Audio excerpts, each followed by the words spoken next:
Hypocrisy. Hey, what's up, guys? What is happening? Welcome to Lade's Planning the Interwebs. I'm your host, Nick Rekieta of Rekieta Law, a small law firm in central Minnesota. Oh my goodness. Let me get this. Trial pulled up right away. My apologies for being late.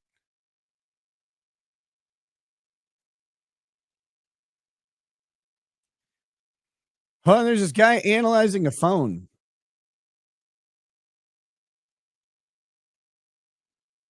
The extraction? That is correct. And did you do that? Yes. In addition to the phone extractions, if you take us back to Oh, January my goodness. 29, 2022, were you involved in going to 34 Fairview Road in Canton, Massachusetts? Yes. Do you know about what time you went there? Approximately 5:30. What was your role at 34 Fairview Road that evening? I was asked by my supervisor, Lieutenant Brian Tully, to assist in processing the scene at 34 Fairview Road in Canton, Massachusetts. When you arrived at 34 Fairview Road, was there anybody else there? Yes. Who was there?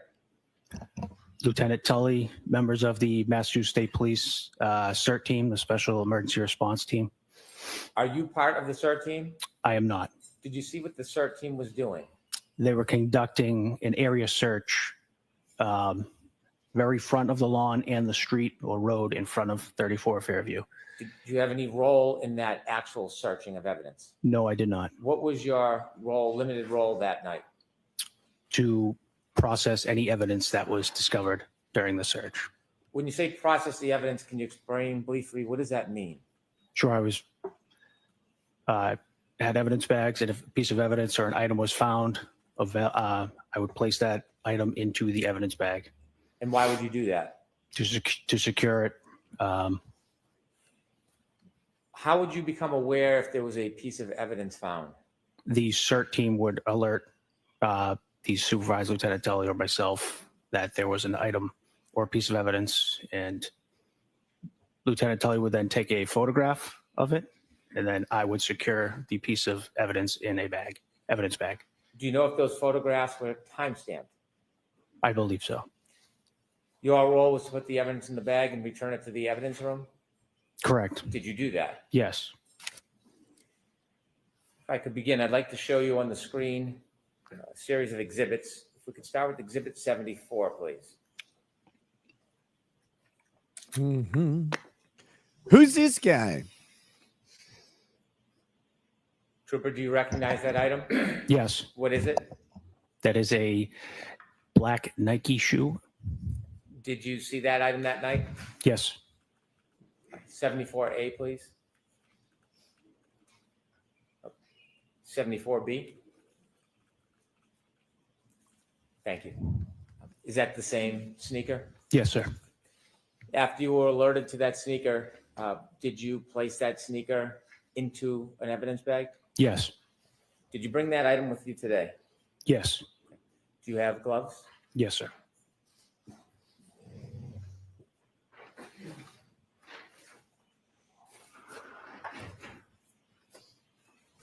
Connor Keefe. Do you want the lights on, Mr. Brennan? Please, thank you, Your Honor. And Ms. Gilman, you can take the photo down, please. With the court's permission, I'm going to move this piece of evidence. Who is this guy? Let me.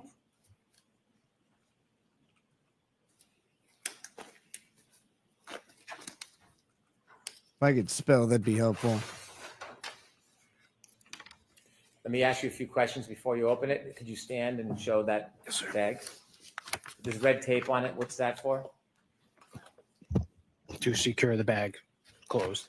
If the bag is open, is it then retaped? Yes. Do you write on the outside of the bag? Yes. Why do you do that? To memorialize the date, time when the evidence was collected. Could you open the bag and show us what's in it? Suppose I should tweet out that I'm live.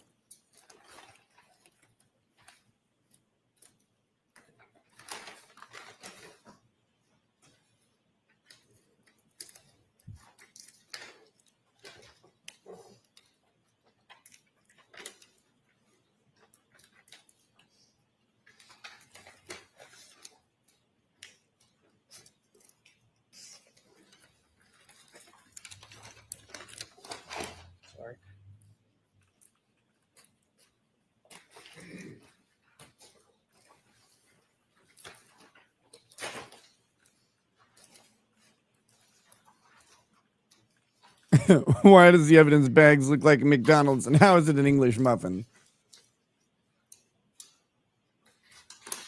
It's always funny watching these guys try and open evidence, like the evidence With the court's boxes or permission, bags can on you the show the stand. item? Yes. The scissors are like, come on. You know they're under pressure. Like, God, I look like an idiot.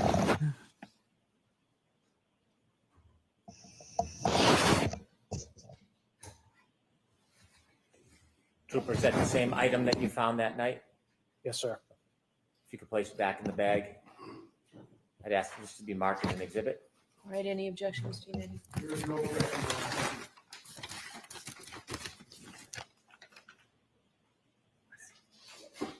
Exhibit 77. Sir, you mentioned there's writing on the outside of the bag. Yes. What type of information do you write on the bag? Date, time, location, who is collecting it. The time that you write on the bag, is that the specific time the item was found, or does that represent a different time? That could represent a different time. And why would that be? If you're processing multiple things at once, you're bagging things at different times. Then when you seal the bag, that can be the time that is annotated on the bag. Can the item be found before the time on that bag? Yes. Would you ever write a time later than when the item was found? Yes. I'd like to move now to Exhibit 75, please. Oh, Michael Proctor, by the way, is on the witness list for the prosecution. And preferably 75A, please. So they'll probably call him. Do you recognize that item? Yes. Is that one of the items you bagged that night? Yes. And if we could turn to 76A, please. Do you recognize that item? Yes. Is that an item that you bagged that night? Yes. Do you have both of those items with you? Yes, sir. Could you produce those, please? Ms. Gilman, you could take that down, please. Thank you. 570. Oh, my gosh. Yes, sir. With the court's permission, I'd ask the trooper to open the bag and show the jury.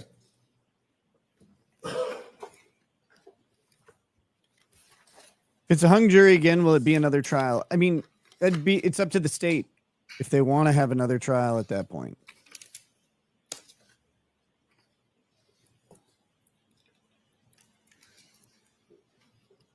Oh, my eyes. Well, I have morning body. I also have a nasty line of pain going down my throat, so that's cool.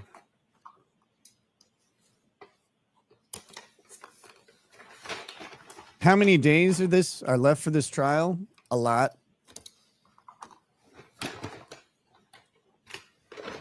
Opening this evidence bag is taking this guy all year. Come on. Do it faster.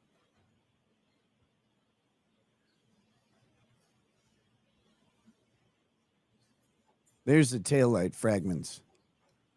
Why is he showing them like that? Stop showing them like that. I don't like it. I don't like how Sir, he's on those moving and items, looking. there are stickers. Did you put the stickers on them? I did not. Do you know where the stickers come from? No. I do not. Do you know if these items are ever sent to anybody other than your evidence locker? Are they ever removed and given to lab personnel and technicians? Yes. Do you know if that was done in this case? Yes, I do. Inside that bag, is there just two pieces or is there another piece in that bag? There's I another didn't go to bed piece of- yet. I did, When you though. put the taillight pieces in that I bag, how remember many pieces sleeping. did you put in the bag? I put 2. Do you know if the other remember piece in the bag oversleeping. is a piece that broke off? Or do you know how that arrived there? I do not. Could you just pull out that other small piece and show the jury as well?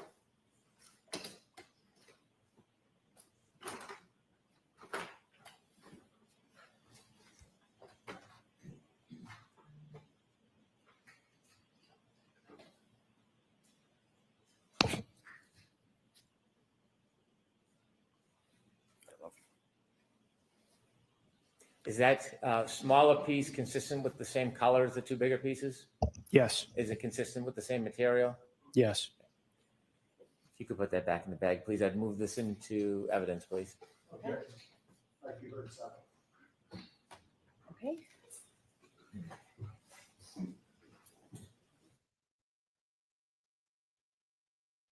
All right, so we have an objection to the introduction of this evidence.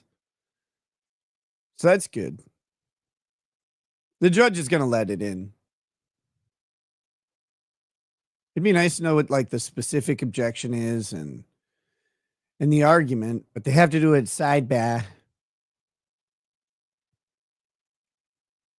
Mr. Rackets, I hereby find you guilty of being late and very unbreaded. Yes, I apologize for being late. Really do. I finally got to sleep last night, and then I wake up. Lady Rackets is like, how about that ramen you were talking about earlier? It's like, woman, I'm supposed to be in bed asleep. I don't want to make ramen at 4 a.m. But I made ramen at 4 a.m. because it was delicious. Roses are red, violets are blue.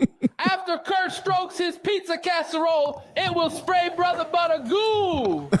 Love you, my Nick. Kiss, So, Mr. kiss. Brennan, I leave it to you and the witness how you do that part. Yes. That part, thanks. Sir, on the small chip piece, you don't know how it became chipped? I do not. I'd ask you to remove that chip. This guy's like, cool, I get to take chips out of the bag. I'd like you to safely secure it, bring with you, and bag it when you leave. Yes, sir. And I'd like to introduce that exhibit.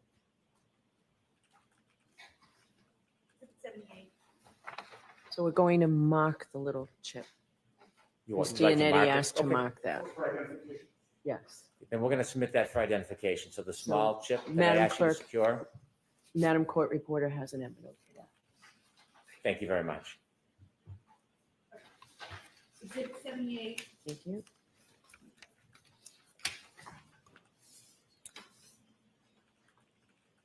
Exhibit BB for identification. Thank you. Trooper, we have one more bag of items to go through. Yes.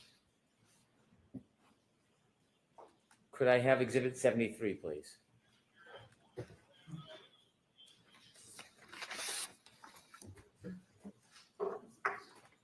Sir, if you could look at exhibit 73 on the screen, do you recognize that? Yes. And what is it? A piece of clear plastic. Is that piece of clear plastic, when you saw it, was it at ground level? Sorry. Yes, Did you bag that item? I did. When you bagged that item, was there another item along with it in the same bag? Yes.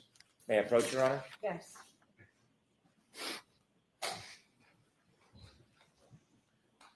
Oh my goodness.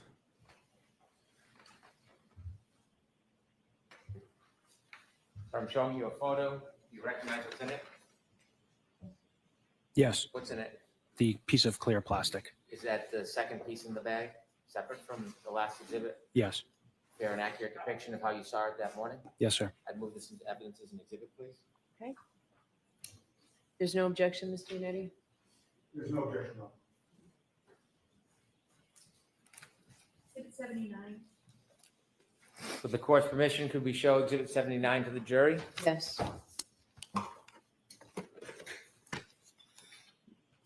Ms. Gilman, would you be able to close? Thank you.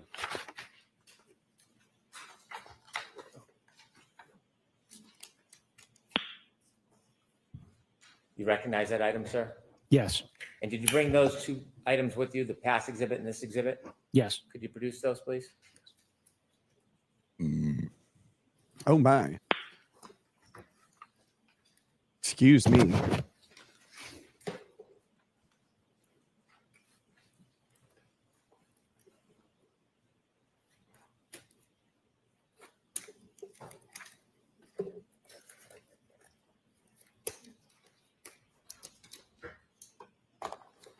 Are these different in color than the last pieces you showed? Yes. With the court's permission, could the trooper show these pieces? Yes.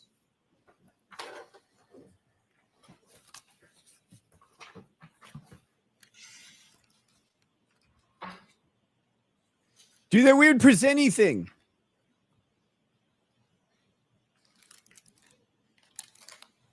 Look at his intense eyes. Like one of these is going to move. One of them's going to wiggle if I look at him. I'd move these items into evidence. No objection, Your Honor. Right.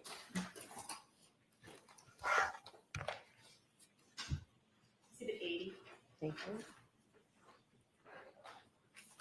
you. Thank you, Trooper Keefe.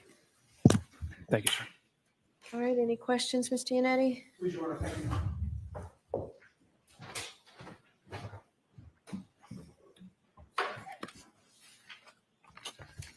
Good morning, sir. Good morning, sir. Trooper Keefe, you testified that you received the cell phone of Jennifer McCabe and of Kerry Roberts. Correct.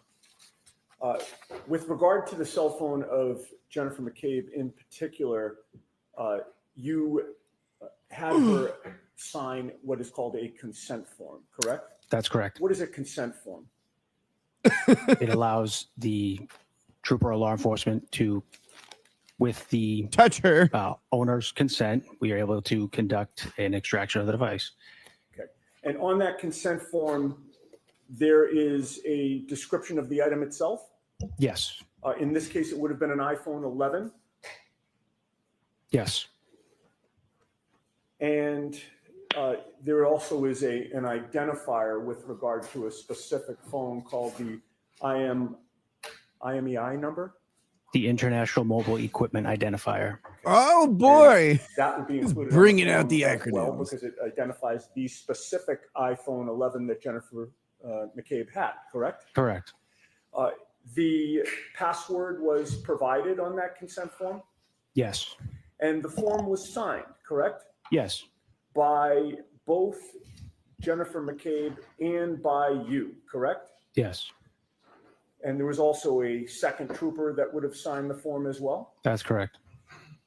With regard to the timing of the signing of that form, Jennifer McCabe dated it February 2nd of 2022. Yes. You also dated it February 2nd of 2022, correct? Correct. Jennifer McCabe did not list a time, but you did, correct? I would have to look at the consent form. Okay, so your memory, you don't remember what time you indicated or if you indicated a time, but looking at the consent form would refresh your memory? Yes. May I approach, Your Honor? Yes.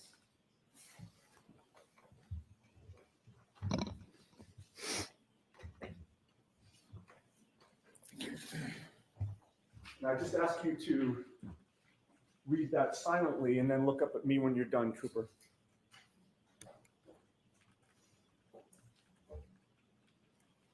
Having reviewed that form, does that refresh your memory as to whether you indicated a date and time?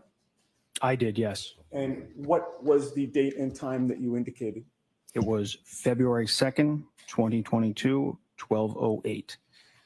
And that would have been 12:08 p.m.? Correct. 12:08 p.m. The document that I handed you is not an original, correct?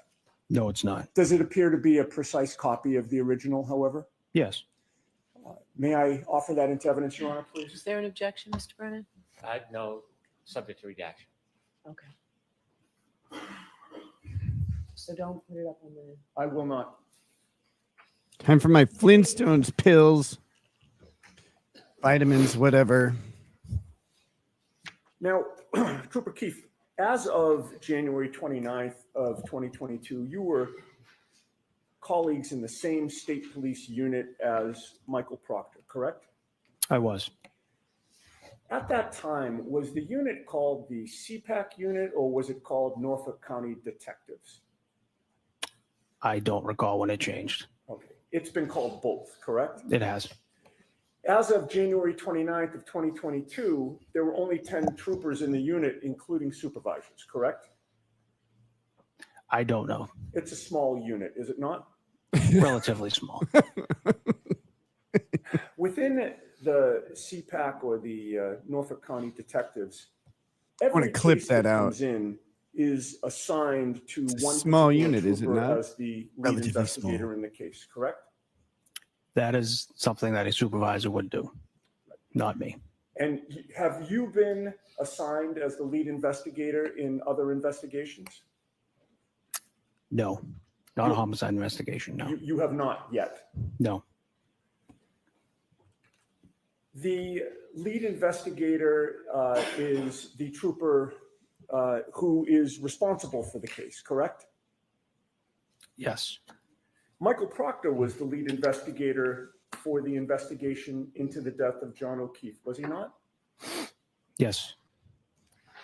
If somebody asked within your unit while this case was going on, whose case is it or who has that case, your answer would have been Michael Proctor, correct? Yes. The two of you have worked cases together in the past, correct? A few. You've worked on this case with Michael Proctor, correct? Yes. And in fact, within your work on this case, you actually partnered with him for certain assignments within the case, did you not? You'll have to be more specific. Sure. So for instance, on October 21 of 2022, you and Michael Proctor interviewed Sarah Levinson together, correct? No, I don't recall that.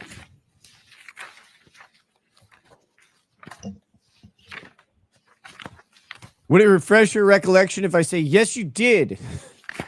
Yes, you did. Why are you doing this? Okay.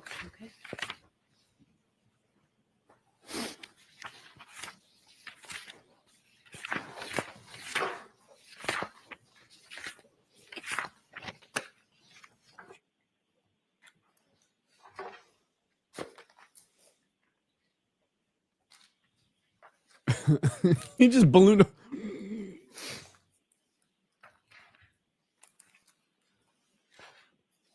None of these people sit with good posture.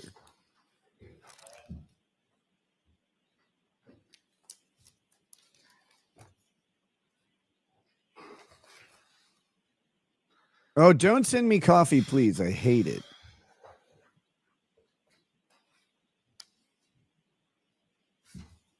Okay, Trooper, you do not remember interviewing Sarah Levinson on October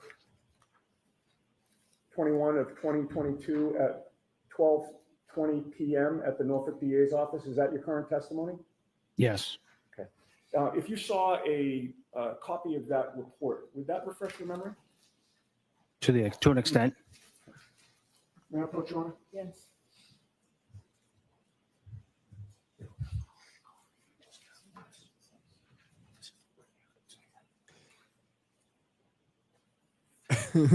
Those stupid dictation things will never not look funny.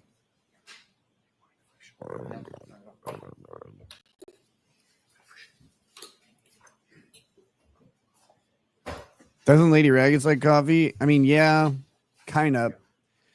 But she doesn't like wake up and make coffee. She likes to get coffee drinks, you know, like a white chocolate mocha or whatever.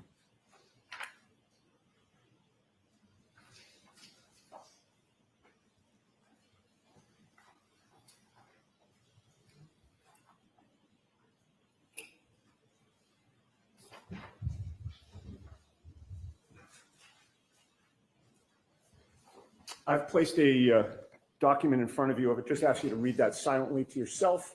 Look up at me when you're done.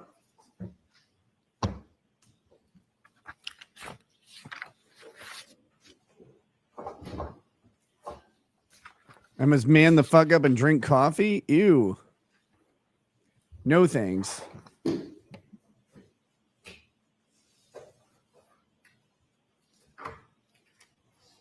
How does this guy not remember interviewing someone specific for this case? Like,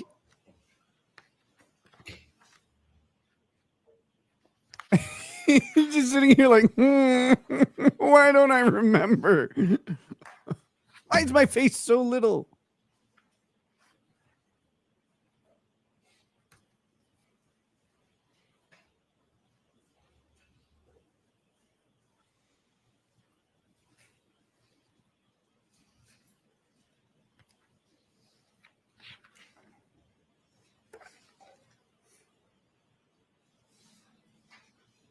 Oh.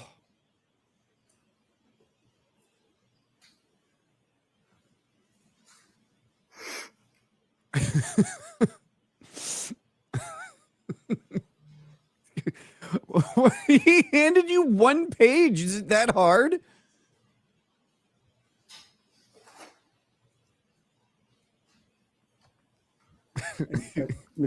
Sorry, Trooper Keefe, just so we're clear, I'm not going to ask you any questions about the specifics of what Sarah Levinson said, so you I just don't like have to to- brush up on that. I'd just like to refresh. Take a Sure, look, sir. go ahead.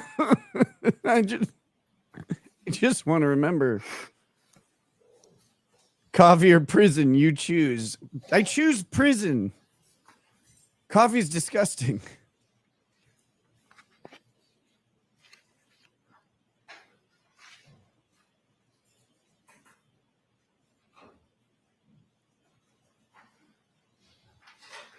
This guy was that one kid in high school who like somehow managed to lie about being able to read. Having reviewed that report, does that refresh your Never memory actually as to whether or learned. not you participated in an interview of Sarah Levinson with Michael Proctor on October 21st of 2022? Yes, I don't recall the specifics, but So when you say yes, is it your current testimony that your memory is refreshed that you were actually there? yes, Okay. And the two of you would have participated in that interview together, correct? yes, But you did John not write the Quave. report, correct? That was me. no, I did not. Michael Proctor wrote the report, correct? Yes, he did. He was the lead investigator writing the report, correct? Yes, he wrote this report. He chose the language to use in that report, correct? I did not have any input on how he wrote this report. Right. You had no input. You weren't standing over him while he was typing it, correct? Correct. Now, other examples of, and actually, let me take that back from you if you don't mind. No, he was the third finger on the keyboard, though, with the hunt and peck. Every 7th letter.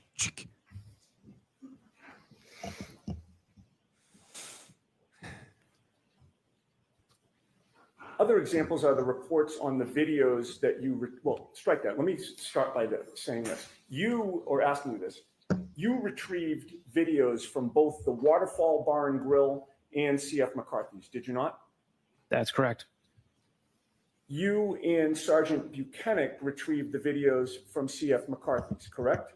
Yes, But lead detective or lead investigator Michael Proctor was the one to analyze the video and write a report on it, correct? I would have to see that report, sir. Sure. Would it actually help? You're just pretending to read. Everyone knows.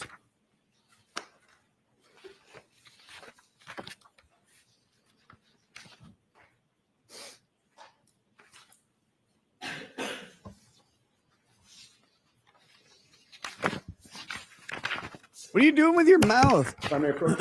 Okay. Sitting there chewing at the air like. I'm sorry.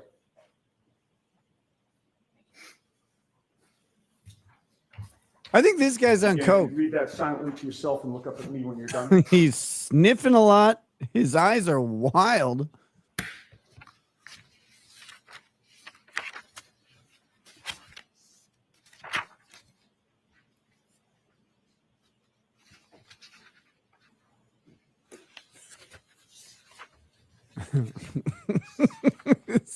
Hands. He's like, so he's looking at a fresh set of Lincoln Log instructions.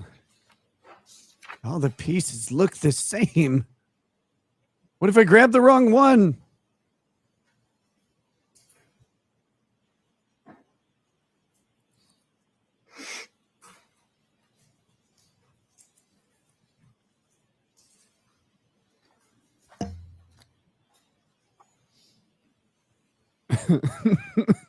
Don't worry, Niels. I'll get to you. I'll get to your super tip.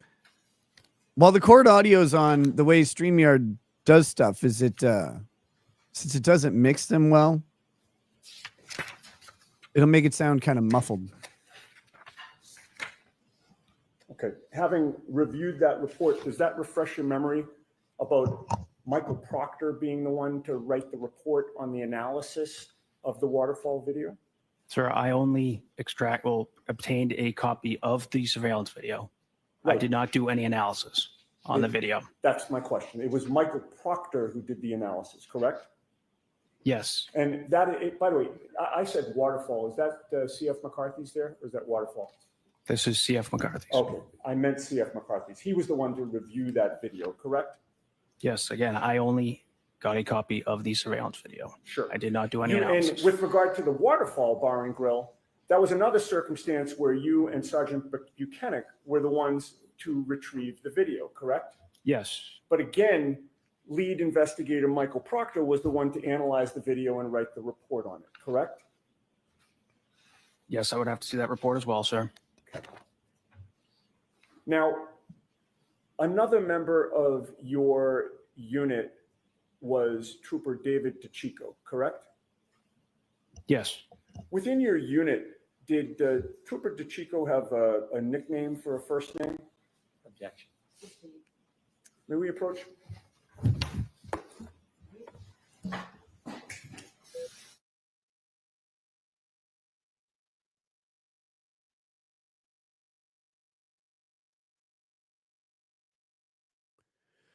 Oh boy. If you're just joining us, welcome. I was a little bit late today.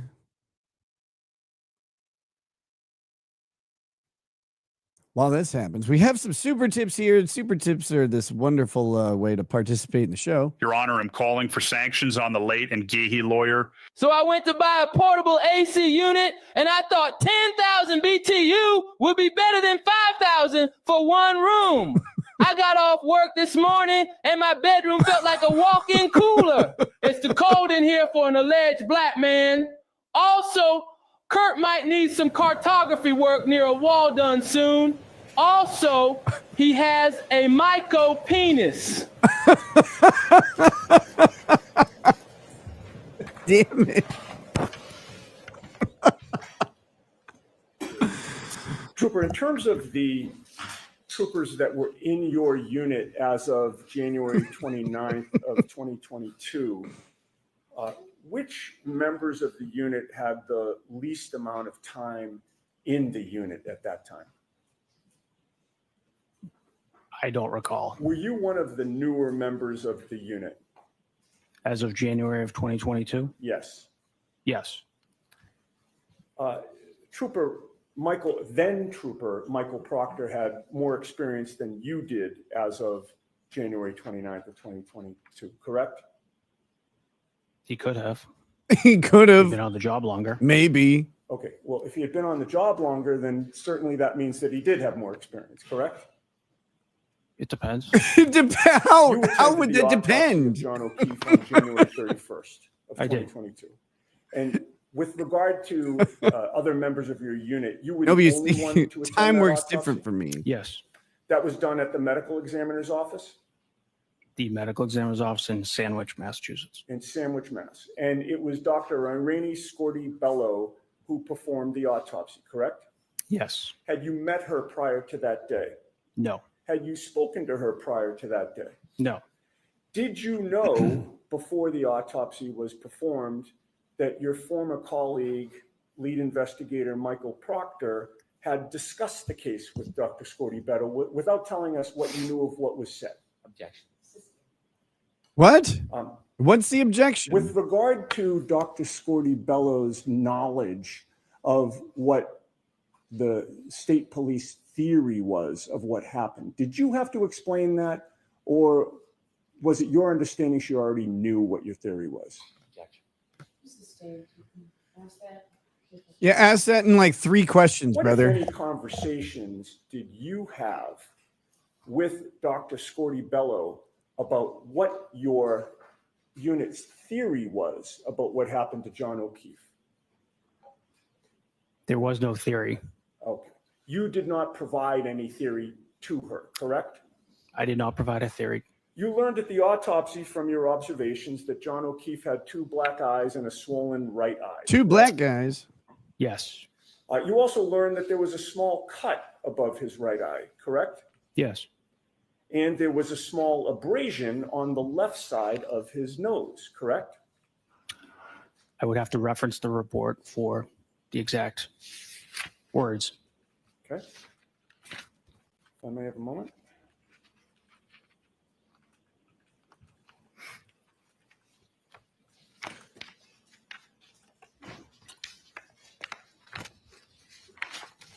May I approach, Your Honor?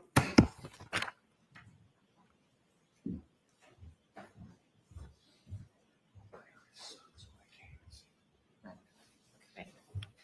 want this one back? Oh, please, thank you. So I placed another document in front of you. Just take a look, read it silently to yourself, and look up at me when you're done. He's like, but I'm not going to finish. Not before the day's over. And I would direct your attention to the second page for the question I just asked you.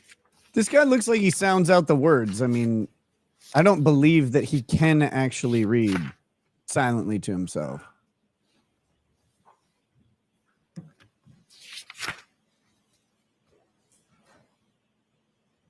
Having reviewed that report, Trooper, is your memory refreshed as to whether you observed a small abrasion on the left side of John O'Keefe's nose?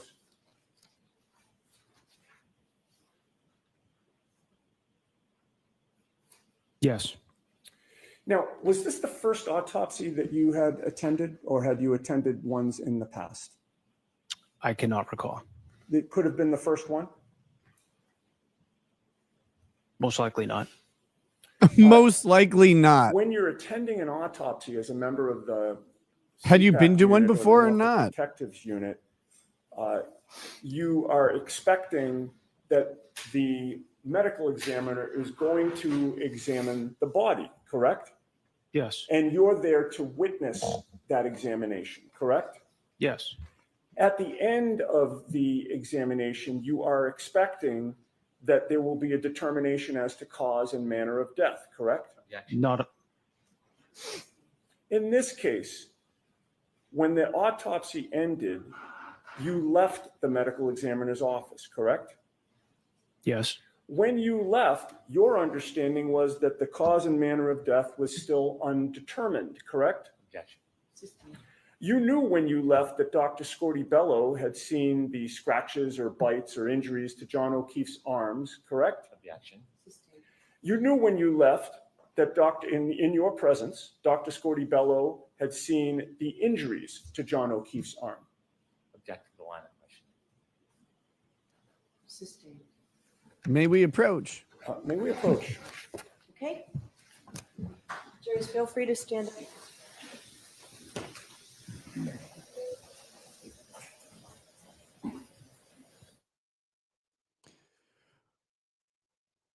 So we're finally getting into some of these injuries, and we're getting into, the state attempting to lay out how this guy died. I, Megan Fox, consensually read these voice messages for my friend, Nick. I really love square bullet points.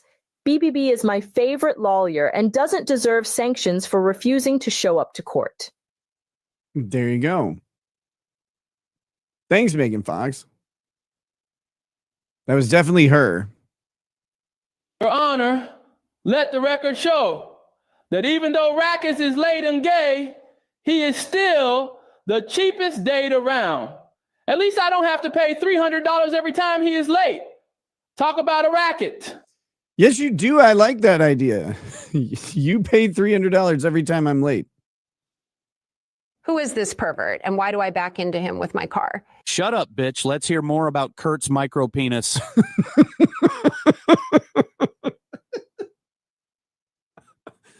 I don't know how the micro penis thing caught on, but it's funny to me still every time.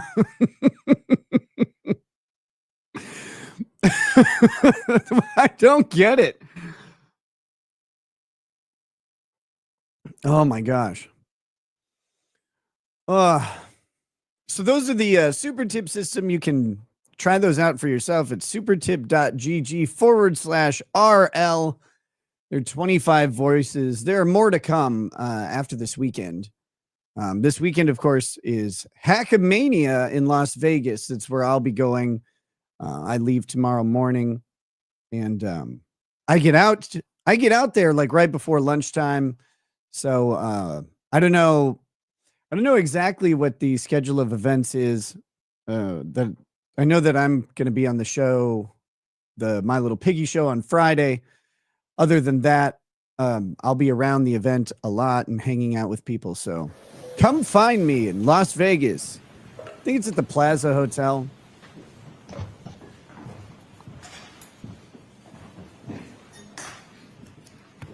Were you watching Dr. Scortibello?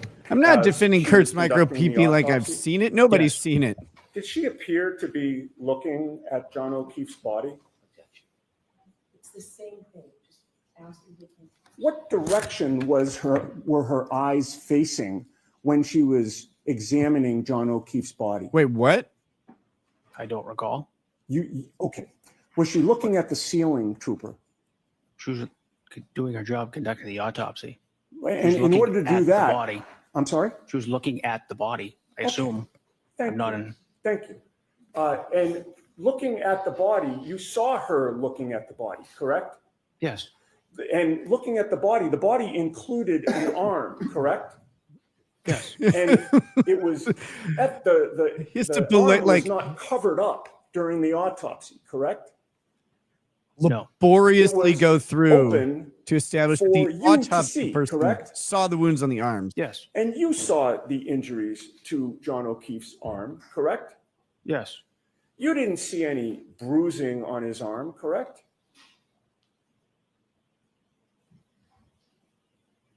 I don't recall. You didn't notice any obvious broken bones, did you? I'm not a medical expert. Obvious broken bones, brother, like a bent arm. I'm not a And medical it is expert. common practice What a for the fucking state dork. police to attend autopsies when there's an undetermined death, correct? Yes. I'm not a It is doctor. not at all common. I don't know when for his arm's the broken. defense to attend an autopsy, correct?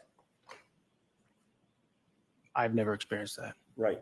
And there was no defense attorney or defense expert at the autopsy of John O'Keefe, correct? Not when I was there. You were there, correct? Yes. And there was nothing that prevented you from giving input to the doctor as she examined the body, correct?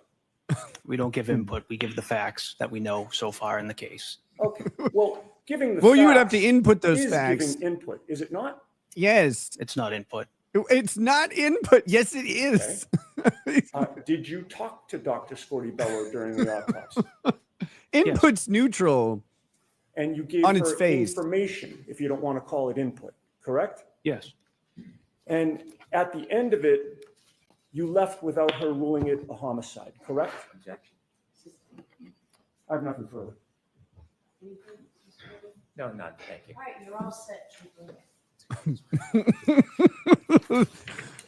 That's my favorite moment so far.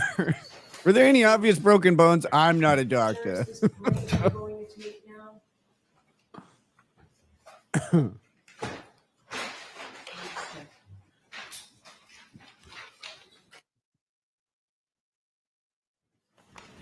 All right, we're going to take a break. The lawyers and I have some work that we have to do, so it's a little bit longer break than we normally take, and it's a little bit earlier, but we did get coffee for you, so we'll take. We at did least get coffee for you. an hour, maybe a little. I want counsel to stay. All right, so the court, please. Close your notebook, follow me.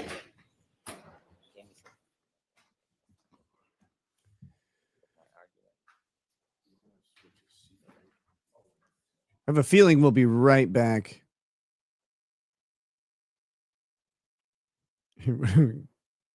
Can't wait to sit through all this nonsense for 6 hours straight.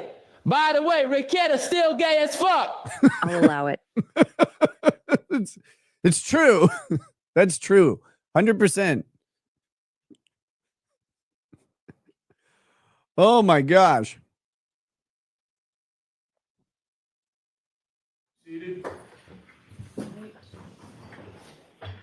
So I want to talk Look a at little the bit more thickness about what on we those talked glasses about in lenses. Sidebar. And I read the decision from Maryland, just cursory while we were waiting for the witness. And that was a March decision. And I can't stress enough that this should have been brought up before today. So I'll hear you about your concerns, Mr. Alessi. I'll hear the Commonwealth's response, then I'll go finish reading everything else you gave me. So what are your concerns about Jessica Hyde? I don't know if she's Dr. Hyde or what, but I remember she testified the last It's trial, so Mr. you have Hyde. transcripts. Understood, Your Honor. I first want to just get the evidentiary basis. This is straightforward judicial notice. There are two separate decisions which require two separate. One's a Massachusetts case, so that's easy enough.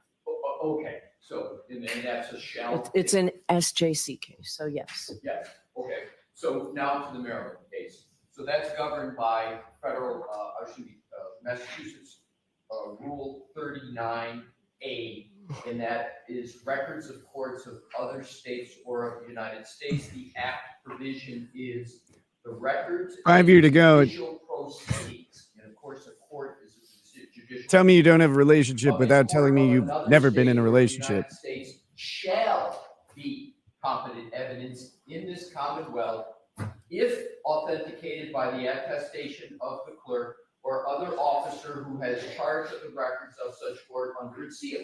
So I have with me, Your Honor, that State v. Herrera, Maryland case. I have the certified copy with me from the clerk. All right, so we can mark that for identification. Thank you, Your Honor. May I approach? Yes. What's up, Megan? How you doing? Okay, thank you. So, assuming Your Honor determines that the seal is the seal, it is a mandatory under the rule that it shall be competent evidence. It shall be in evidence. And to the extent the Commonwealth seeks to argue relevancy or materiality, that argument is precluded, Your Honor, in the best evidence of that preclusion is the immediate section below in Rule 39, which is notice of foreign law, which is not this, but it says there, the court shall upon request take judicial notice of the law of the United States or of any state, territory, dependency thereof, or of a foreign country, whenever it shall be material. So the drafters of this rule knew how to put in a qualification or condition when they introduced materiality in B, but they didn't do it in A.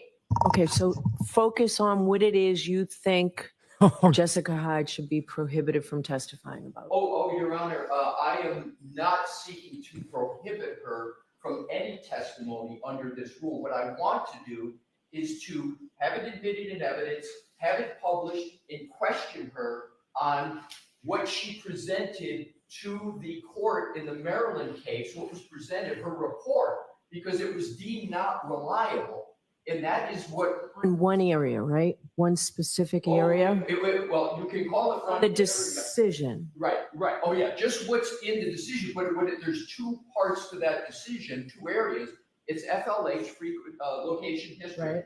But what the court also got at was Apple source codes, that she didn't have the Apple source code. Nobody in the country has the Apple source codes, right? Point exactly, Your Honor. So what is it so you want to put in her report and question her about a proceeding in Maryland? I need to know exactly what you're asking me to allow. If I could give you the answer, Your Honor, I will Go ahead. explain it. It's a very short answer. Okay. What I want to do is with regard to her 227 timestamp and her anticipated testimony on that, where she uses a tool, Celebrite, to determine and come to a conclusion about that timestamp, she is not using Apple's source code to find out where that's located specifically in the phone and what it means. She is using a surrogate to do that. And I want to cross-examine her on the topic using this decision to say in Maryland, you tried to do the same thing with regard to FLH. You tried to use a surrogate approach and make an opinion about whether that is in fact what's in the phone. She can't do it. And that means her testimony on 227 is not reliable. I'm not looking to exclude it. I'm looking to cross her on her reliability for the conclusions I anticipate she's going to make on 227. So if she is not asked about that, then what?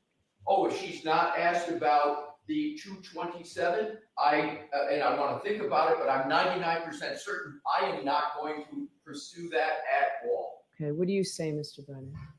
This is an attempt to try to malign a witness with something that's wholly unrelated and not relevant to what she's going to testify to. How does it malign the witness? Opinion. It is not a law that is admissible. It's an opinion. It wasn't even about. It's not a law that's admissible. Case. It was about a peer review. And so in a Daubert hearing, the court did not allow testimony on significant location. That's not the case here. Try to conflate the argument saying it has something to do with Apple 227. There is absolutely no basis for that argument. No basis. They Yeah, want to say that another court rejected something about you, therefore the jury should reject you. There is no relationship between what she is going to testify as a basis and that opinion. That opinion did not say she was wrong. It said that it was not admissible under Daubert, unrelated. Nobody has the Apple source code. No expert can testify about Apple source code. It's only owned by Apple. And so using the words like surrogate is a way to try to cheapen her testimony in front of the jury. Here, number one, what he said, I really can't follow him. I don't understand, other than he's trying to draw some type of relevance material. He's trying to be better than me.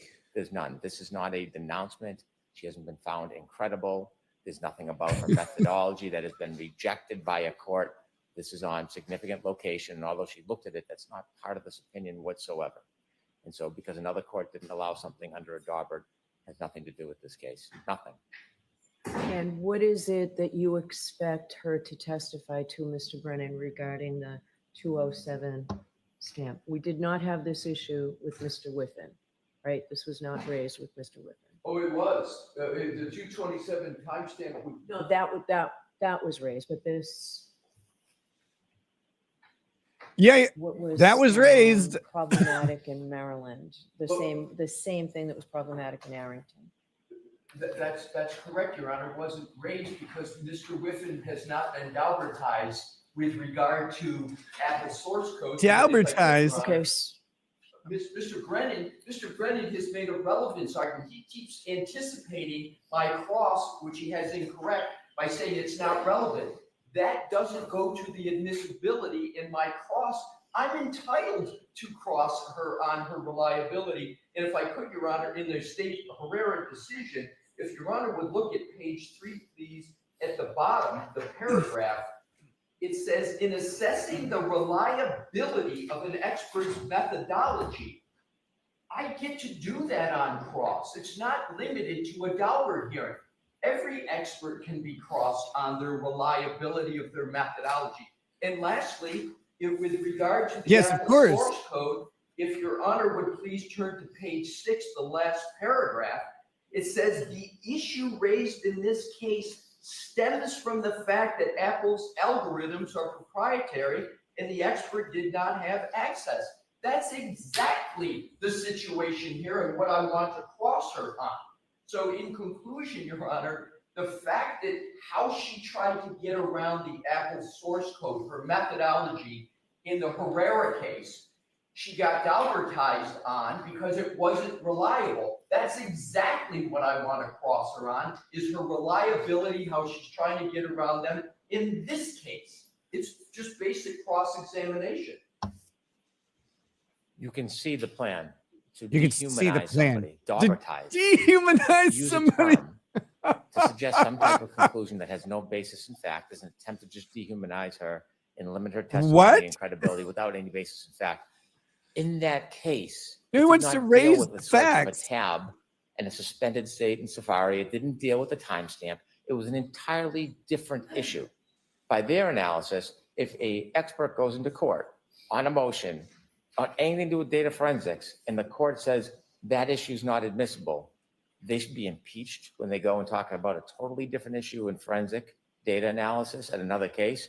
They have not shown any evidence that this issue has anything to do with her effort in the timestamp. They just used the word methodology. Her methodology was questioned in an opinion in a different court has nothing to do with her opinions here. What information do they Yes, it have does. that her methodology in this analysis has been rejected by any court? What evidence do they have that the methodology used in this case is unreliable or improper? They don't have any. In fact, they called an expert themselves in the last case who tried to provide what he believed to be methodology, and they presented that. They proffered that evidence as reliable. Yes, No and you got to different on this cross-examine it. subject. Herrera case is a totally different subject. Your Honor, first of all, as the court has noted, the first trial is the first trial. This is this trial. I wasn't at the first trial. The most important and probative aspect, Your Honor, is I don't want to have to give away my entire cross in this argument. No one's asking you to. I'm not asking you to. There is parts of Ms. Hyde's slide that go to location. There's a good part of her slide presentation. I don't want to depart from the 227, but the good part of her slide presentation that she's going to present is on location. It is with regard to health data steps. So there are certainly aspects directly relevant. Here's the issue with the 227 in addition. There is, for her methodology, she's claiming a certain conclusion and opinion about the 227. There is no peer review. There is no article that she can cite to support her methodology to come to the conclusion that the 227 timestamp, one, doesn't exist anymore, or two, doesn't mean that the search occurred at 227. That's what she's opined on in her reports pre-trial, and that's what I anticipate she's going to opine on when she takes the stand. I'm entitled to cross her on that. We can't be saddled. It's irrelevant what our witnesses said in another proceeding. It's what this witness is going to talk about in this matter, and I'm entitled, and my client's entitled to have me confront this witness on what she's going to testify and her methodology. So my point is, Your Honor, this decision, how do you impeach an expert? That one of the fundamental ways you do it is, and I don't mean to dehumanize her. I won't even use the term Galbertize anymore. She's been deemed unreliable. Attorneys who do experts all the time, that's the verb you use to shortcut it, but I won't use it. Galbertize is not a dehumanizing term. Is to impeach her on her reliability. So in conclusion, Your Honor, the Herrera case, she was deemed not reliable. That's competency. You, in any expert that's been deemed that, you get to attack that. If the Commonwealth believes the case is not relevant, if Ms. Hyde believes it's not relevant, let Ms. Hyde defend that on the stand. Let Mr. Brennan make that point on redirect. But I can't have my client's constitutional right to confront her on the very subject matter she's going to testify on by anticipating what I'm going to provide for cross. I've given it, and I respectfully submit, Your Honor, this is basic cross of an expert witness, particularly when their methodology on data forensics has been deemed not reliable by a court. And one part is the location. She has in her PowerPoint, she's going to testify. Do you intend to introduce that, Mr. Brennan? It's not significant locations. There are locations in the database that develop the opinion that the timestamp for 227 is not related to the search. They're conflating the issue. She has not been deemed unreliable. It is the issue of the significant locations by that court that they dehumanize her. There's no opinion from a court that she's an unreliable expert. And this is how they're going to distort it. Invoking the Constitution and invoking the client's rights has nothing to do with the analysis. That is a totally separate subject, or an opinion simply wasn't let in a different court out of this jurisdiction. It wasn't this opinion. It wasn't this methodology for the opinions that she's going to offer in this case. And so if you look at the case, it is a totally different related report, different related item. It's as if a reconstruction expert went into a court and attempted to give an opinion about a medical diagnosis, and the court wouldn't allow that medical diagnosis in. In another court, in another jurisdiction, they would not be able to be cross-examined that in some court there was an opinion they offered that was deemed inadmissible, unless they were talking about the very same methodology and the very same point. This has nothing to do with her opinion whatsoever. It's just an attempt to try to endorse the defense's attempt to suggest she's not credible by hiding behind the shield of a different judge and distorting the fact that it's two different methodologies, it's two different issues. One last word. Go ahead. Thank you, Your Honor. He just said credibility. This isn't a credibility issue. This is a reliability. This is the essence of what experts do. You have to show that your methodology is reliable. It's a red herring to bring up credibility. The court opinion. And this is the equivalent of a Superior Court opinion, right? It's not an appellate decision. It is, Your Honor. It is the equivalent. I respectfully don't think that the level of the court is at all relevant. Any court, unless you get it overturned on appeal, then this would be a different matter. But this is a valid case, and even if it wasn't, it shall be in evidence. So there's two issues here, and I think the Commonwealth is conflating that. The question first for the court is this admissible? Can it come into evidence? To me, that's a non-issue. Rule 39 says ipso facto, yes, as long as I've got a certified copy. So it is in evidence. I don't know why we're perseverating respectfully on whether I can question her on something that's going to be in evidence about her. Final point, Mr. Brennan incorrectly says that this wasn't about her. The final sentence, the decretal section on page 7 says, accordingly, defendant's motion to exclude expert testimony regarding the significant location data obtained from the forensic cell extraction is granted. She's the only expert, and her name is mentioned throughout this opinion. It's all about Ms. Hyde. And I'll conclude my last point, Your Honor, where I started, and that is Ms. Hyde's methodology with regard to her PowerPoint. You heard Mr. Brennan's answer. He is going to include, he has included in her PowerPoint locations, steps, etc. It's exactly what was at issue here. The 227 timestamp, she has no, and this will be developed further on cross, she has no peer-reviewed article to say that how she is determining that 227 timestamp should not be in the data. She has nothing to support that, just like she had nothing in this case with regard to data forensics. Final point is, if the Commonwealth believes that this is irrelevant to what Ms. Hyde did, let them come back on redirect on that. Exactly. I shouldn't anticipatory have my cross-examination struck before I even get to pursue that with the witness. And I believe once I pursue it with the witness, it will become evidently clear that it's a proper basis for cross-examination. Right. And Mr. Leslie, have you thought about if the Commonwealth does not get into the 227 timestamp, whether you think you're still entitled to do this? Of course he is. Your Honor, my answer is I would be entitled, but I would say this. If they don't get into 227, I won't go after it. I won't pursue it. I won't pursue use of this opinion. We necessarily would have to on some basis, because in order for the witness to explain to the jury her opinion that Ms. McCabe did not delete any Safari browser searches, she would have to identify the search, where it is in the databases, and how she can tell, how she knows that it wasn't deleted by a user.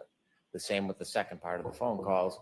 But if I could avoid talking about 227, I would, but it is necessary for the basis of her opinion. There's just no way around it. Then she gets to be cross-examined on it. After this is crazy. Expert may or may not testify, could be addressed at that point. There is no burden on the defendant. I'm not being presumptuous, although there was a offer of proof earlier on similar evidence, but not knowing the court's wisdom on whether I'll be entitled to rebuttal, I do not want to lose the opportunity to address points that were made in the opening that have absolutely no basis in fact and have not been proven in any way to this point in the case. So I asked earlier whether the defense intended to call Mr. Green, and you believe that you do, right? Your Honor, we have not made a decision on what data forensics expert we're going to call, but if I could just 10 seconds. Okay, but then answer my question after your 10 seconds. But I will. Mr. Brennan can't have it both ways. He can't say, yes, I need to address the 227 timestamp, and then deny me the ability to cross-examine fully on this expert's methodology and to impeach her and you get at her reliability and her competence, which is a key issue of crossing an expert. Her competence has been determined in this decision. And it is her, because it was her report that was the basis for the court to not allow her to testify. They can't have it both ways. You can't say, I need to do it in direct, but no, I want to handcuff the defense on cross-examination. Now to answer your question, Your Honor, we are going to have a witness that is going to address the 227 issue. Whether it's Mr. Green or somebody else, we haven't determined. My point on that, Your Honor, is we shouldn't be limited in our cross-examination of the Commonwealth. No, I'm just thinking it in terms of whether this might be appropriate for rebuttal. That's. Yeah. And Your Honor, my point would be that's obviously going to be Your Honor's decision ultimately. But again, the Commonwealth can't have it both ways. They're the ones who are triggering this issue, and I say triggering in a legal sense. They are putting at issue the 227 timestamp with this issue, with this witness. If they weren't doing that, I wouldn't be having this discussion at all. But they're putting it at issue. I have the right, respectfully, to cross-examine on the issue that they're putting in issue, and they shouldn't get rewarded with sort of having a pre-authorization of rebuttal to deal with it. They should have to meet their burden of rebuttal depending upon when the evidence comes. But I don't believe just because we may call a witness, that should dilute my ability to cross-examine this witness on an issue they're raising. I'm not raising it. You can see why I wish I had more notice on this, right? Your Honor, I have no good answer for that. So I will do what I can You in the shouldn't have next to half defend- hour. I might need more You time. shouldn't have to defend his ability to cross-examine a witness on their reliability. This is insane. I just want to know. You shouldn't even have to brief this. Can she stay another day if need be? I think she'll do what the court directs her to do. She would have to leave by Friday. She cannot be here. Well, may I approach? Yeah, why don't you come up?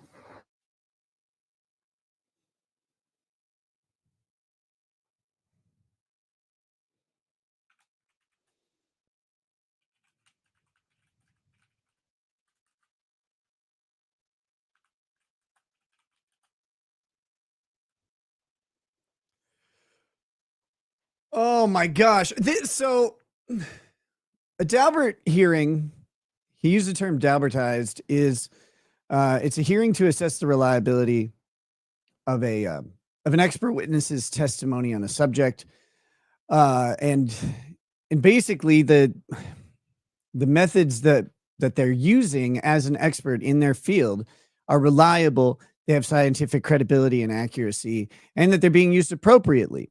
Right. So that's when he mentioned her being Daubertized before, he was saying, yeah, in this other case where she's analyzing something using an Apple phone, she didn't have the Apple source code. She was Daubertized on it. And her reliability of this methodology that she's claiming to use comes into question.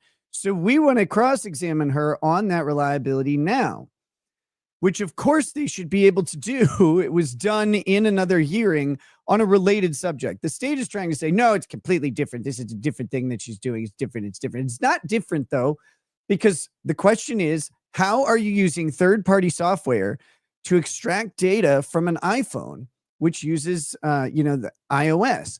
When you don't have the iOS source code, that means that this Celebrite software is subject to getting something wrong because it's a hack job. Effectively, they don't have the Apple source code to make the extraction software, so they brute force it, right? Like they write the software based on what they can figure out, what they know from Apple, and then they make the tool, but they don't have, they don't have the keys to the house, basically. So they have to figure out how to pick the lock, so to speak, with their own software. So is it reliable? Is it extracting reliable data from the phone? That's what they want to ask her about. Goodbye. And they want to ask her about this other hearing this other case in which she testified and was found to be not reliable. So we're going to break now for a little bit here. But that's what's going on. And Alessi shouldn't even have to ask to do this, because they're going to ask about the Brennan effectively said, we have to talk about this 227 timestamp. We have to talk about it to talk about our methodology. And Alessi's like, okay, well, if we're going to talk about this 227 timestamp, then we get to talk about the entire method of extraction that she used. And part of that is going to be saying, but you don't have access to the source code. And in this other case, when you didn't have access to the source code, you had data that was found unreliable by the other court. It's up to the expert to be able to explain the difference between then and now. The expert should be able to defend their methodology. They're the expert. They should be able to explain to the jury why this data extraction is reliable when that one wasn't reliable. And they're the ones who were found unreliable, so they should know. They have access to the information. They're an expert. They have access to the general knowledge base, but also the specific instance in which they were found to not be acceptable. So there's no reason that he shouldn't be able to cross-examine her on this. And the fact that he's having to fight for this basic process is ridiculous. And it shows what Karen Reed's been up against this entire time. These are the little subtle biases and the artifacts of the state, and having a judge who sides with the state on everything. These are the little nudges that can make the entire case fall apart, right? Imagine being precluded from asking an expert about a time when they were found to not be sufficient. Like, that's ridiculous.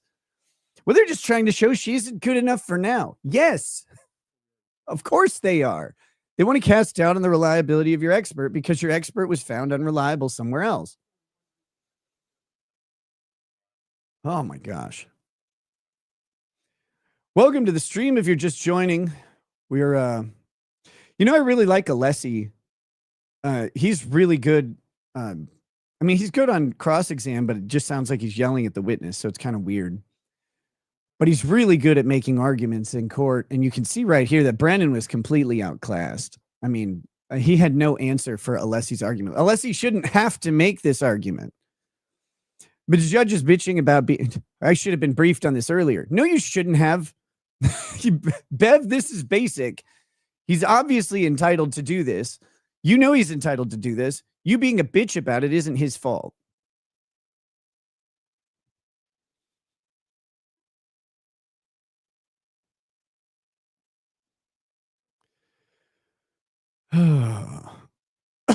Excuse me.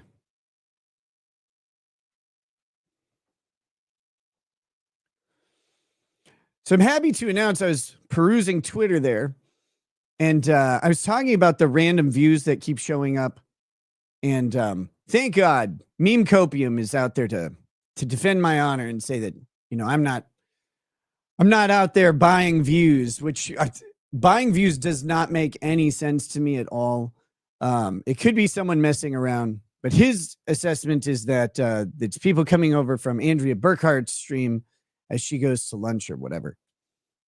Maybe, I don't know. The 4,000 likes on yesterday's video makes me think that there's some other shenanigans going on. The main reason I addressed it is because, I'll have evidence to tell YouTube. I have no idea what's happening with this. It's either a glitch on YouTube side, is my thinking, or there's actually someone fucking around buying views or likes or whatever. Or maybe it is spillover from other streamers that stop in temporarily. I don't know. I don't care. But then he goes on to tell me, this is a big opportunity to capitalize. If only I wasn't making fun of Kurt. Look, I don't need advice from a guy who can't get 500 viewers on how to run a stream, man. And how to grow my channel. Meme Copium, catch up first. You got a lot of work to do before you have any business telling other streamers how to grow and how to win. You're way behind, pal. Oh my goodness. When the advice is free, it's usually bad. After all your legal troubles, I have two questions. One, do you love black people? Yes. And two, you weren't addicted to cocaine and drugs, were you? I love me some ninjas, but no. I love ninjas. What really happened was I got hooked back on EverQuest again. I was having way too That- much fun playing as a woman high elf, shaking my ass at simps for free stuff. That was the weirdest part of playing EverQuest. Like for real, you'd have the high elf characters, the high elf women, and the wood elf women, and then you'd have a bunch of dudes like simping over the. They'll be like, "Oh, baby, you look good." No, they don't. One, no, they don't. They're very boxy. But two, that person doesn't look like that. That person's a fat guy. It's not. Why are you giving gifts to that person? That's pixels. They're not even real. They don't require you to be like a female to play as one. It's very odd. Very odd times we lived in. Jurors, you've seen evidence in this trial. KR could have said, I killed him 3 times. I don't care. Coroner and RCK both say a vehicle impact did not cause juke injuries. If she didn't hit, you must acquit. Hey, I like that. Question was John hitting that night? I don't know. I still think so.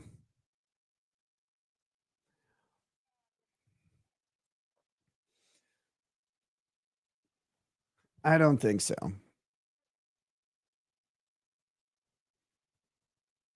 Good argument. I'm not trying to question her credibility. I'm just trying to question her credibility. No, he gets to ask the expert why this case, why this methodology, why this extraction of data using the same tool that was found unreliable in a different case is reliable. He should get to cross-examine her on that. They're not doing a full Daubert hearing.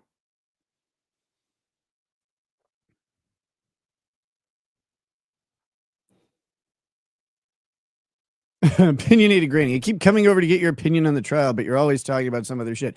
Right. I didn't just spend a whole bunch of time talking about exactly what was happening with Alessi's argument first, and then have one word about meme copium being dumb.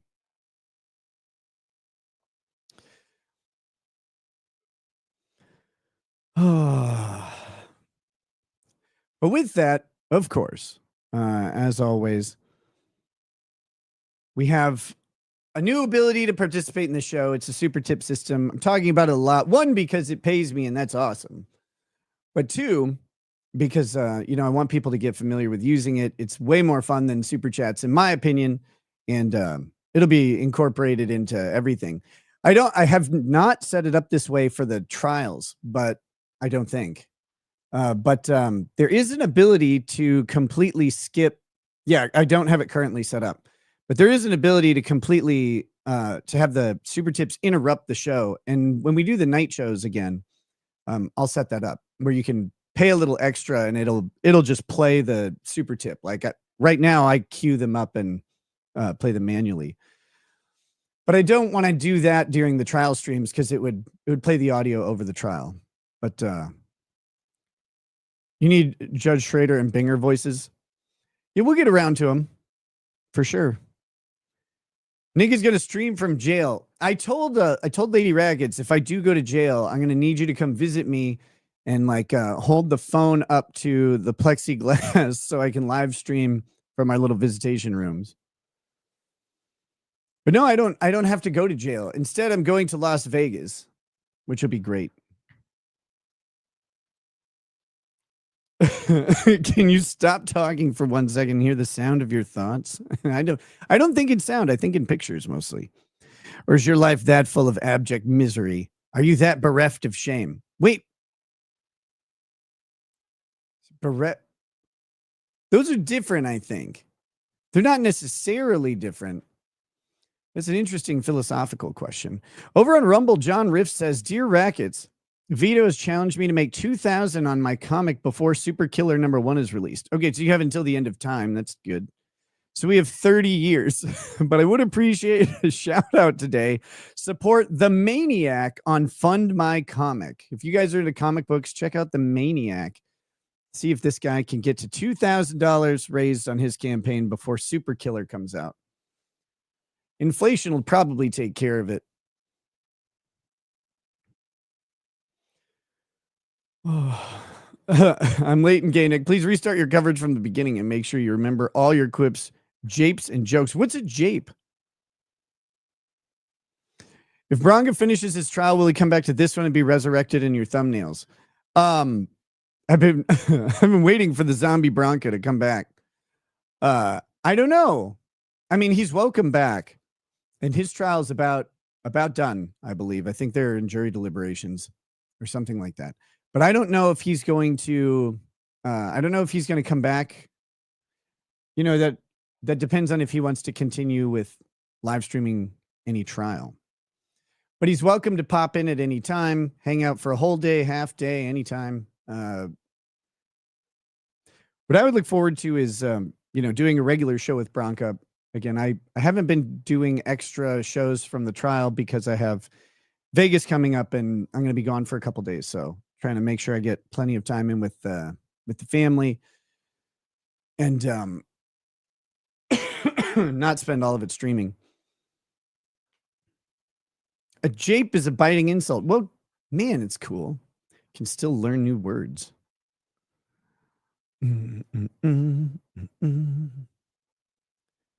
Bronca is kind of hated after pissing off that Star Wars girl. I mean, okay. How do you piss off Anna? When did this happen?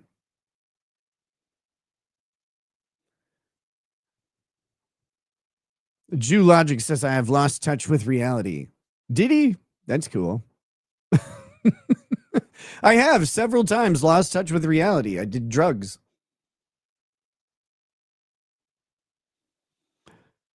Have I seen the news on the tonsil twins case? I have not. He also pissed off John, I believe. What, John Malin from the Jack Show? Oh, was it his Jack Show appearance?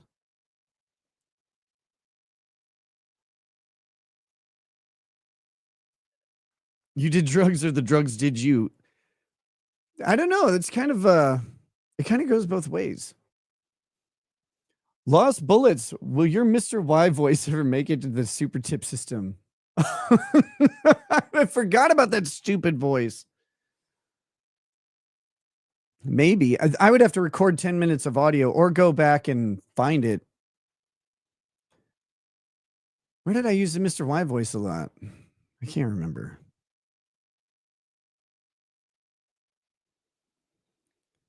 What's the over-under on Bev having a crush on the weatherman from yesterday? I think that guy's old enough to be your dad. So, I mean, pretty good odds.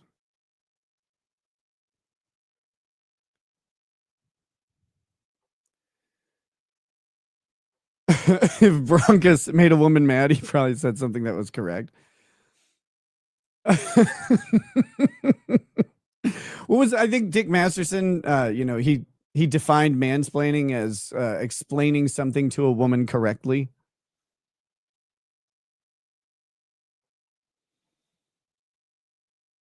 His Jack Show appearance is pretty bad. Honestly, he was a terrible guest pick.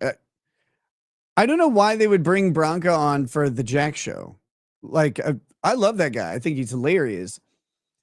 But it doesn't really fit the vibe of the Jack Show, like his discussion points.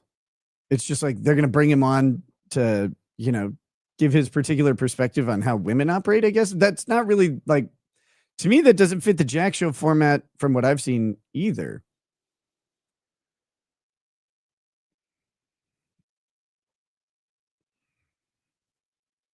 Please keep your nose clean while in Las Vegas. Oh, yeah. Don't worry. I have no aims or plans to, go to prison. So I think I'll be fine. I think we can keep it clean. Oh my goodness. Oh, man, I'm exhausted.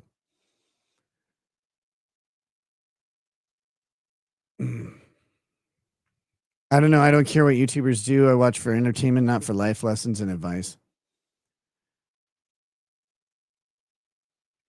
There's been a strange realization is that people are like, but you modeled my morality for me. It's like, I did.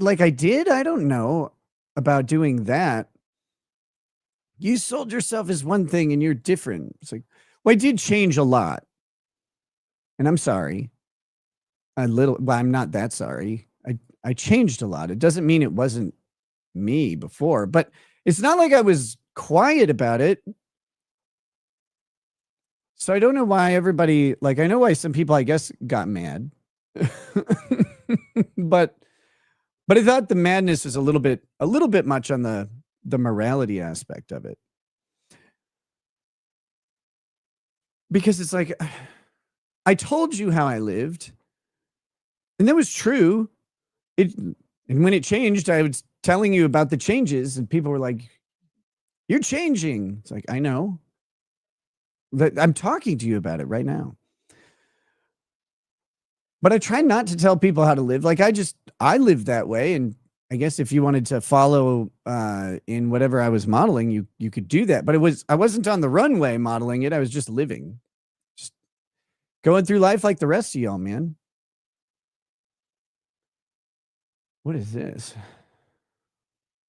Laura Owens indicted on fraud charges.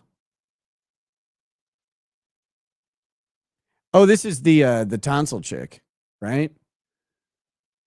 July last year, Maricopa County Attorney's Office began to investigate Laura Owens at the request of a Superior Court judge. This came after the defendant made several inconsistent statements during a paternity hearing involving a former contestant on the television program The Bachelor, Clayton Eckerd. Owens originally filed a lawsuit seeking child support from Eckerd, then dropped her claim alleging she'd had a miscarriage.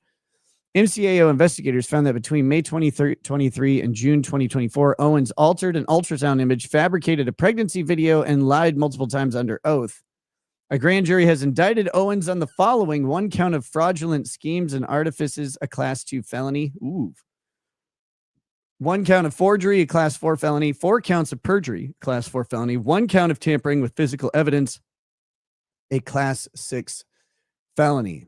They should also have indicted her on having the stupidest fucking claim ever.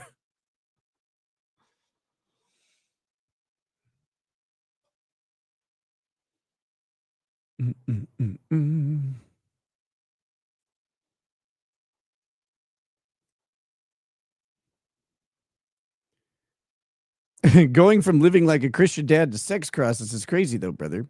What's non-Christian about sex cross? I've only ever had sex with one person on that cross. And it was fun. Leave me alone.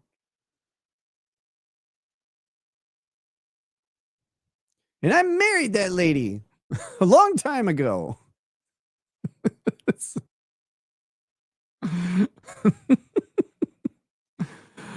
Oh my gosh.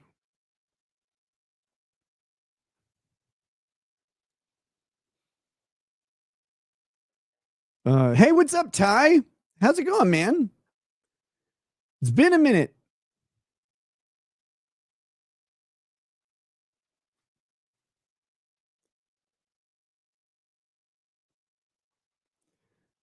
The Black League, I don't know either. I don't know why anybody's that mad. No, I do. I actually, that's not true.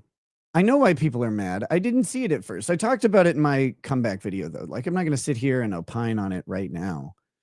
But when I had first come back, you know, or not, when I attempted to come back a couple times and I was still super angry about everything, I didn't see it as much. But when I thought about it, like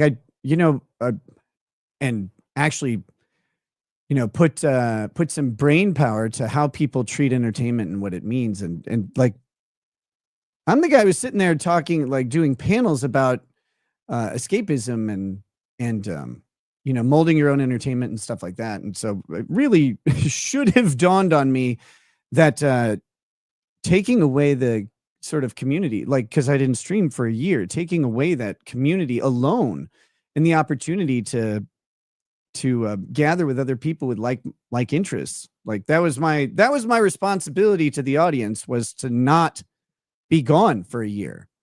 And that's where I was gone before that. Like, let's be honest. Like I all sorts of reasons for it, but they don't matter because for you guys, like, I wasn't there. I wasn't consistent. And like, I wasn't taking into consideration the impact that has on people when their entertainment and their escape is disrupted. So, like I said, I talked about that in my return video and I meant it. I'm still going to yell, "Whoa, buddy," at you though. Whoa, buddy. Go ahead. You're the one who should be ashamed doing impressions of Canadians.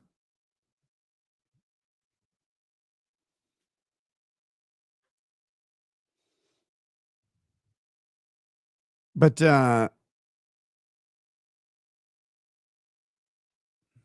MVC, your first few nighttime vids back turned me off a bit. Loving this morning. Lighter and happy, Nick. Well, it's tough because you have to say some things, like you have to address the elephant in the room or whatever. All right, YouTube just kicked everybody out. That's cool. Thanks, YouTube.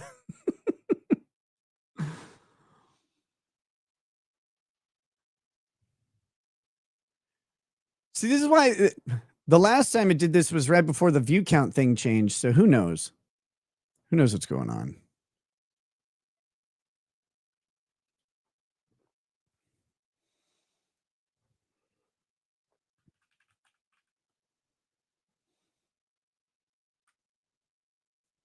It is really nice when YouTube does stuff like this.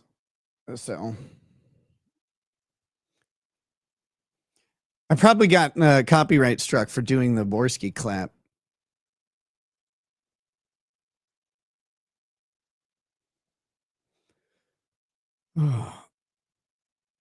Oh my gosh.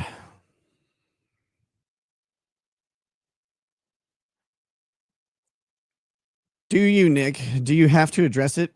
I don't have to. I like to. I like to talk to people. Here's my thing. I've done social media and I've done YouTube, but my way, not like it's mine, it's my way. It's just I've done it in the way I've done it, and it's been successful. And so it's always interesting when people are like, "You need to stop doing things this way. You need to do it that way." And it's like, well, but not to put too fine of a point on it, but I've been more successful at it than you. And MLS, I'm not talking to you here specifically. You were just the doorway to the conversation. But it's kind of like going back to the meme copium thing. Oh, Nick had an opportunity to do this. I'm like, brother, you've not been through what I've been through, and you've not had the level of success that I've had on YouTube, and you still don't. So like you haven't given me any reason to take your advice, which is fine. You can give unsolicited advice to anybody. That's what makes it cool. Like, it's unsolicited. But this notion that like, you need to stop responding to people on Twitter. It's like, but I like to respond to people on Twitter. I don't care if they have 12 followers or 12 million. It doesn't matter to me. I'm just talking to a person. It's just a person on the other side. I talk to people everywhere I go. Don't ever get stuck in an elevator with me. I will bore the shit out of you with dad jokes.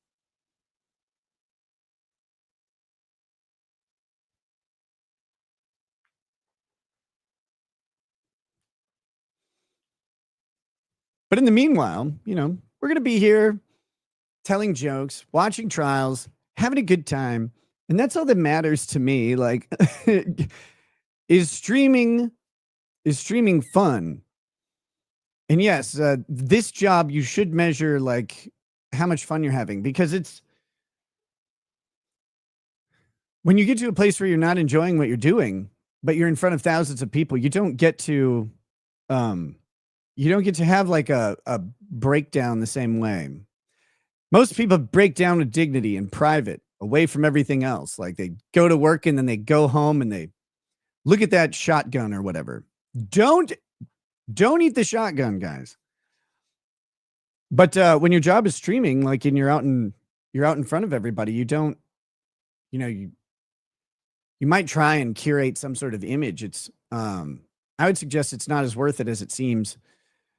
What you need to do is take a break, which sucks because you feel like you can't after a while.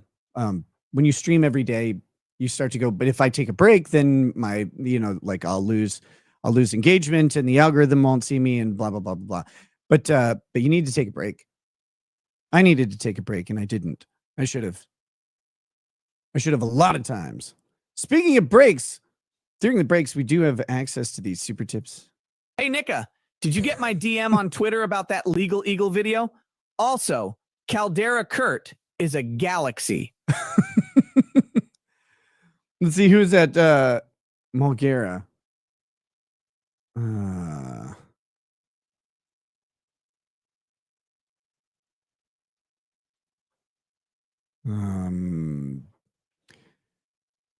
I don't know. Ping me in the DM again, because it might have gotten pushed down because I don't see it. But what is it? A Legal Eagle video to review during the break time? That'd be fun.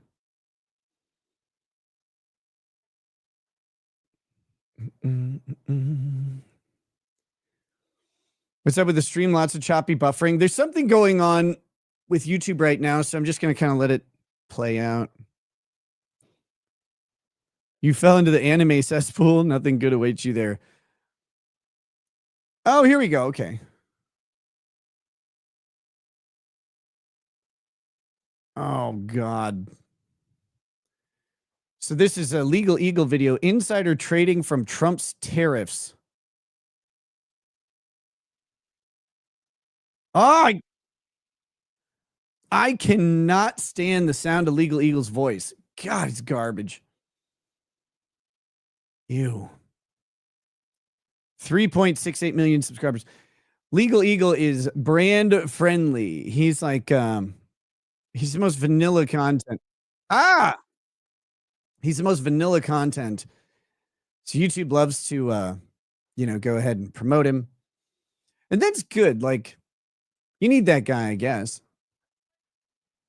The most corrupt presidential act in history one day ago. Yeah, we should do some Legal Eagle video reviews. You can't deport U.S. citizens. Watch me. Don't tell the president what he can and can't do. He's the president. You're just a piece of shit.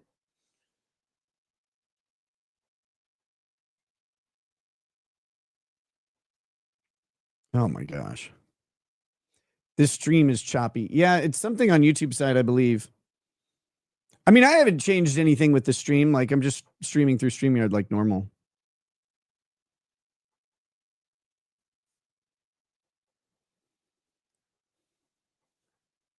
Oh.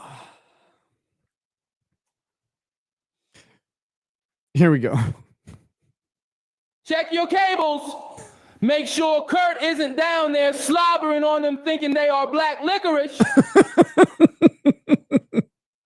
I prefer braided cables. Braided cables are better. I love braided cables. Braided cables are more effective.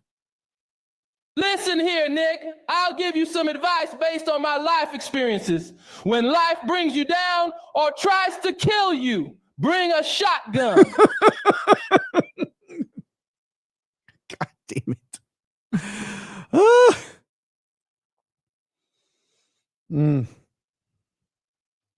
India and Pakistan is at war. Maybe that's why the internet isn't working.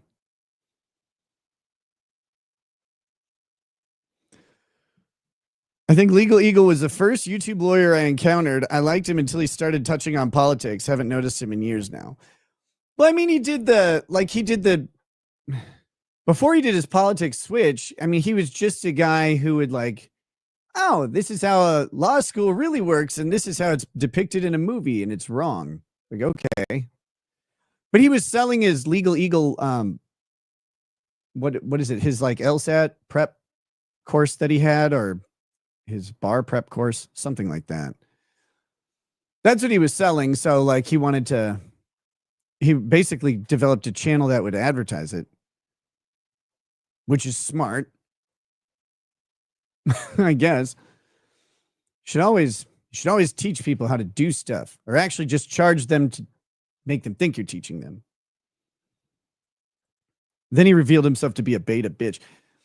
He made a calculated decision to go all in on politics, and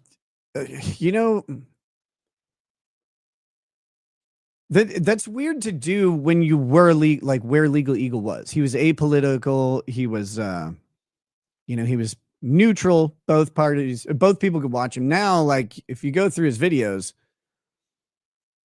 let's see. Most corrupt presidential act in history.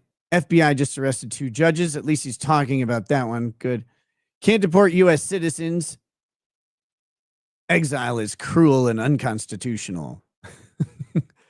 I joined with 500 law firms to fight the Trump administration.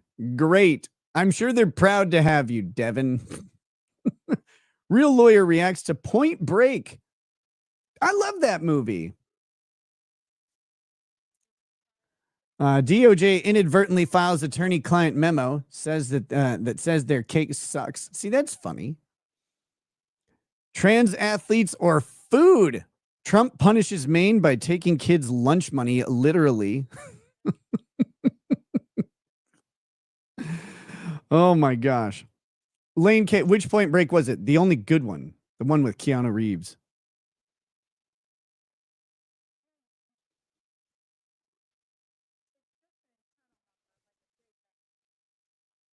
Oh, something's happening. It's really quiet though.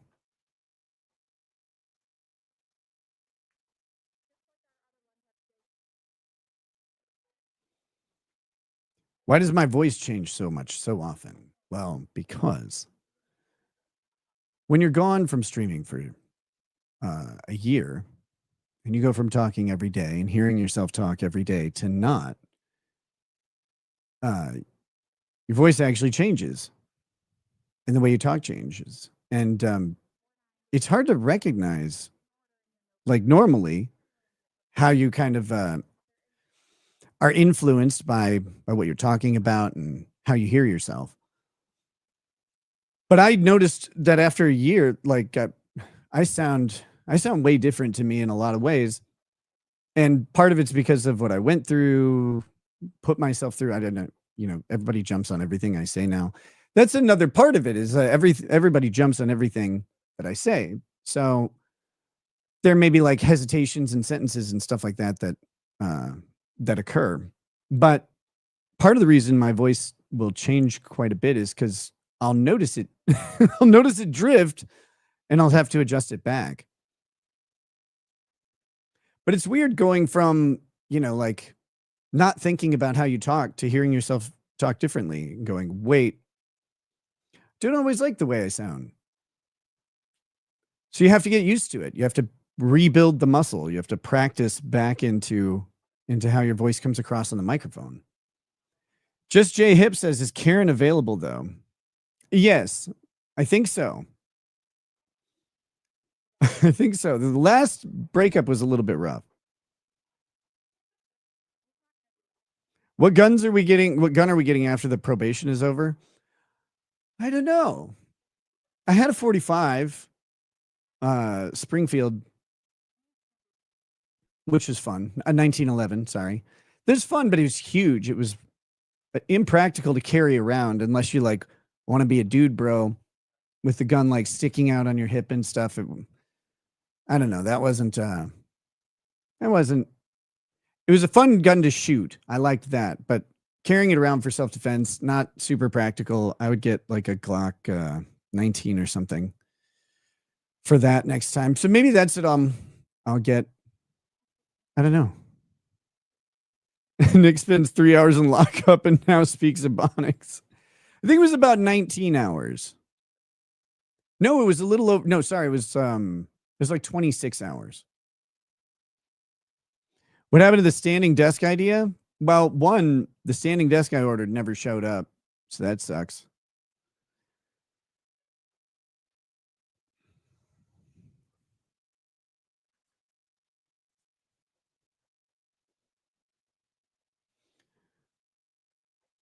You love your SIG P22940 Smith & Wesson. Operation Iraqi Freedom Edition. It sounds cool. It sounds like a lot. Does your wife get to keep your guns legally for the time being? Nope. They're gone. Those do not get to come back. So Minnesota has a law where when guns are seized in connection with drugs, they're basically presumptively forfeited. So even though the gun charges were dismissed, the gun forfeiture still occurs, which I don't think is. I think that there's constitutional questions about it. And actually, the process by which they do it, I think, is definitely unconstitutional. Well, I say definitely. It's not been found unconstitutional. I believe it's been upheld just fine. But they require you.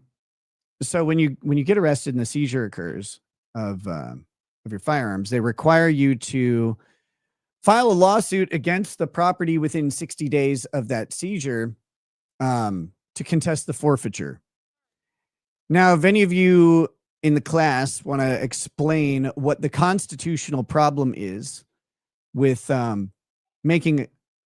being required to make a claim of ownership within 60 days of a seizure, I'll wait. Tell me what amendment that violates.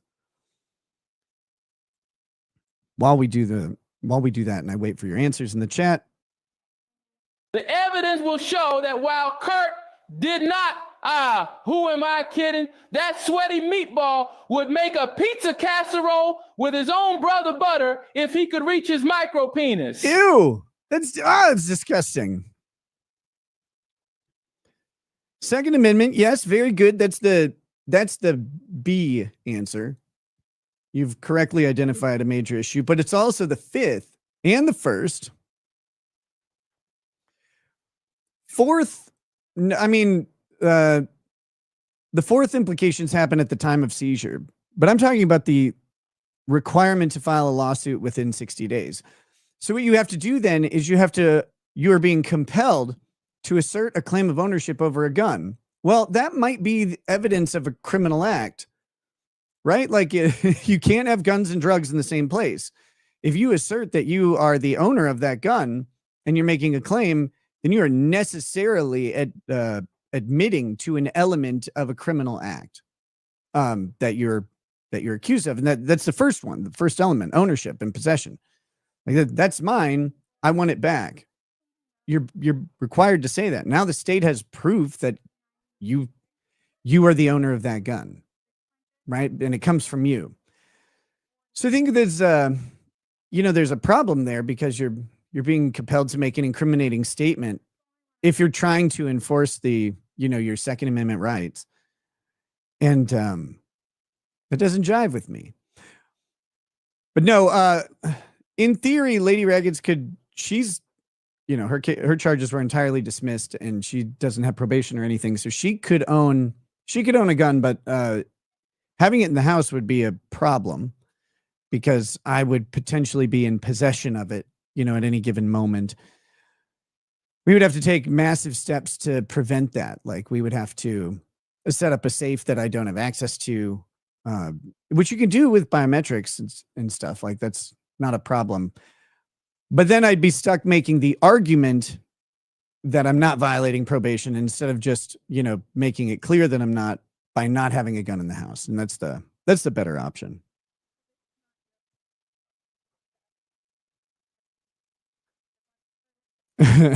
Kurt is supposedly going to interview Turtle Boy tonight at 8 p.m. It's going to be Must Miss TV. Yeah, it could be good.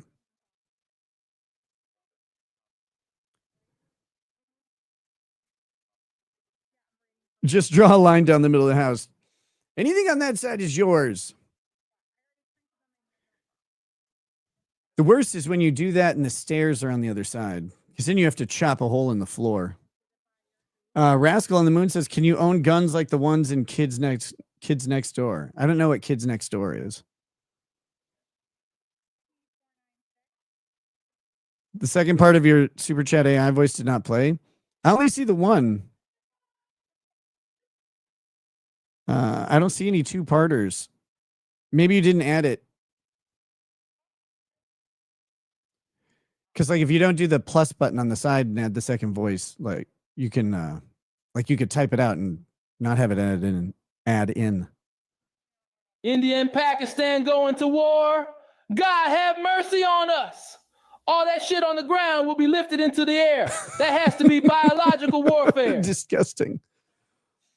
Sicken says, if you believe it's a Fifth Amendment violation, why wouldn't you put yourself in the position to argue it? Because I didn't want to go to prison.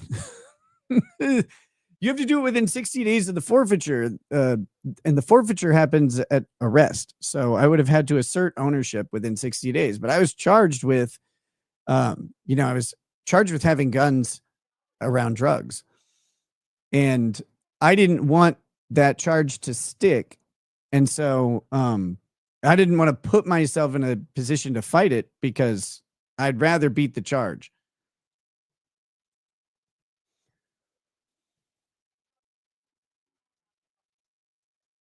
Again, it's just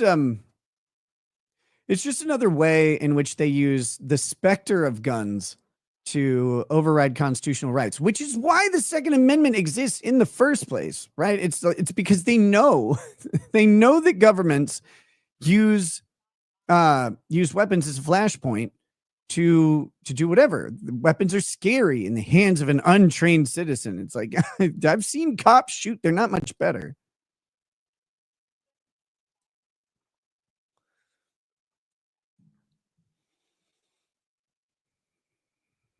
Let's see. You should have told the cops you didn't give permission to search your house, stupid. I did tell them that. I told them that a lot.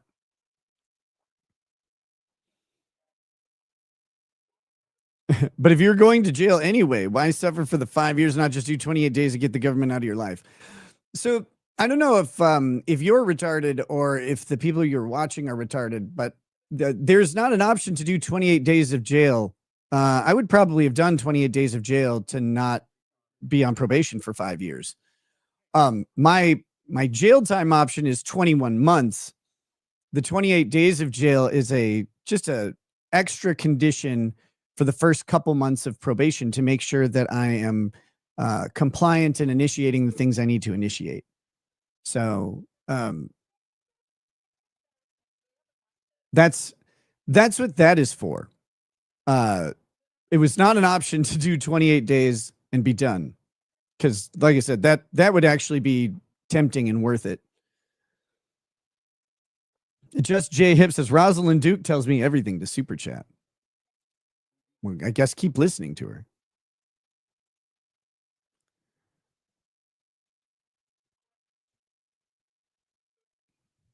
Am I still practicing law? No, I haven't really practiced law since, what was it? I think it was 2021. Maybe it was 22. Maybe it's the beginning of 22. I can't remember when I completely wrapped up my last case. And I keep my license, although right now it's suspended. Because I didn't do my continuing education while I was, while I was contemplating my bad decisions. But no, I generally don't have time to invest in a client, the type of time that they would need for their case. So I don't represent people. Are you never allowed to own guns again or just while on probation? Just while on probation. I'm not actually convicted. And assuming I complete probation successfully, I won't be convicted. So I won't have a felony. I won't lose my rights. I just temporarily am barred from possessing or owning them. Your throat muscles would have been put to work if you had stayed in jail.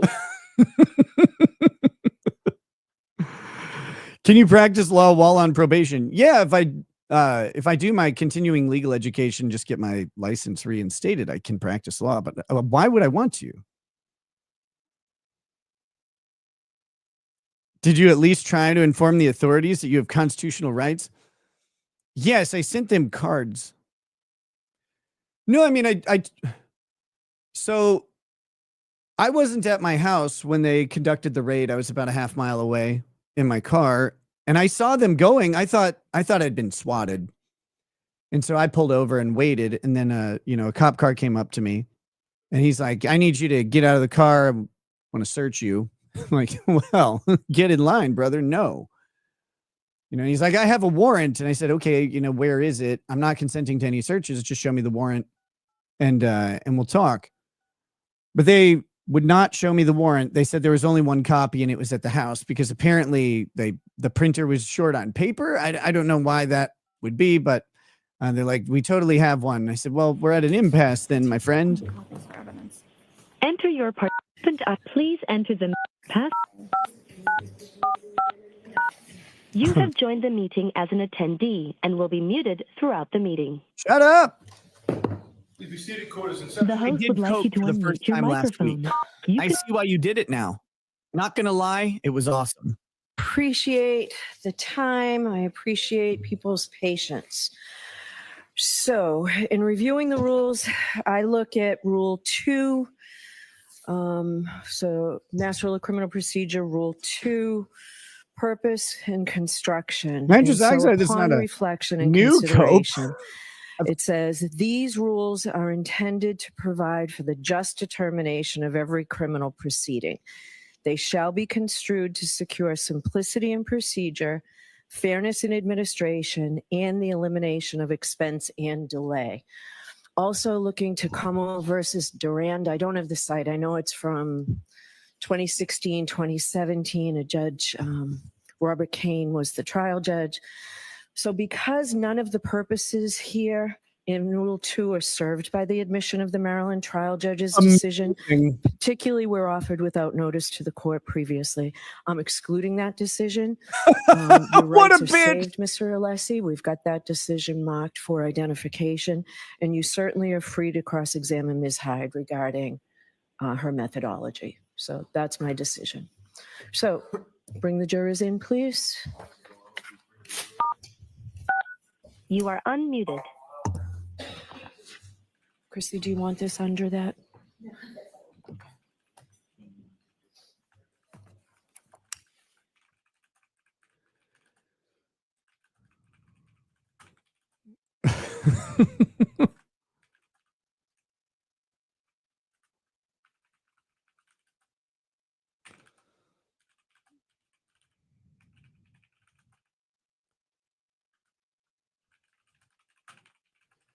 Hold on. I mean, that's crazy. She just prevented him from, on cross-examination, bringing up a case in which her methodology was specifically found unreliable. The reliability of the expert is a core question for experts. Hold on one second. What's up, girl? You want a hug?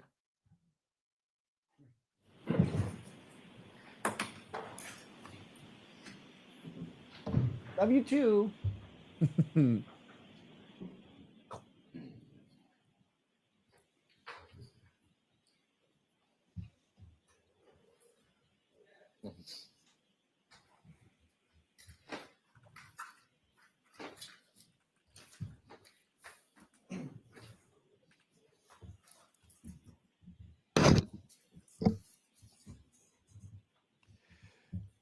That shouldn't even be a question for the judge. Like, it's just part of cross-examination. Put it back in session in ABC. Yeah, he can cross her on it, but he just Jurors, he I can't. appreciate your patience. He can't introduce Your the next case. witness, Mr. Brennan. He can't introduce the case in which she was Cromwell found calls unreliable. Jessica Hyde.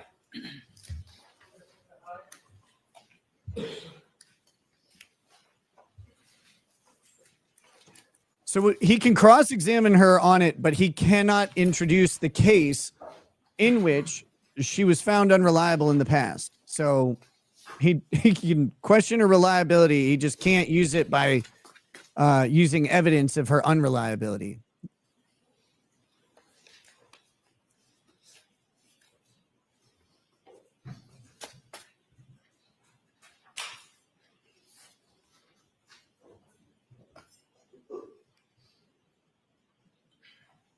Wouldn't she just bring up 50 cases where a methodology was found sufficient to be done with it? Yeah, unless she doesn't have those. Follow me, please.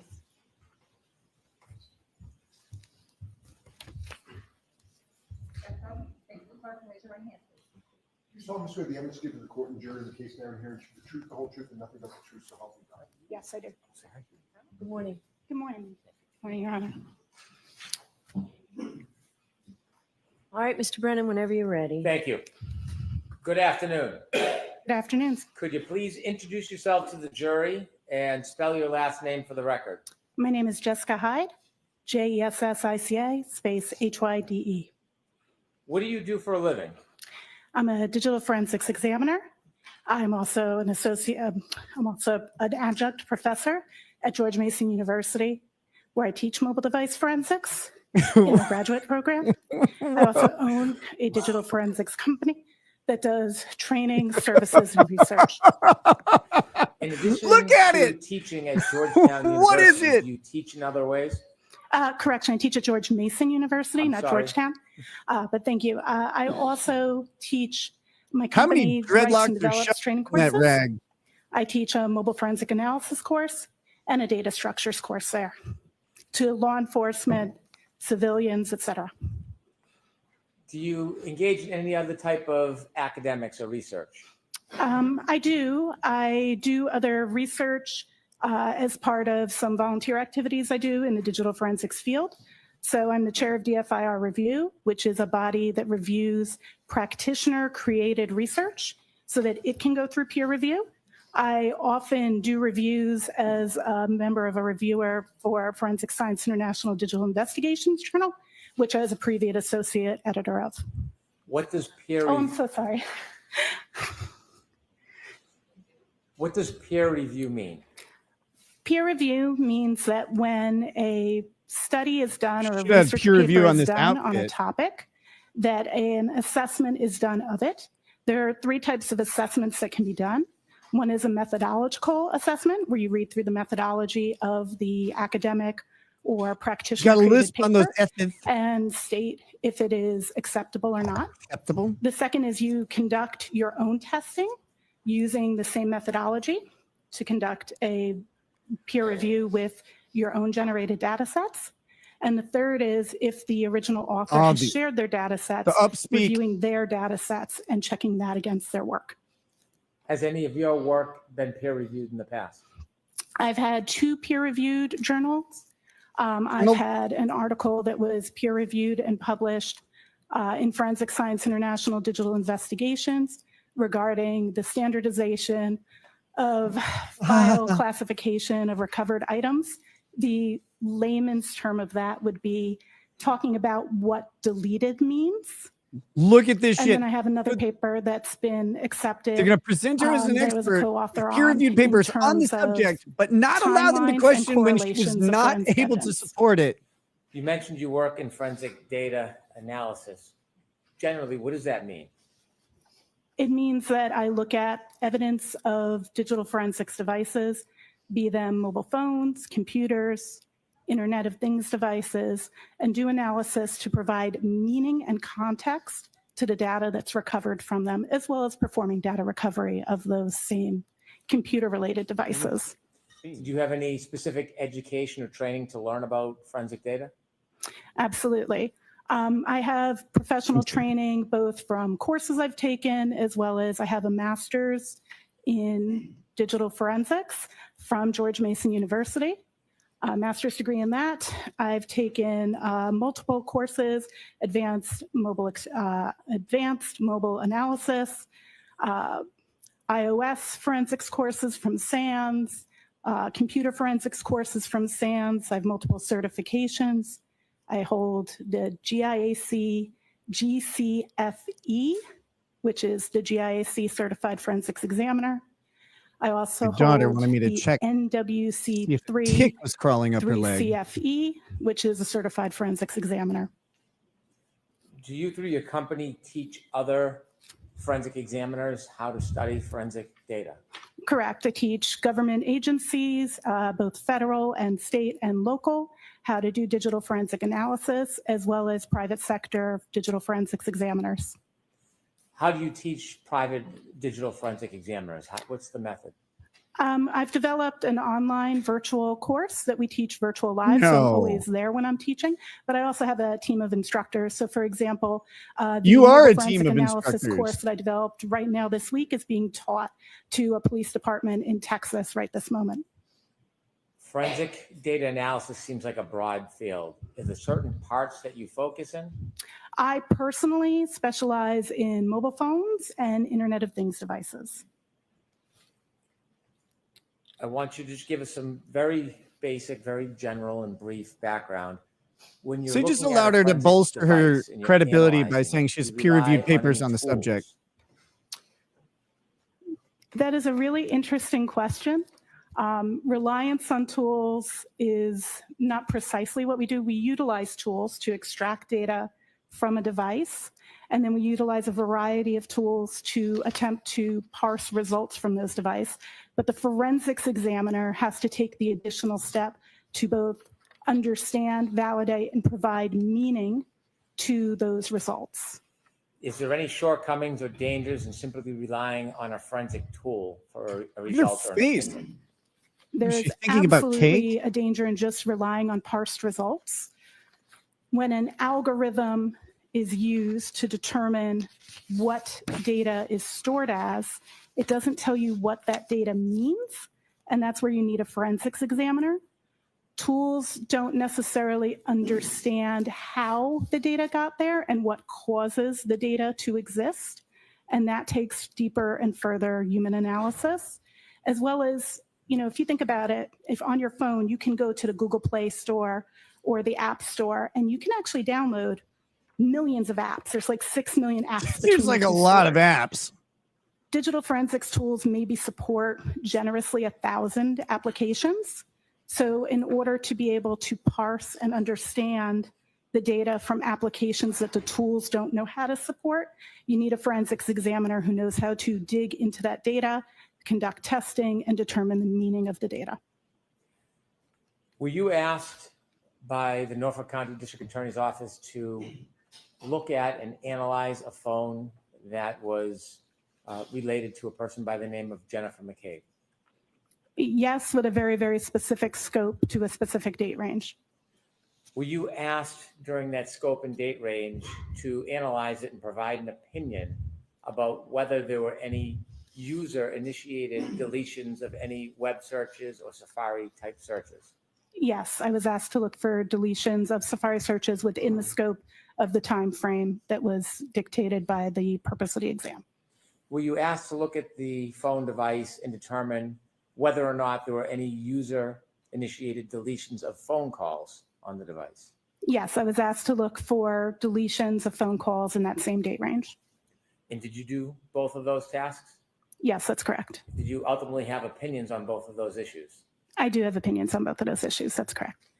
And in engaging in the efforts to answer those two questions, did you necessarily have to review and analyze a web history that included searches on January 29th, 2022 at 2:27 a.m.? I did analyze web searches that occurred at 2:29 a.m. in local time here in Norfolk on January 29th, 2022 from the device that was provided. Yes, not the device, forensic image for clarity. So before we get to the two opinions that you were asked to consider or what your opinions were after analyzing the data, I want to begin by giving the background and having you share with us your analysis and your observations and opinions about the search on Safari relative to this 2:27 time frame. He brings it right up. Before we begin that, let me just ask you one question. Did Hey, you do man. anything to Hey, what's ensure up? the integrity of the data that Trying you an were looking experiment. I'm still streaming on my channel. The forensic image, the first thing I did was I did what's called a hash of the image. See if I'm going to confuse the heck out of my audience. They're seeing two images of me. Presentation of a file. So a No, forensic no, image, I don't all think the I can data stop from the that. phone, If I it turn off comes the in camera, it turns one off. file that can Oh, no, then that be worked. extracted I and can do have the that. rest of the data.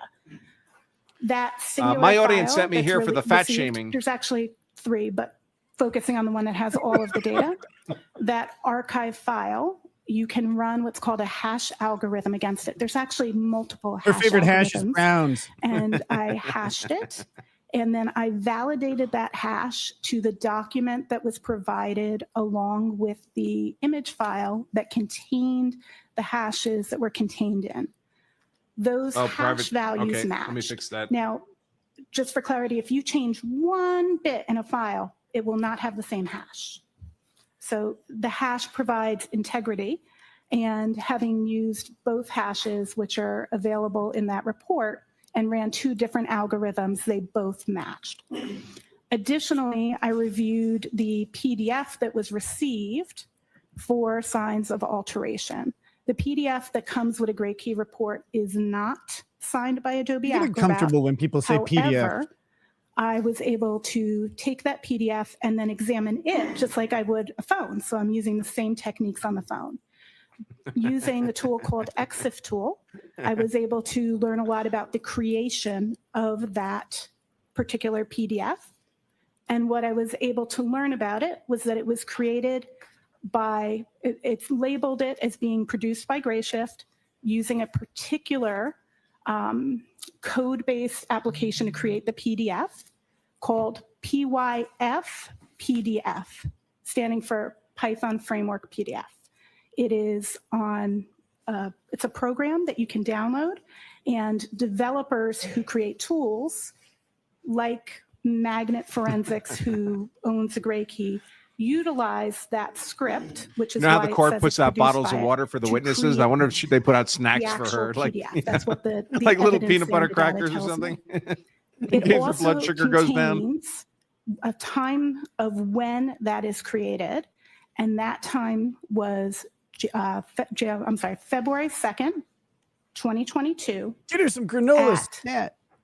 global UTC, that's the global constant time, think what's in the UK, at 22:49, which local time would be 5:49 p.m. Scintillating. So that says that it was created approximately 2 hours and 45 minutes after the document said the image started, and it correlated with the document information. So that provided some level of certainty that that document was factual. And on top of that, I further opened the file of that PDF in what's called a hex editor, which Why do I lets me feel like see, she has every byte, all of every one bread zero. dough And rising in under that from rag? doing that, I looked for tag markers that are made sometimes in some modifications. Is it true that she's the Pillsbury dough called girl? XMPs, which is Adobe's format of markup. And I did not find any evidence of those tags. When you're trying to determine whether there's integrity in the data, are you able to tell 35 whether or not under? there's I been know any she's childless. alterations or tampering before the item is put on the Gray Key machine to make I got a the date extraction? for her. She That likes would pizza be casserole. when you're talking about if the physical device had been manipulated. Is that Yes. correct? Yes. I cannot tell if the physical device has been manipulated prior to it being imaged. I can only validate if the image was correct. In theory, all of the data of anything that you did on that device would still show in the evidence of device logs and whatever locations that were touched or communicated with. But at that point, it's the same as any user interacting with the device itself.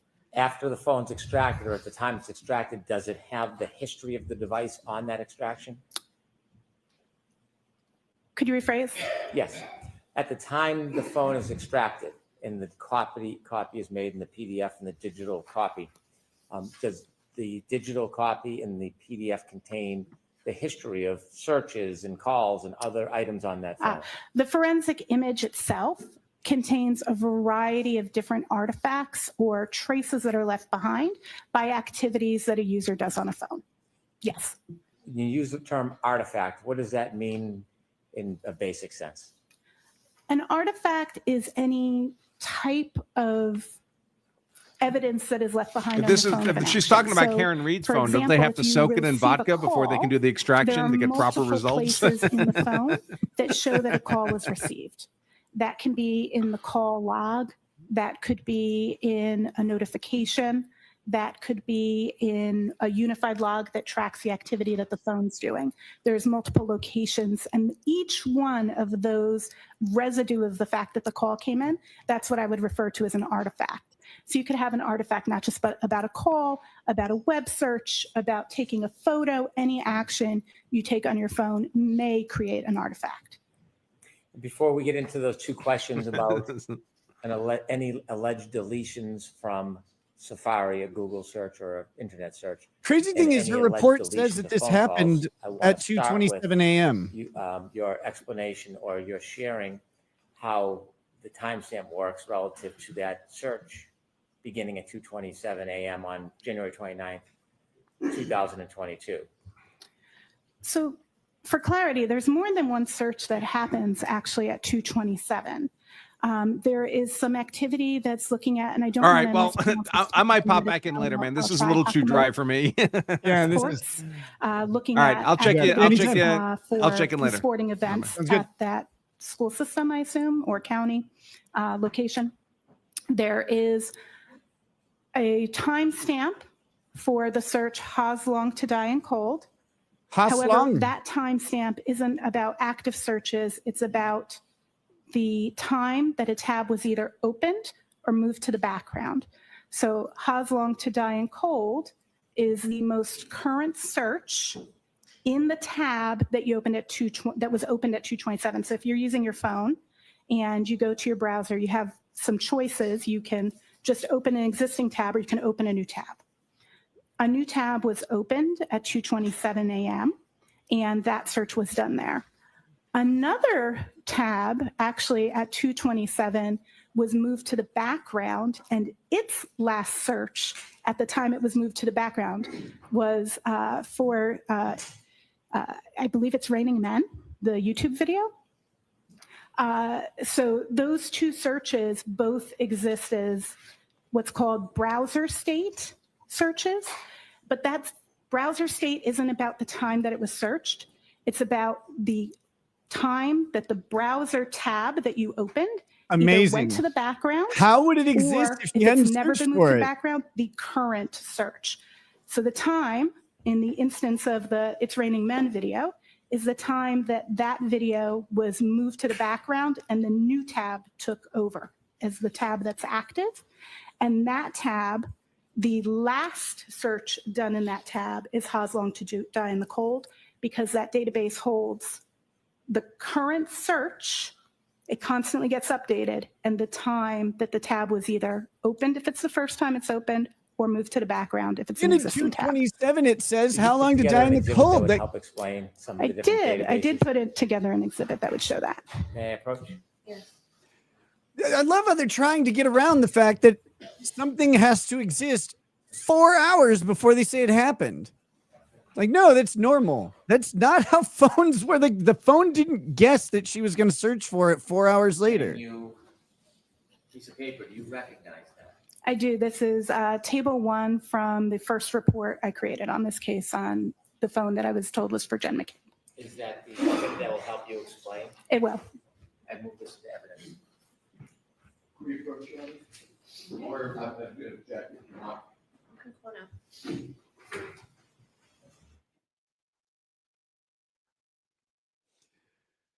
So we have a digital forensics expert, unironically and without a shred of shame, standing there saying, okay, this search didn't happen at 2:27 a.m. You see, what happens is the phone saves the last search when it recalls the tab, and the last search was at 2:27 a.m. and it was "Haas long to die in the cold," but that actually happened at 6 a.m. What?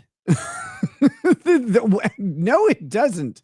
That's not how that works. The phone can't have a predictive database entry for when a search will have occurred. It's 4 hours prior to when it happens. There's just, that's not, I don't know how else to say it. That's not how they do it. It's obvious why they wouldn't do it that way. The Zoom meeting said unmuted. Hurry up and say something about Kurt's micropene so they can put it on record.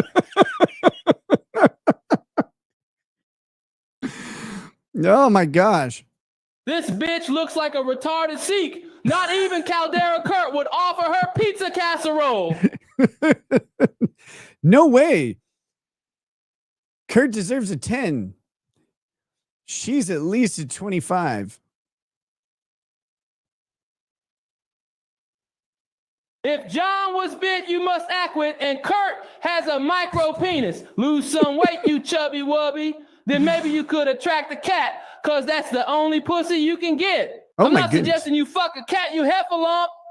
I'm trying to divert your attention away from minors, you butterball land, whale tub of lard.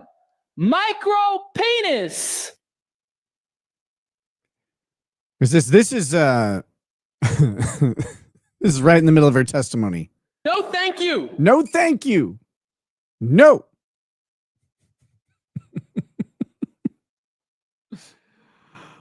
Oh my goodness.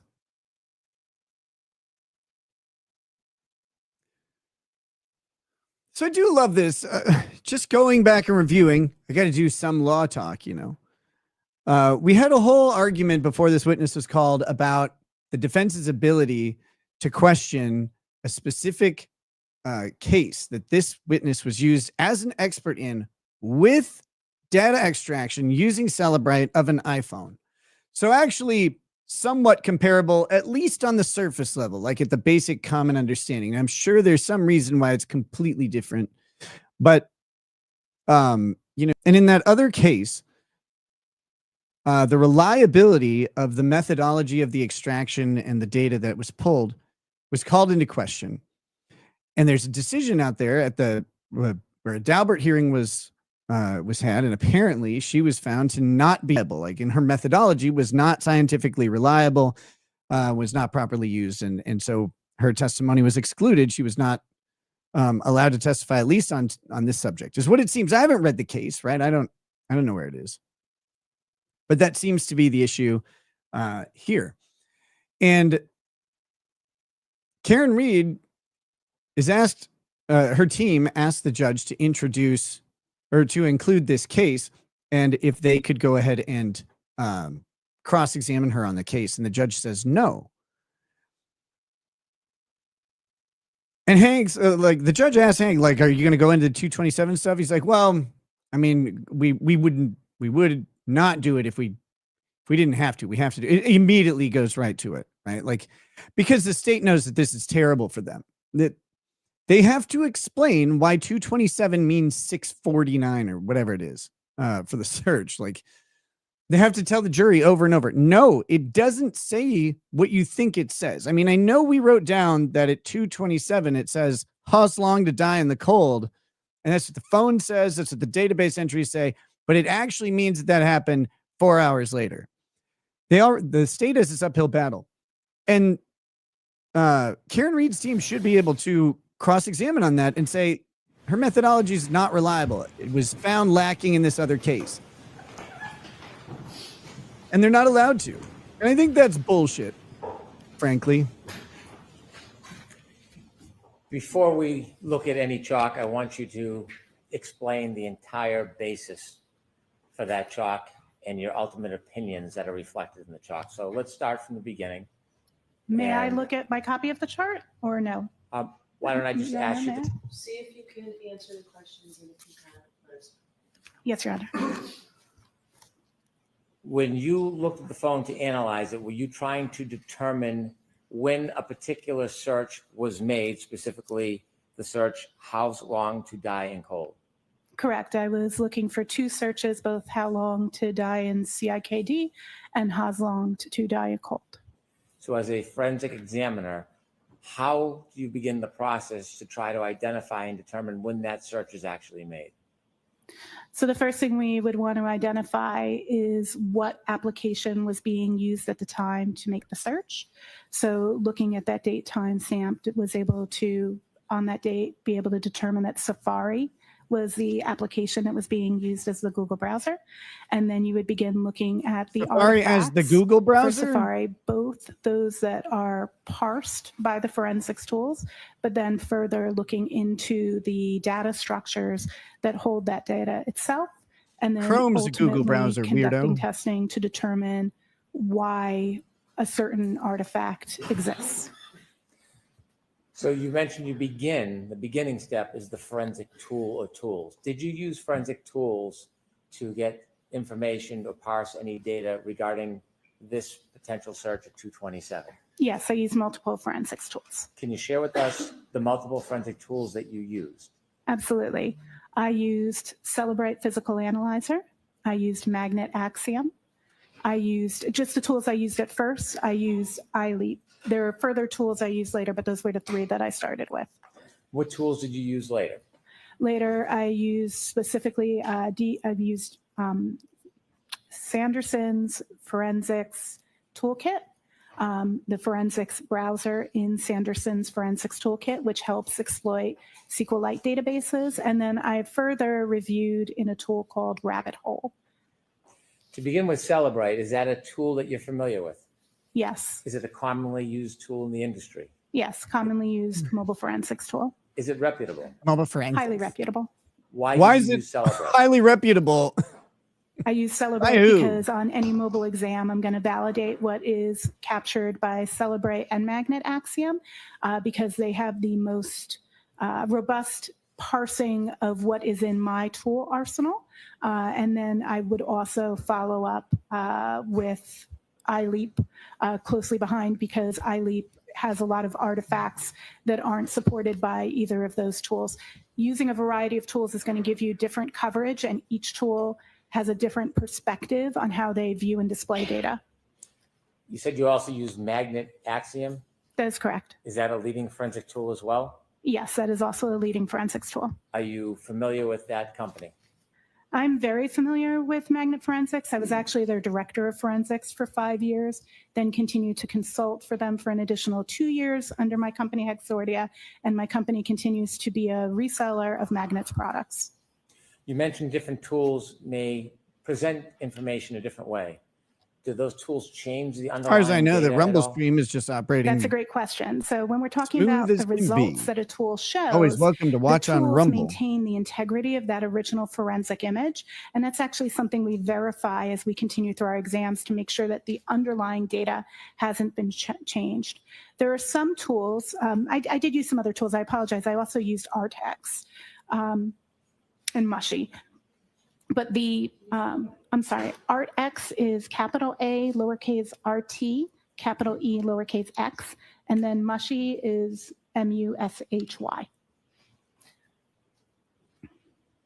You're welcome.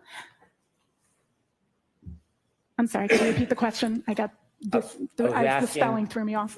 I mentioned, or I asked you about using multiple tools and whether or not the use of different tools changes the actual underlying data. So the actual underlying data is always maintained, and we do validate that. Some tools allow you to see parsed results and then allow you to dig deeper into looking at the actual files and data structures. Those would be tools like Celebrate, Physical Analyzer, and Magnet Axiom. Some tools show you the parsed results and tell you where they got them, like iLeap. It shows you the parsed results and tells you the file location, and then you would open that up in an external tool.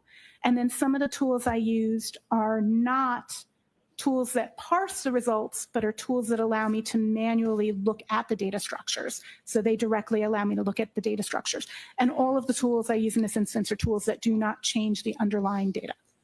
Is it important or critical to go beyond the tools presentations and actually analyze the data yourself? It is absolutely critical. Actually, in the NIST Scientific Foundations paper from the National Institute of Science and Technology that states the foundations of digital forensic science, it states that it is the examiner's duty to not only verify and validate tool results, but also to provide meaning to forensics parsed results. Does software update regularly? The software updates all the time. Typically, we get an update about once a month. And to be honest, it's not enough to keep up with how many new apps are developed and how many new phones come out and how many of your applications get updates, new features, for example, maybe in Instagram or Facebook. So the tools update very, very regularly. When you use the Celebrate tool to analyze the 227 search, did the I search wonder how many cause long colors to the die in dreadlocks the are cold have a underneath that timestamp on it? fucking head There are rag. she actually has. multiple artifacts for Haslong to die in cold. Remember earlier we defined an artifact and we spoke about it was one of the types of traces. So there are multiple traces for that Haslong to die in cold. Only one of them is associated with the 227 timestamp, but there are other instances of evidence of that was parsed by Celebrate. Is there any danger for an untrained eye to rely simply on the software when looking at a search like this, how long to die? Yeah, the untrained eye. Seeing the 227 timestamp. Absolutely. The There's people can't a really read. scary danger that an examiner who has Terrifying. not dug into the artifact and tested to see what it means may assume erroneously that 227 timestamp is the time that what is there is searched. The search in that field of that artifact is going to always be the most recent search in the tab, but that timestamp actually means either the time that tab was backgrounded or if it's the first time the tab's been opened, when it was opened. So you could erroneously implicate a search was done hours or some time period or even days before it actually occurred. Some of us leave our tabs open forever. In your teaching, examiners and students, do you teach about this specific concern and concept? Yes, I teach about this concern both in my mobile forensic analysis class, Unreal. my mobile forensics course that I teach at George Mason University in their digital forensics master's program, and in the data structures course where we specifically learn how to analyze these databases in question. In your experience, how common does an untrained examiner make this The mistake? phone I wouldn't be able to speak goes to how back in common time an and untrained applies examiner the does it, search. but regularly my students get those questions wrong on earlier examples I give them in class to kind of indicate to them that they could easily make mistakes without understanding meaning, and I use it as a teaching aid. Meaning? So teaching, 90, 100 easy students a year, I regularly see that in untrained examiners that I'm teaching in my class, but I wouldn't be able to say that across the discipline. I'll be right back.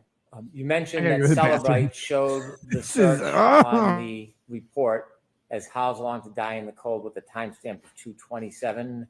Is it 227:40? Yes, that's correct. Do you know whether or not Celebrite has updated its software? In May, Celebrate of last year, Celebrate made an update to their software actually to remove this artifact because of its ambiguity and the risk that an examiner may overstate or misstate what it is. Is this ambiguity reflected in other types of software? Could you rephrase, please? Sure. For example, when you did a report in Axiom, did it have similar reflection in the report? Objection, Your Honor. Ask it differently. Did you run a report regarding this time frame through Axiom software? I did process the image through Axiom, yes. When you did that, was it the same or a different result? Axiom and Celebrate really show their data very, very differently.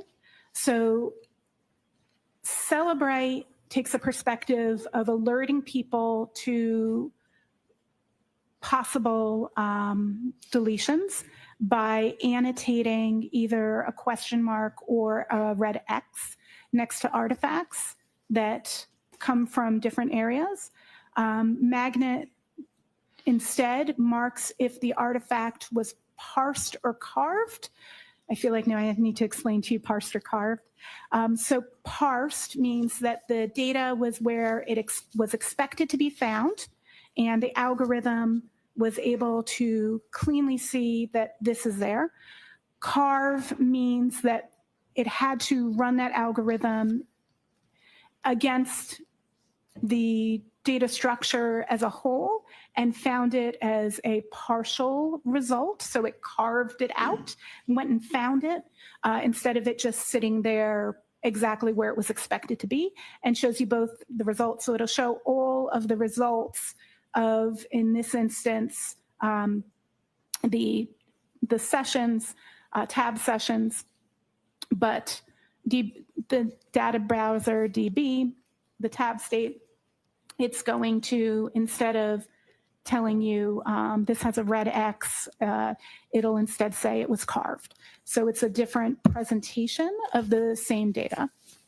So I want to talk about deletions in a little bit, but I want to get back to the 227 search. Sure. So when you produced or you looked at the report for Celebrate and it showed this timestamp as well as the phrase, how's long to die in the cold, where did you look? How did you make an analysis to determine whether or not that search was actually made at 227 or another time? What was your next steps for us? So in looking at that timestamp, the first thing I did was actually go and look at what literature exists on the artifact.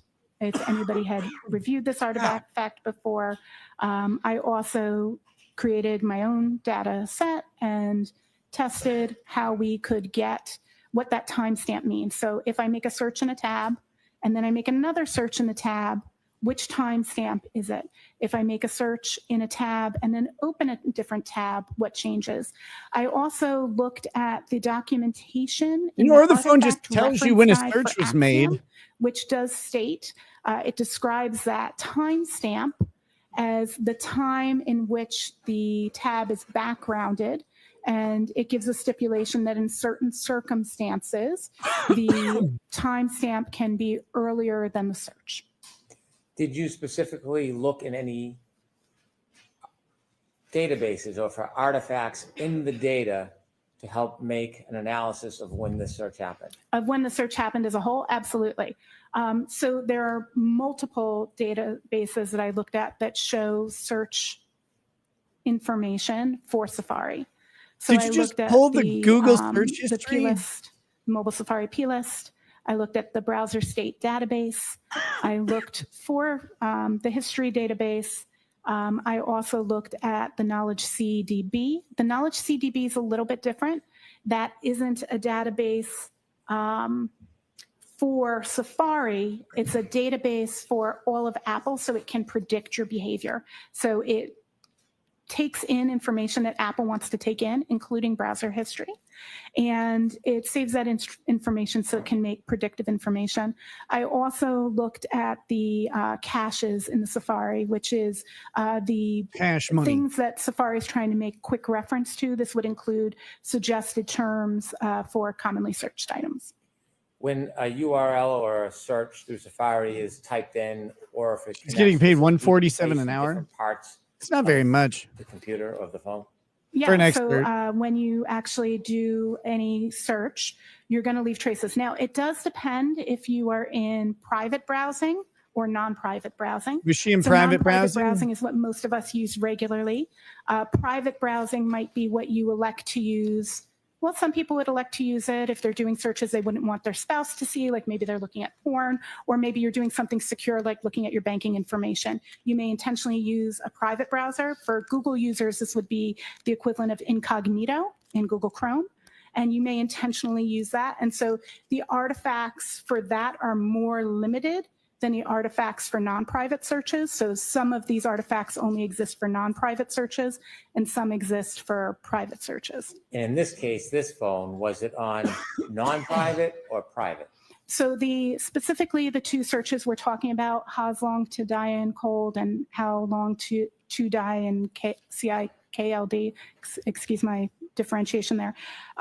Both of those searches were done in non-private browsing. So they weren't hidden? I don't understand the question yet. Was there any applications on to mask those searches? Not to the best of my knowledge. I did not see any. We began with the 22740 timestamp. The next recording on that tab, do you recall what time that was? I believe the next, and I'm trying to remember the chart from memory, if that's correct. So I believe the next thing we're looking at is the 623 suggestion from Apple search terms for how long to digest food. Am I matching what you're seeing on your chart? Well, let me ask you. Okay. When you saw that, do you look on the same tab or a database? Where do you find that information? Fair. Understood. So all of those databases I was just mentioning before, we're looking at all the parsed results from all of those. And I was looking in the entirety of the scope from the time of midnight till noon. That was the time frame of my scope of all of the content that was done in the tabs for BrowserScapeDB, Cloud Tabs artifacts, History DB, Mobile Safari plist, Knowledge C, each one of those. And then I was combining them to timeline out the activity. At 6:23:51, did you look into how long TIDIE in CIKD?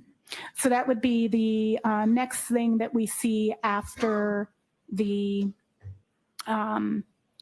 Apple suggested term of how long to digest food. That's the next thing we see is we see an entry of that. There's two immediately next to each other. I don't remember the precision on the seconds of which one's first off the top of my head, but one is in Knowledge C and one is in the Mobile Safari plist. Can they appear in different rooms in the data bank in different places? The same search? Searches appear in many different places. They can leave traces, such as that Knowledge CDB. I love that Apple calls that knowledge. It's like what it's trying to learn. So the Knowledge CDB, what Apple's trying to learn about you, as well as in that Mobile Safari plist, as well as at the moment of that search, which I don't have the device in that moment, but just so there's an understanding, that open tab, the URL would have been updated, or URL is the website, would have been updated to that search at that moment. Had we imaged it at that moment, it would have been how long to die in CIKD. And finally, at 6:24:47, did you identify any artifacts with that search that appears with the timestamp of 2:27:40? Did you find the same? Correct. At 6:24, we have two timestamps in the same two locations for Ha's long to die in cold, the Knowledge C and the Mobile Safari plist. So based on your analysis in that issue, did you come to an opinion whether or not the phrase "how's long to die in cold" was actually searched at 2:27 a.m. on January 29, 2022? There are no artifacts. So the answer is yes or no. Can you repeat the question, please? And so based on your analysis of the phone and the data using all of those softwares, did you come to an opinion whether or not the phrase "how's long to die in cold" was searched at that timestamp tab of 2:27:40? Yes, I came to an opinion. And what is your opinion? What is your opinion? Rephrase the question as to the opinion. I'm sorry? I'll see you at Sidebar, Mr. Leslie. Thank you, Your Honor.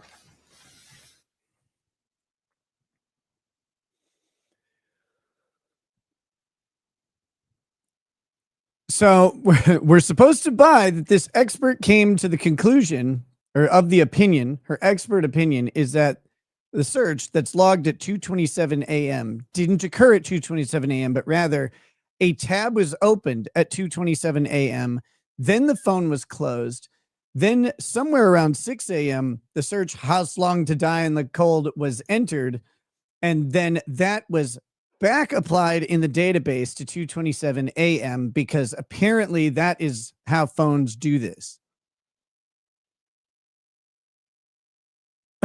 Like, come on. Just lie to my face. Just look me in the eyes while you do it. Leslie is going to ask her if she grew a micro penis from taking Kurt's anti-Ozempic medication. Also, she ate the 2:27 a.m. search. she ate the search. Come on. On the crazy hot scale, this expert is at AOC Eyes and Gorlock the Destroyer. Damn. Oh shit, Kurt, we found the dough for your pizza casserole. I feel like Kurt needed a Ronnie in his life talking down to him. Why would a fat Amish lady know anything about technology? The only technology she knows about is the stove or the washboard she uses down by the river when she beats her granny panties with a rock? I'm declaring another win for the toe. I ate some month-old pizza casserole that Kurt sent me, and I slipped into a fever dream where I was the co-host of a legal show with good logic called Toe Told. Gross. I don't know if I would trust any pizza casserole from Kurt. That's how you wake up in a bathtub. The evidence will show that this 80-ton battleship absolutely keeps food under her rolls of fat and insulin shots in her stupid fucking hat. You got to wonder what's under the head wrap thing. I think it's got to be dreadlocks.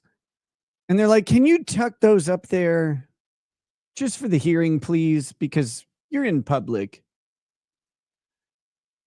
And they may be in various states of differing colors. Lady Tammy says, Rosalind Duke is awesome. Just J Hip says, can you defend me for all of my ongoings? Yes. I'll defend you with fists if necessary. Palmyra Media says, disgusting biatch. Oh my God, Krueger would run from that. Which Krueger? Freddy Krueger?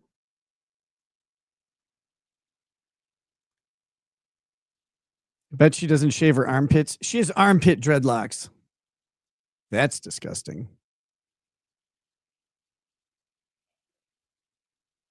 The witness, Miss Potato Head, splaining IoT and micro penis PDF is going to make me use Nick's 45 to air out my cranium.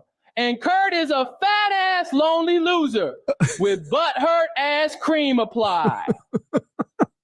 It's not my 45 anymore. It's the government's now. Got their hands all over it, pulling on its trigger. Kurt would roll that fat bitch up in gold medal flour and try to insert his micro penis in the wet spot unsuccessfully. God. No way. Kurt only bangs hot chicks. Your Honor, I'm an expert in quantum physics because I've watched Back to the Future more than 100 times. 2:27 a.m. is 6:04 a.m. They are exactly the same time. Objection. The human vanilla pudding is retarded. They are the same time because there's a universe in which those two times coexist. And so it must happen because infinity works that way. Nick, roses are red. Violets got silk. Big Kurt's micro penis got him down. I am big bitch with a do-rag on the stand who looks like milk. Hey, Kurt, heart stay large and weight heavy. Keep eating.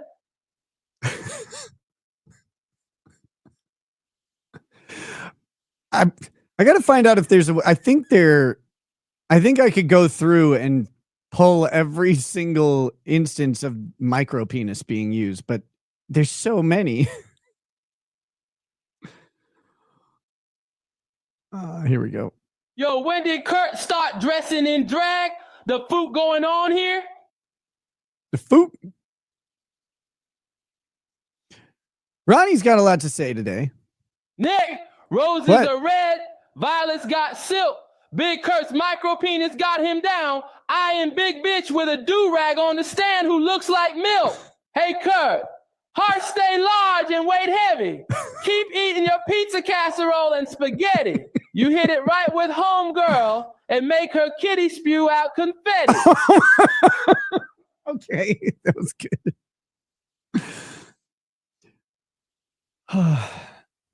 You know,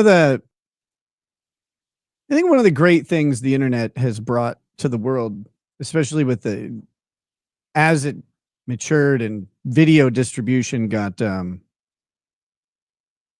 more popular, is just showing how funny it is when black people rhyme stuff. I don't know what superpower they got. He's like, you guys have been through a lot, but when you rhyme stuff, it's funnier than when white people do it. Damn, Nick, did you really sit naked in a hot tub with that whale, Kurt? No, did I was have major not shrinkage naked. to a super duper micro penis? Yo, Nick, keeping it real. No, I made him wear a tarp and I wore a swimsuit. Gross. Your Honor, the state's witnesses run the gambit for him. Red Skull 2, and now this whale. The defense is going to need a whaling ship for Cross. So this lady's large, like that's obvious. But it's not the fat that bothers me. It's the way she looks when she's about to answer a question about IT. And I know she's going to answer it wrong, which makes it worse, but she's so excited. It's like a chipmunk with a chestnut. She's just like, I like talking about this. That's how I do a digital course. We know. We can tell.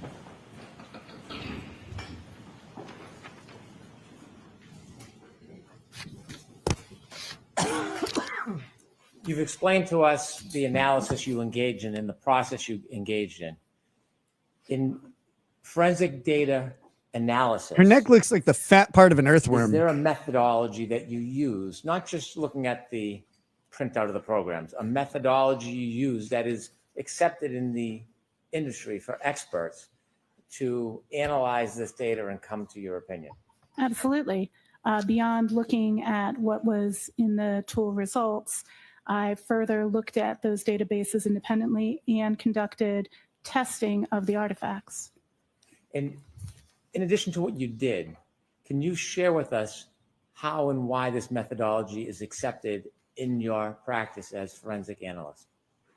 This methodology is accepted by NIST and by organizations like the Scientific Working Group of Digital Evidence.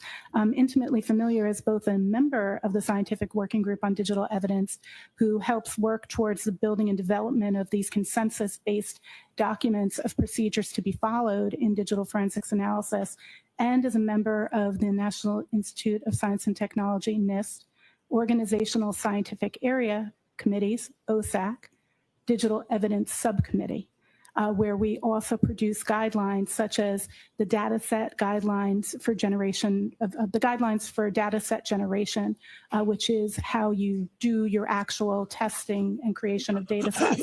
And I was also a part of the subcommittee that drafted that. So I'm intimately familiar with the accepted policies and procedures because I am also when you a just member of the look at it, groups how it that reads. help author these, as well as review them and look and use them. Are there articles and guidance in the industry about this particular practice of analysis? For analysis, just for clarification, you're talking about for analysis of Safari artifacts, of mobile forensics, of browser state DB, just for clarity on the question. Let's work our way through it. How Sure. about through Safari? For Safari, there are multiple different blogs that talk about Safari, as well as I have analysis of Safari through classes I took, such as SANS 4508, which is 518, SANS 4518, which is the Mac and iOS analysis course, which I took. How about the specific guidance regarding searching the different databases for artifacts? In terms of methodology for digging into databases, Yes. Is that correct? There are multiple, I've taken courses throughout my master's program, courses on how to analyze digital forensics artifacts, including mobile device forensics, throughout my GIAC certifications. I've taken multiple instructor-led courses on how to do these, as well specifically that cover mobile Safari history in mobile forensics at GMU in his master's program as part of the SANS 4518 class. And in terms of data structures, I've taken study on how to analyze databases like SQLite and PLIS are covered in those courses. There are books on study on this methodology? There are multiple books on digital forensics, many of which I've read, and including books specifically on analysis of SQLite databases, such as Sanderson's SQLite Forensics, which is probably the most authoritative, because not only was it written by Sanderson, who makes a tool, it was tech edited by 3 renowned forensics examiners, as well as Dr. Richard Hipp, who created SQLite itself. Dr. Richard Hipp, that methodology, guy's the technique cool. you used to look past the reports and actually look at the It's a data. hip check. It wasn't to make good. your determination and arrive at your opinions. Is that methodology regularly accepted within the forensic data community? Absolutely. Again, using the methodology Except from for the this one case consensus-based can't documents talk from the about. community, from the scientific working group digital evidence on best practices for analysis, as well as specifically for the SQLite databases I was looking at. I do that deeply verifying and in accordance with the understandings from Sanderson's book.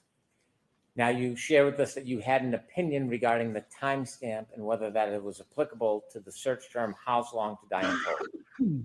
That is correct. Now, I want to ask you, to a reasonable degree of forensic data, scientific certainty, what is your opinion about whether My the audio's phrase choppy. "How's long to die Everything's untold" fucking up with was YouTube made today. at the So. time of the timestamp 22740? All right, back to approaching. It's the last time Mr. Leslie on this issue, okay? It's the last time you get to object.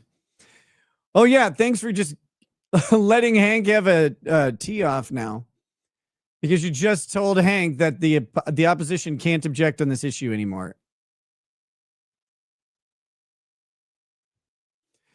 I hate when judges say that you can't object.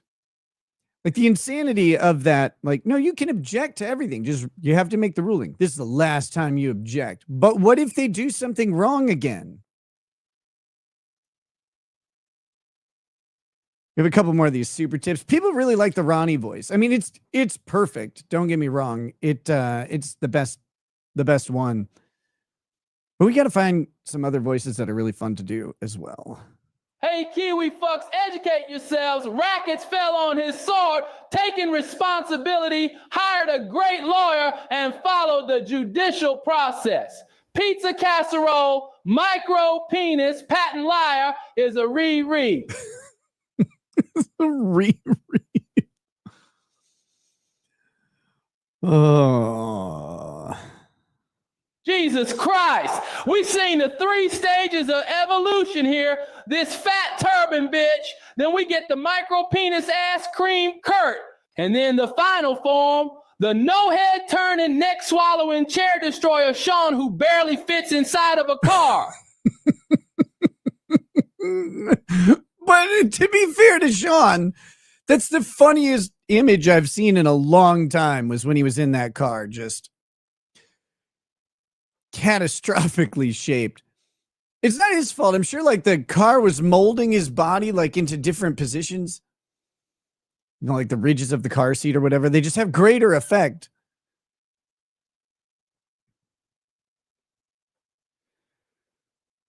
Oh my gosh.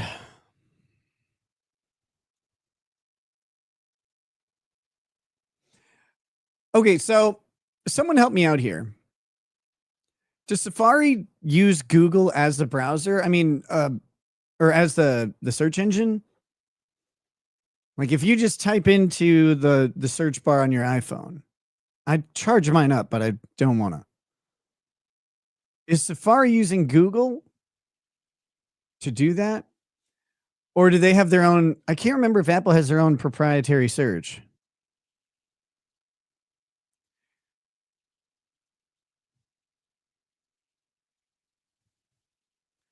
Because if you, what's frustrating is if you have Google, I believe you can go and find the exact time that the search was executed on Google through the account. Like they could have just done that. That'd be easier.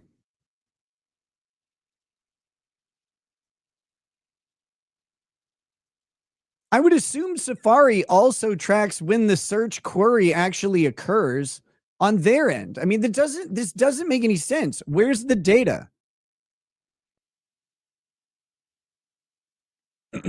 Safari uses Ethan Ralph thread on Kiwi Farms. Yes. Lol, you know about Google searches, don't you? I do. I do know about Google searches. Eat my ass, my whole ass, my black ass, my actual criminal ass, my more practiced lawyer ass, my skinny ass. Eat it up, ass cream boy. Damn. Strombilly says you can delete that though. I know, but is it there?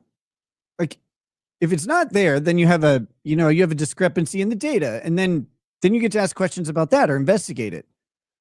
But they did this complex phone extraction with database analysis that would be completely obviated by just going to the fucking search history that exists on your Google account, and I would assume Safari has something else. So you shared that you have an opinion about whether that timestamp 22740 was, whether or not that was the time the search "How long to die in the cold" occurred.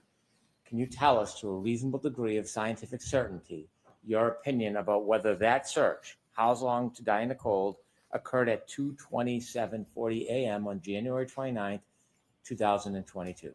Okay, the objections are overruled. What I can state to a scientific degree of certainty is that that search occurred at 6:24 a.m. and was the last search in the tab that had been opened at 2:27. Do you have an opinion, to a degree of scientific certainty, whether there was any other searches similar to "How long to die in the cold" that evening on that tab? Your Honor. I'm going to allow it. May I first inquire, you meant morning, I I'm assume? sorry, that morning, yes. Just clarifying, I did not look at evening searches. And can you repeat? I apologize.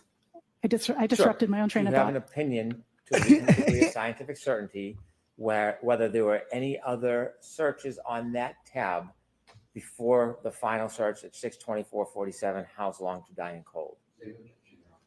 Overruled.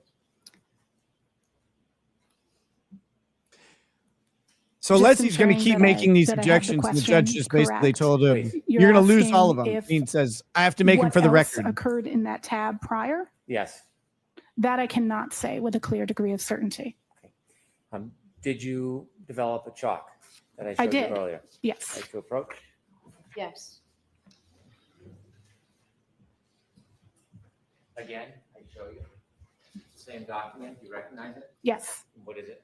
It is the exhibit that I created that was labeled Table 1 in the first report I had delivered. And does that provide information that will assist us in understanding your opinion? Yes. I'd move, subject to redaction, that this be introduced into evidence. Your Honor, I have no issue with regard to the redaction aspect, but consistent with my prior objections, I would object that. Okay, I'm going to allow this into evidence. Your rights are safe. Thank you, Your Honor. Exhibit 82. Madam Clerk, 82? Exhibit 82. Thank you. Chat With wants the a court's poll on permission, where I'd like everyone to currently stands show in this trial. Exhibit 82 to the jury. Okay.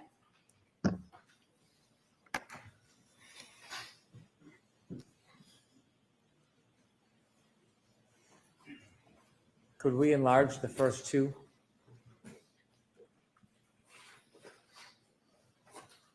And we're going to need to get the right column in if we can, please. Thank you. Ms. High, can you see it from there? I can. Thank you. If you can walk us through how this exhibit assists us in understanding your explanation and the basis for your opinion. This exhibit shows the Safari artifacts and artifacts of Google searches in Safari related to the two searches in question, How Long to Die in CILKD and How Long to Die in Cold, that occurred on the morning of November 29th, 2022 on the device under examination. If I look at this chart and I see in the top left, it says 2:27:40 a.m. And then under the search term, it says How Long to Die in Cold.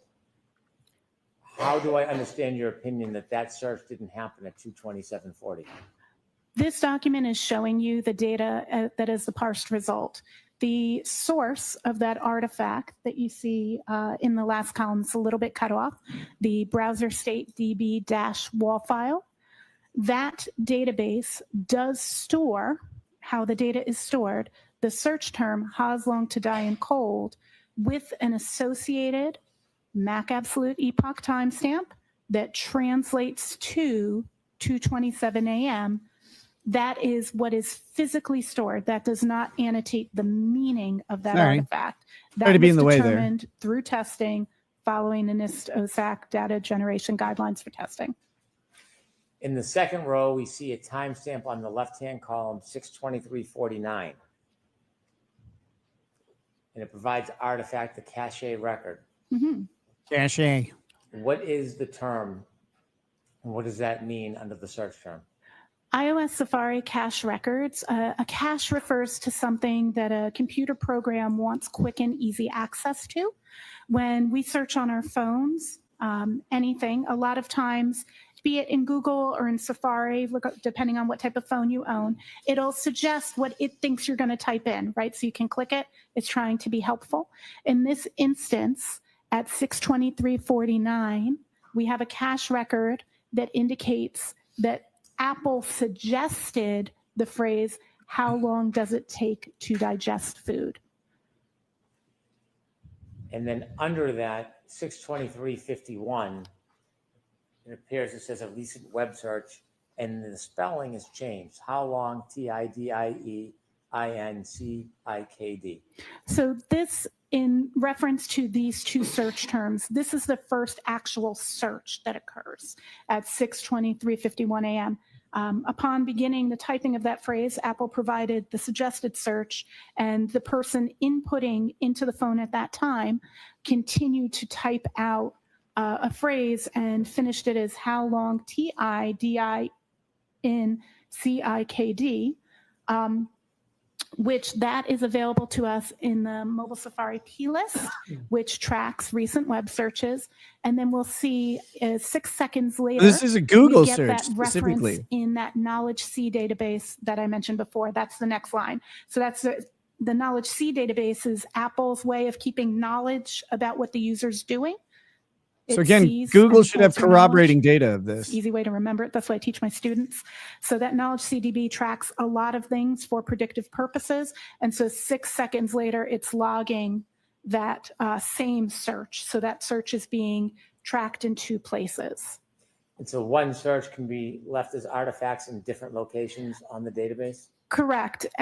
There can be multiple traces or artifacts of the same user action in different places on a mobile device.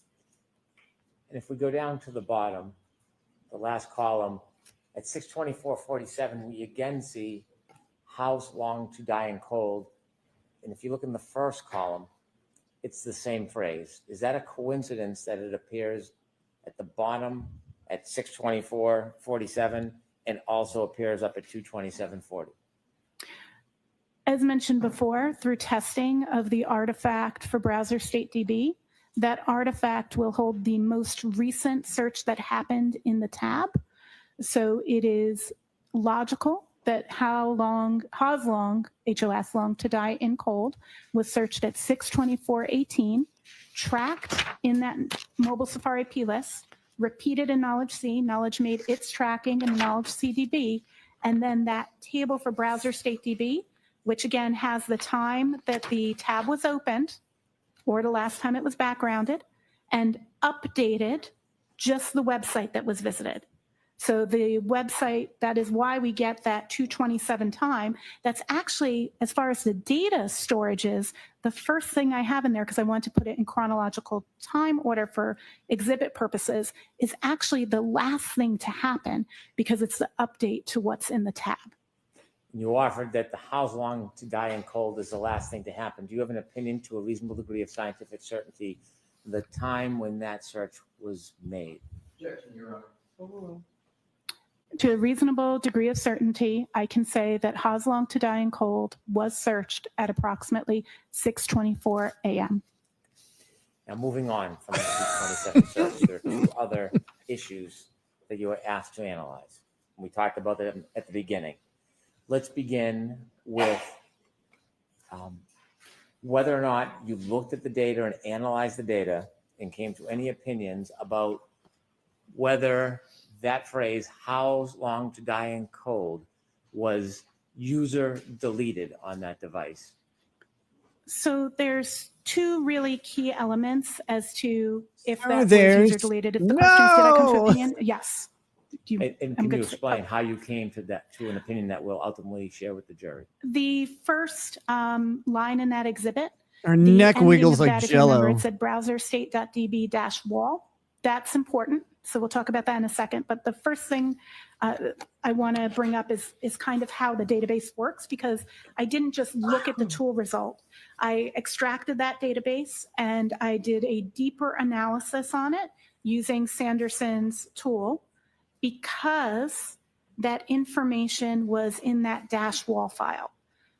So when a SQLite database, which is a specific way of storing, very, very common on mobile phones, actually one of the most common, when that database stores data, it has two versions. The most recent version and the version in use here uses what's called a write-ahead log. Oh, you're boring. Before data is committed, it is written to a write-ahead log. I'll kind of explain it.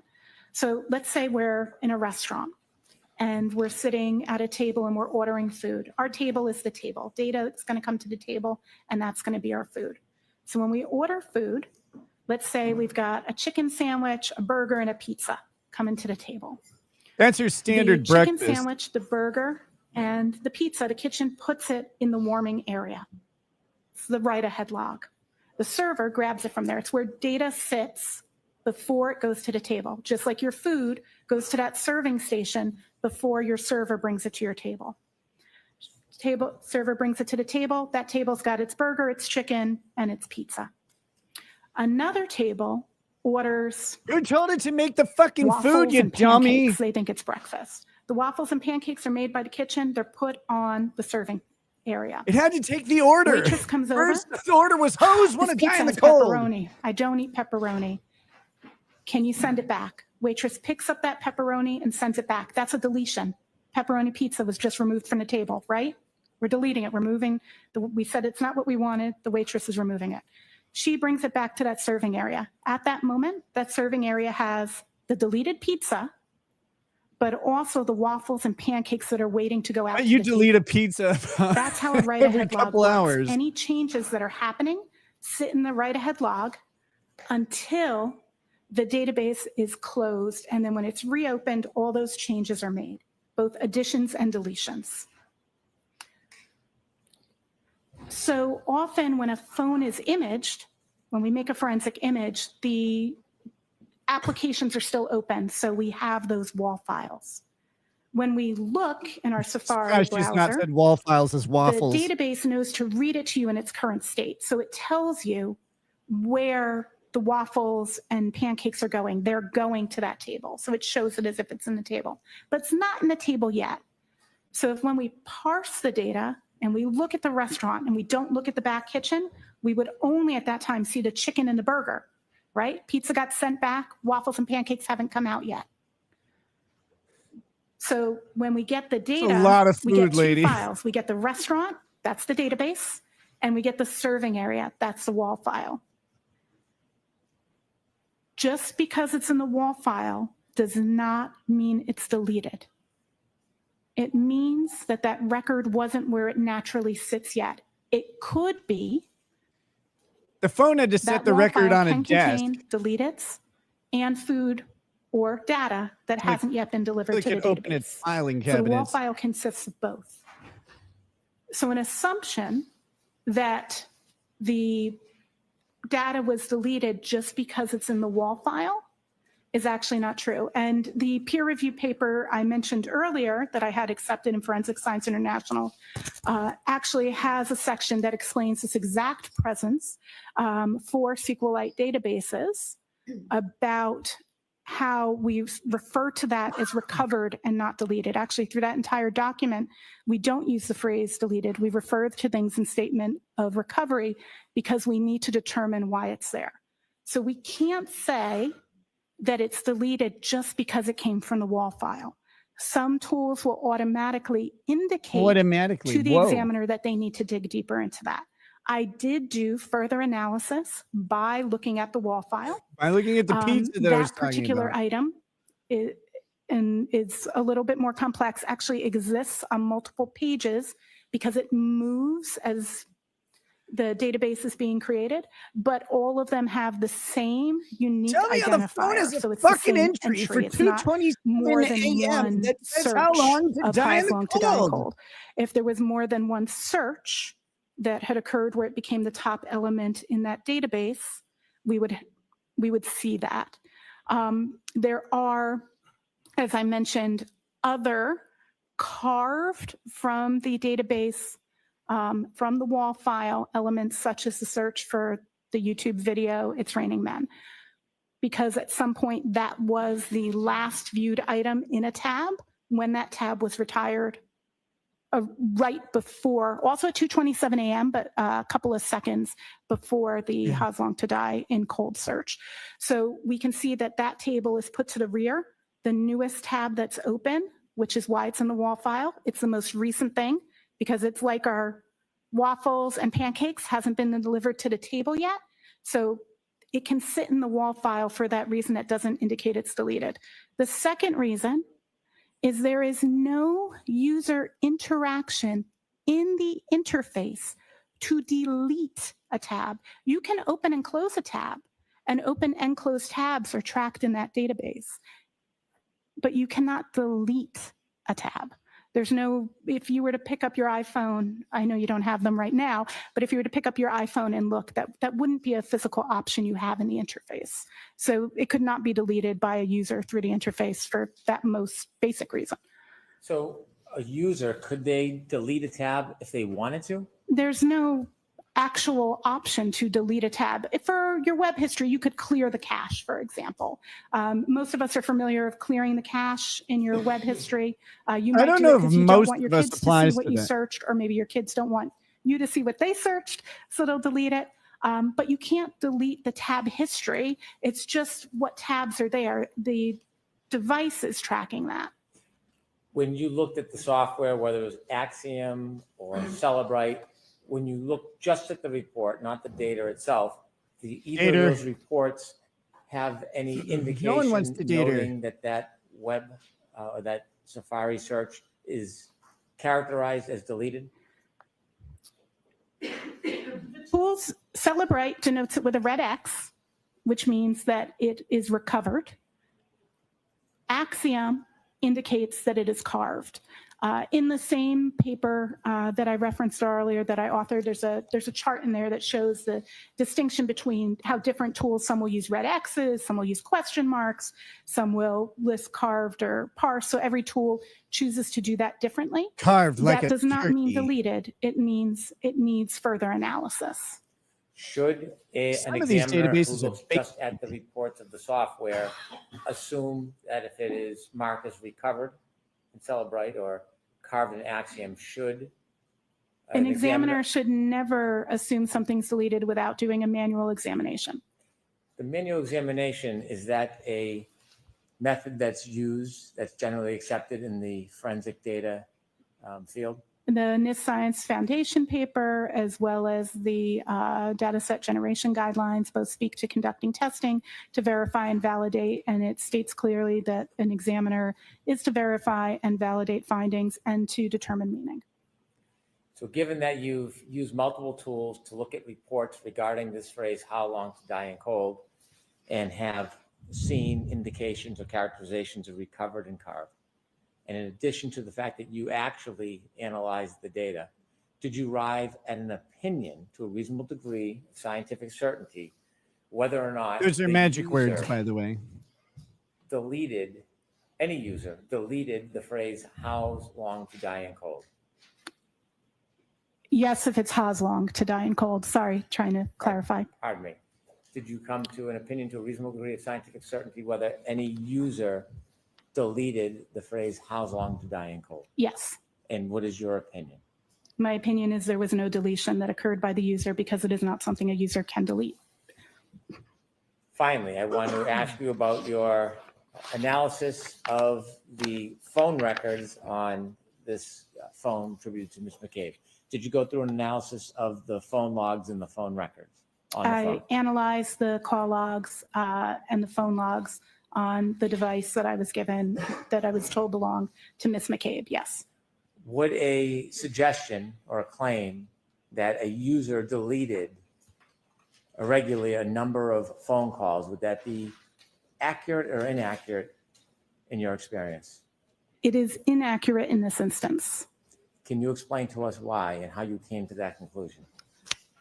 Yeah, this is actually really interesting because of what it appears in the forensics tools and additional artifacts that I looked at that are not parsed by the forensics tools.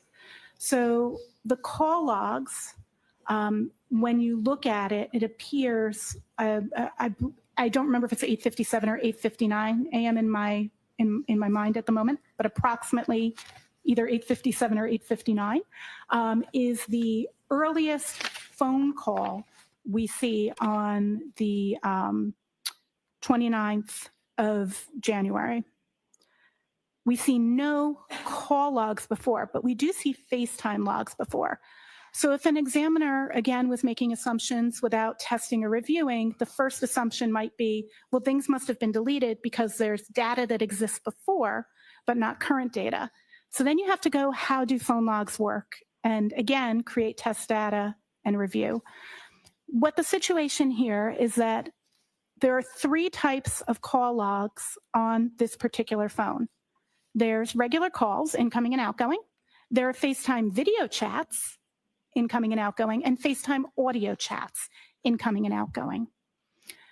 The storage for that is actually 200 records. So you can only store up to 200 of each. Now, if you were a user of, let's say, WhatsApp or Signal or Telegram, those would each count too, and they'd get their own logs. So when we look at the database for the number of calls between 8:59 a.m. or 8:57, again, I apologize, I'm not looking at that precise time, on the 29th of January in 2022, there are exactly 200 calls still in that record from then until the imaging of the phone. There are 199 FaceTime video calls and only 27 FaceTime audio calls. So the question is, how do you validate that that's what's happening? So we actually have call logs that we can pick up in other places for recent call logs in the last 7 to 30 days, depending on the exact version of the device and how the biomes are running. We can actually see incoming call logs, the number they go to, and if they're incoming or outgoing in the biomes. So we actually can see the history going back for the entirety of that day on January 29th till midnight. Again, my scope was from midnight until noon. So we can actually see all of the calls. They're just not all call history state DB. Now, the call history state DB, from a user perspective, that button on your phone doesn't say call history. It actually says recents. And what it's determining as recents is the most recent 200 of each category. Now, how did I determine this further? There is a running log that exists in a phone. It lasts about 3 days. It's called the unified log. The unified log tracks multiple things that are happening on the phone. In manual analysis of the unified log from this phone, I can clearly see each time a 201st call comes in, the 200th call gets deleted. So it's constantly just the last 200 calls.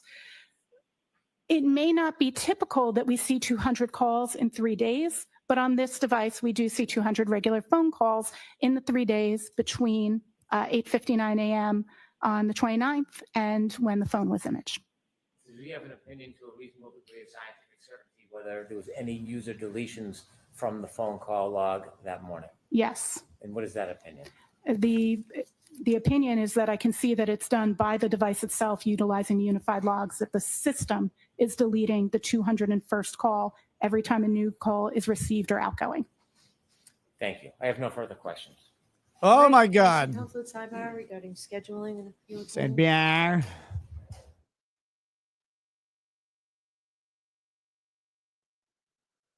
Whew. I don't want to hear this lady talk about anything ever. She is one, she's horribly boring to listen to, but two, she's lying to my damn face, and I hate when people do that. No, the phone actually is this really complicated way of storing things other than this happened at this time. Oh, okay. Sure. Here we go. Actual tech guy says, tell me I don't know without saying I don't know. Actual tech guy else says, it is misleading to mix tab close with tab delete. You evaluate the profile of user activity. Do they typically delete tabs or just when taking a nefarious action like cheating or a cover up? Good questions. Good questions. But I don't want the forensic analyst analyzing the motive behind something. I just want to know if something was attempted to be deleted or not. Why wasn't this verified with her Google history? We see that these are taking place on a Google search, so that search time exists on Google's database somewhere else and can be independently verified and crossed with the Celebrite data that allegedly exists. So where is it? Roses are red, violets are blue. When Kurt eats, he doesn't even chew. He has a micro penis, this fact is true. When he chokes out women, they sometimes turn blue. I'm not aware of him choking out any women. I don't know if I can do that. Yes, companies can be sued for violating their terms of service, TOS, agreements. A TOS is a legally binding contract between a company and its users. Sort of, except there's a waiver clause in every TOS that you agree to, which is that the company is not required to enforce its TOS. Terms of service wholly benefit the company. Let the jurors have lunch. You can walk out after. Thank you. Thank you, Your Honor. 45 minutes. Thank you, Your Jurors Honor. will recess for 45 minutes for lunch. All rise for the court, please. Here's your notebooks. Follow me.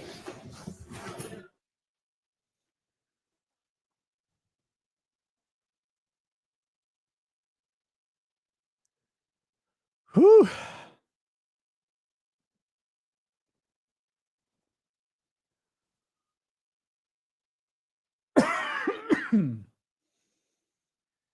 Okay. All right. So it looks like we're going into lunch. I didn't hear how long they said lunch would be.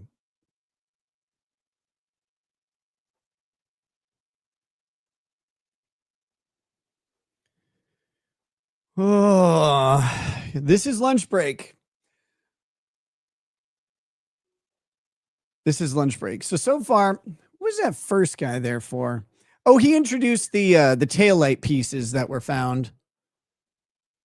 So that was the first testimony. Was a trooper who introduced the taillight fragments that were found in the snow near the place where they believe that John would have been struck by the car. So he was there. And then I guess we went to this lady. This lady's been on the stand since, I believe. And she is something.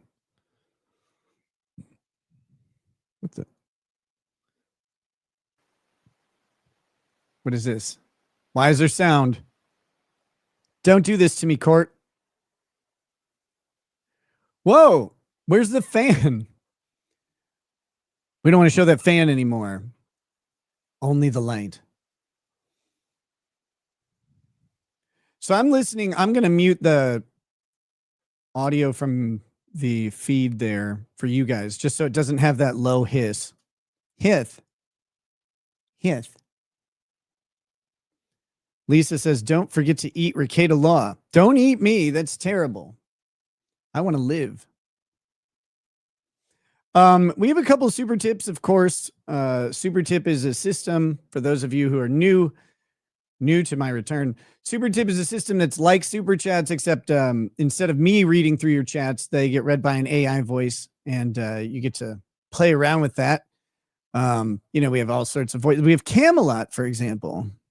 Alex Jones, Derek Chauvin, George Floyd, really any black person, Donald Trump, Cat Williams, Elon Musk, any Cuban man, etc. Voice ideas. Also, Kurt has a micro penis. Nailed it. That was actually really good. Camelot voice there. The pace, he was on pace, unlike his racing. The first couple times I heard it, it felt a little fast, but that came through really well. Objection, Your Honor. This is a courtroom. Why are we listening to this fat bitch's breakfast order? This is a murder trial, you dumb bitch. Good Lord. That is a good question. I mean, why did all of her analogies and all of her comparisons, all of it had to do with food? She's like, now listen, if you've got 2 sandwiches and a pizza, those are going to get deleted the second I sit down. A nice one for you, Nick. It's great seeing you back. I wanted to drop a note saying it's great you're able to laugh at yourself and show humility while getting back to the damn thing. Congrats, man. Of course. Of course. I think part of what caused my problems was I wasn't laughing at myself. I was taking myself very seriously, but I was, like I was responding to a bunch of stressors in my life converging into one giant clusterfuck that was just waiting to explode. And I was trying to hold everything together in different ways. And so my emotional bank account was just out. It was just tapped out. And so I wasn't able to laugh at stuff. I'd let things affect me way too much. I was trying to, more trying to just get a grasp and control off of how maybe I was perceived. I don't know if that's actually accurate, but it might be. It's hard to put myself back in that state of mind because it was altered all the time. I'm surprised you're drinking a Dr. Pepper. I thought you would prefer Coke. Don't worry. Well, that was earlier. I switched to Coke now.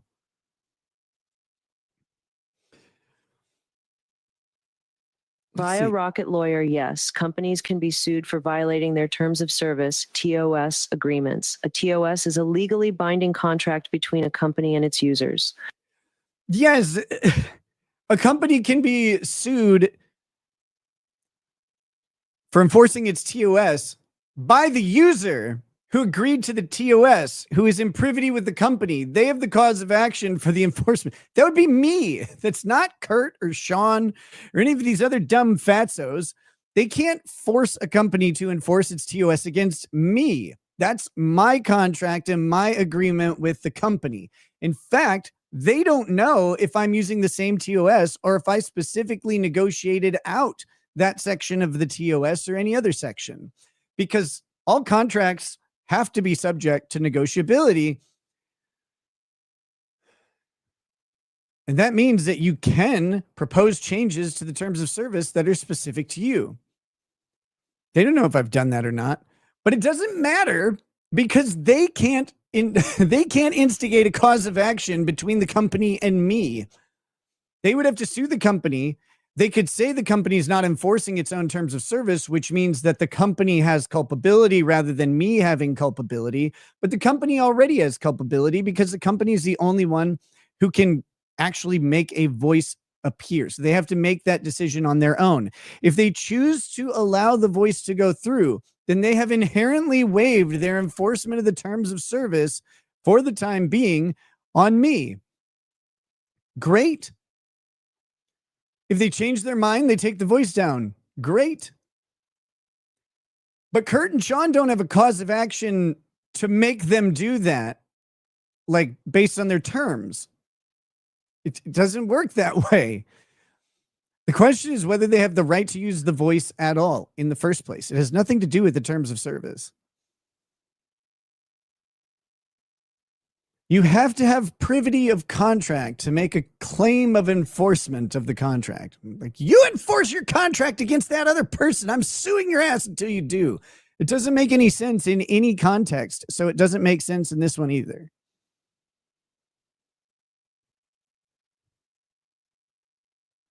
Judge Glanville was my mentor, so get ready to be held in contempt and 2 weeks sleeping in county for defending your client. We are at recess. I need to refill my vodka. I miss Glanny's brother butter. You got to wonder if judges have just a big pitcher of vodka. Was that in Liar Liar? He runs up and he like just pours the glass out of the pitcher of water and takes a sip. He's like, this is vodka. I think that was Liar Liar.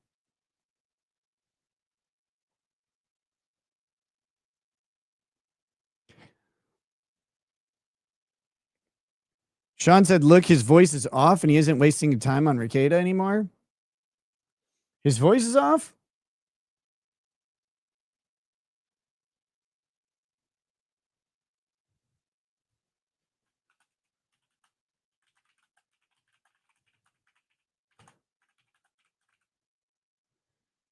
Are we sure about that?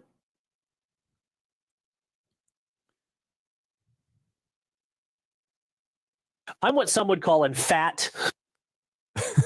It seems like his voice is still there to me. I don't know. Actual tech guy says you profile the behavior like a baseline and lie detector. You indicate when things are out of the norm. Interesting credential plug mixed in. Maybe she knows she'll be looking for a job after this. No, the credential plug is they wanted to falsely, they want to bolster her credibility. So, plug the credentials as much as possible. They want her to mention that she's the one who wrote the peer-reviewed paper on how to do this. Holy shit, they got Kurt Soulmate on the stand. That bitch finna be hit up after court by a Texas area code. Andy B says, can we go like 15 minutes without crying about the super lame drama? Making fun of Kurt was funny for one day, but the joke has been beat to death. No, the joke is still breathing. How dare you say he's dead? That's false information. Look, man, I'm playing the tips that people send in. What am I going to do? Not play them? That sounds silly. Lil bitch Kurt with his micro peen. Cast out a net for girls under 18. Oh, no. Come all you girls and see my fat roll, and into your mouths goes a casserole. I don't know. Every time I hear microbean, I'm going to laugh. There's something about it. Because I don't know where it came from. It's just one person said it early on, and then it's all of them. People just keep doing it. Yo, Nick, what's good? I know Coke's off the menu, but why is my vibe so low? Pump me up. Let's get this party popping. What do you mean, why is your vibe so low? Are you talking about Dick Masterson? I heard he had really bad tinnitus or something. Had to cancel some shows. I don't know. I'll probably see him tomorrow when I get out to Vegas.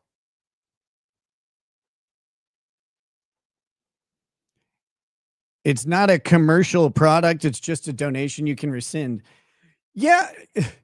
I don't know how else to express this. The commercial activity associated with voices is not just like the law is not up to super chats and like stuff like this. So tradition, we have to go back to what they've upheld in the past.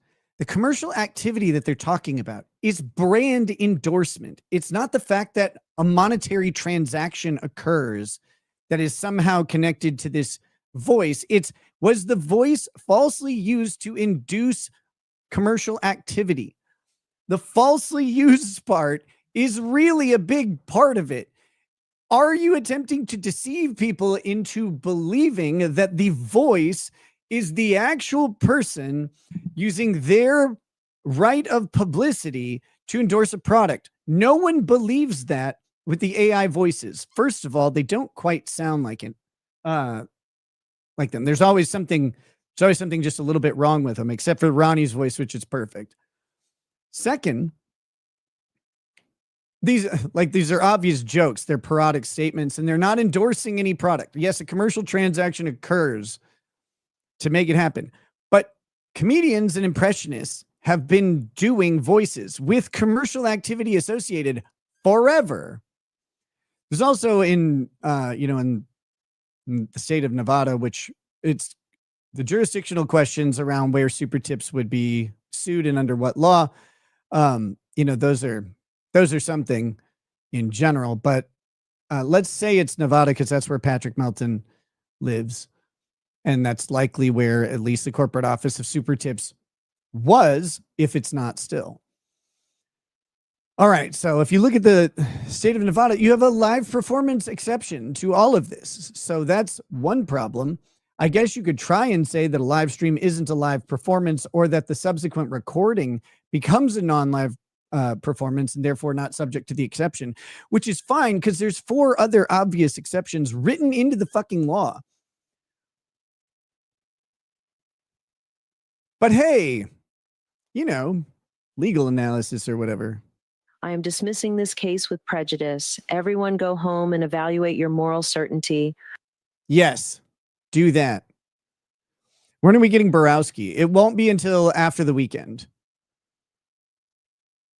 I believe. I can have Ryan make the voices or get them ready, but getting them actually, I think that the person who actually implements the voices on the system is at Hackamania.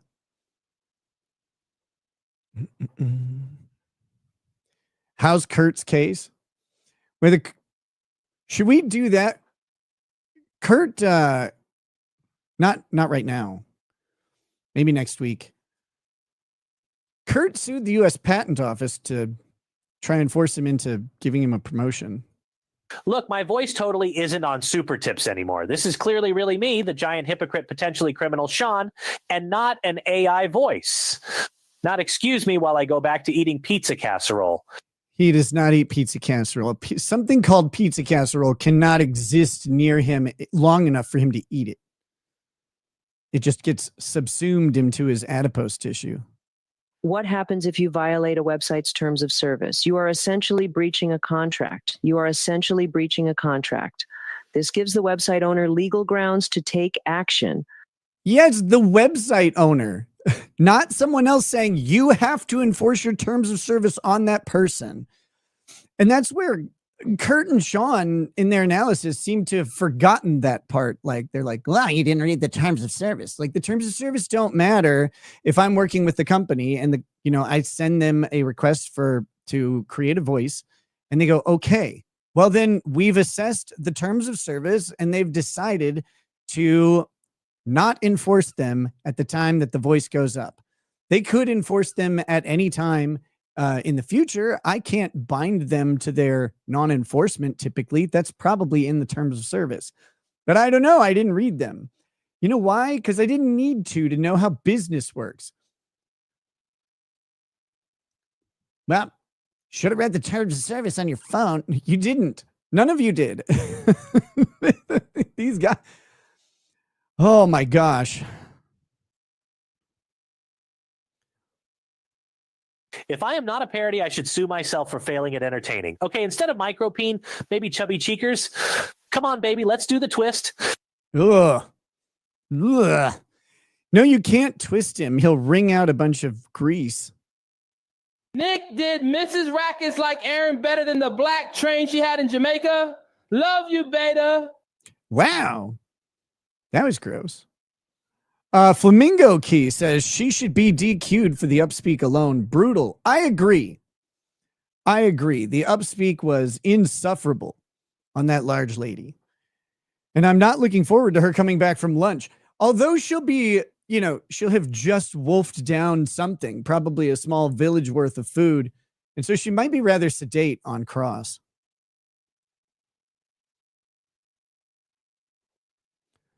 Who would you prefer to get admonished by, Judge Borowski or Judge Bev? Judge Borowski. You got to live dangerously.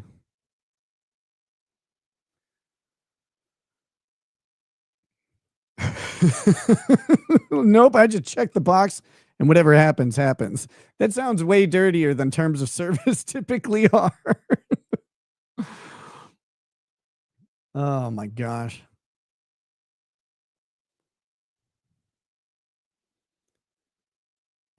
Let's see. Did he not say they went to a swingers getaway for their anniversary a couple years back? No. Who are you talking about? Me?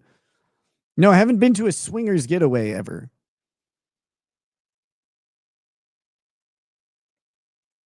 The evidence will show that I, Ronnie O'Neal, endorsed this product for making fun of pathetic losers who replace their sense of humor with brother butter and unflattering camera angles. To be fair, Sean's not used to angles. Everything is round.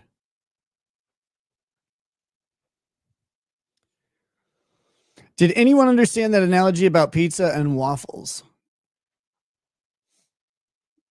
No. No, I don't think so. Nick, why is your hairline going north at an alarming rate? I don't know. Probably because I'm getting older.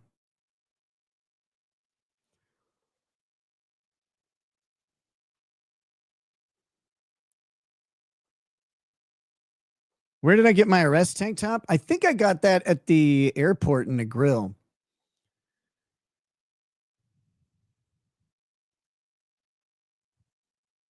I think. Here we go. Kurt, have you ever, if your bald-headed life had a bald-headed bitch for your bald-headed wife? What was that?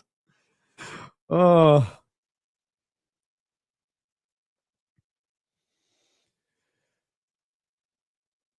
Look, if you're going to make an analogy about pizza, waffles, chicken sandwiches, you better be telling a Denny's joke. Because if you're not, what are you doing with your life? Like, there's no purpose in it. For those of you just joining, we were on lunch with Karen Reed, with the Karen Reed trial. And as we wait, we're just going through some of these super tips, hanging out with the chat a little bit. Again, the main thing that's happening today is a forensic analyst who just spent, an hour telling us that when a phone logged at 2:27 a.m. that a search for how long to die in the cold occurred, that the search wouldn't actually occur until 4 hours later. And that it wasn't even typed in, even though it's there at 2:27 a.m. and it says that it was typed in, that it didn't actually get typed in until 6 a.m. because that's just how phones do things.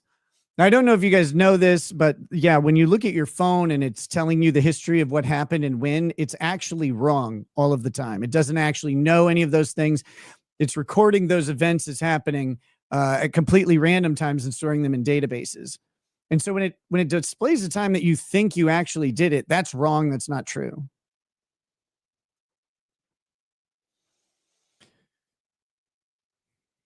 They're conclaving now. Get out the Pope hat.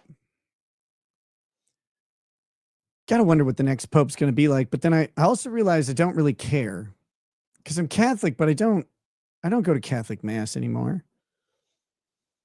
A lot changed during Pope Francis, though.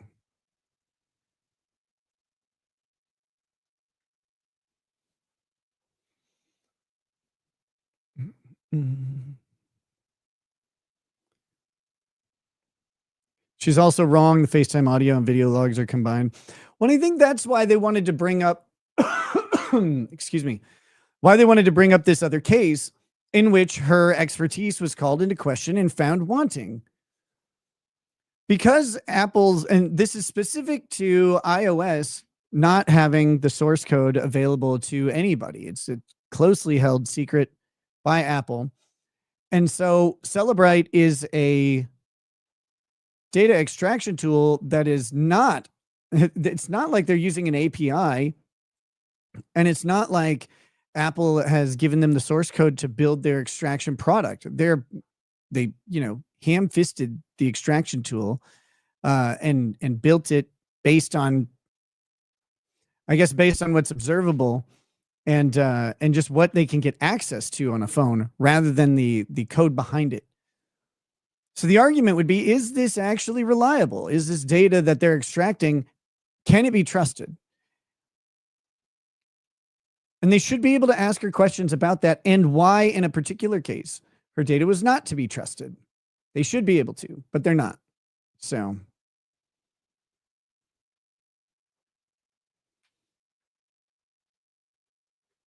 Oh my gosh.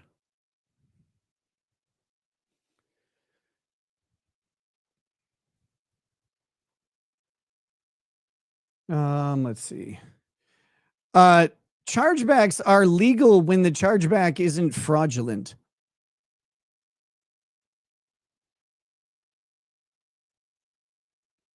People forget that. A chargeback that's done for the purpose of, that's false is defrauding a credit card company. That's a crime to do. Your chargeback has to have an actual basis, a good faith basis. Now, how do you enforce that? It's really difficult to do that. Super tips is interesting though, because, you pay for a thing and that thing occurs. So chargeback is not really merited in that respect. Everyone needs to accept the truth that all the ladies yearn for Kurt's pizza casserole and micro penis. All the ladies, every single one of them.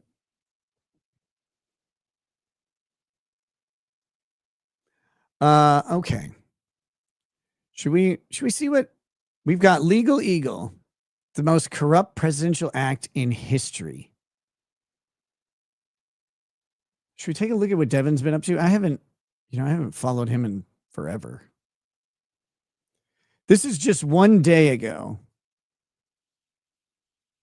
Ah, shut up.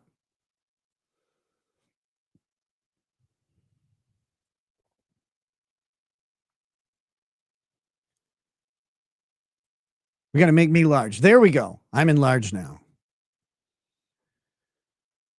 So here's Legal Eagle. I haven't watched a Legal Eagle video it's been literally years. And since then, he has gone like a little bit farther down the rabbit hole than he was before. What's that? It's not even close. Okay. This is definitely hyperbole. This is not the most corrupt act that has ever been done by a president of the United States. I can guarantee whatever he's going to say is not even close. Let's see though.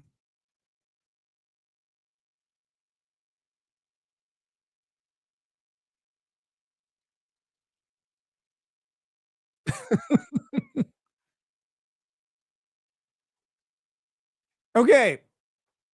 If your hypothesis is that it's the most corrupt act that a president has done in history, a reminder that President Nixon was president.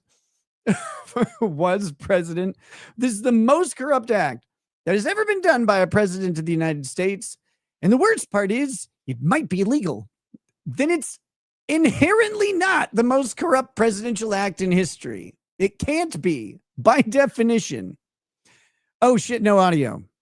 We'll start it over. It's only 20 seconds. This might be the most staggeringly corrupt thing that any president has ever done. Nope. And it's not even close. This isn't. Listen to how this fucking loser talks. This might be the most corrupt thing a president's ever done. And it's not even close. Dummy, that doesn't work. Those are mutually exclusive concepts. And I love the pause that we get on your stupid face because what you just said was really retarded. If it might be the most corrupt thing ever, it can't be legal. Hold on. What was his exact? I'm so pissed. What exactly did he say? Corrupt thing that any president has ever done. And it's not even close. It's not even close. It might be, this isn't but it's hyperbole. not close. President Trump is selling access to himself and the White House to the largest purchasers of his own worthless meme coin. And the worst part is, all of this might be legal. Yes, President Trump is no stranger to monitoring. Might be the most corrupt ever, and it's not even close. Also, it might be legal. Okay, got it. Monetizing his presidency for financial gain. He's sold the public everything from Trump-branded polyester pajamas to Mar-a-Lago pickleball paddles to most. Just so we're clear, every president in modern history has sold their presidency for monetary gain. They go on, they write books, they go on speaking tours that pay them hundreds of thousands of dollars per appearance. All of them do. All of them have monetary gain. Trump's just better at it. Trump's like, we'll put it on a paddle. $180 Mar-a-Lago pickleball paddle. We'll sell them. They're fine. It sounds like a reasonable price to me. Little bit. It's actually less expensive than other paddles of similar quality. Actual tech guy says, better analogy would be a cash register. Customer gives up money and the money removed much later, or may be reused. Celebrate is based on attacking vulnerabilities in the phone.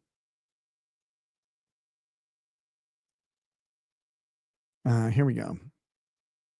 Hickory dickory dock. Sean head is as small as Kurt's cock. With overworked lungs, they both like him young. And to the buffet they flock. Oh my goodness. I do not endorse that.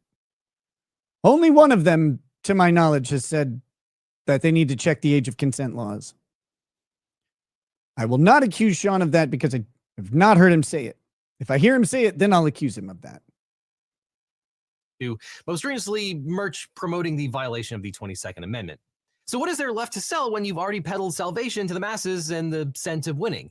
Well, how about direct access to the leader of the free world himself? Cool. In a move that one senator has denounced as, quote, the most brazenly corrupt thing a president has ever done, President Trump's meme coin website... Not close. So you just stole it from him? That's his assessment?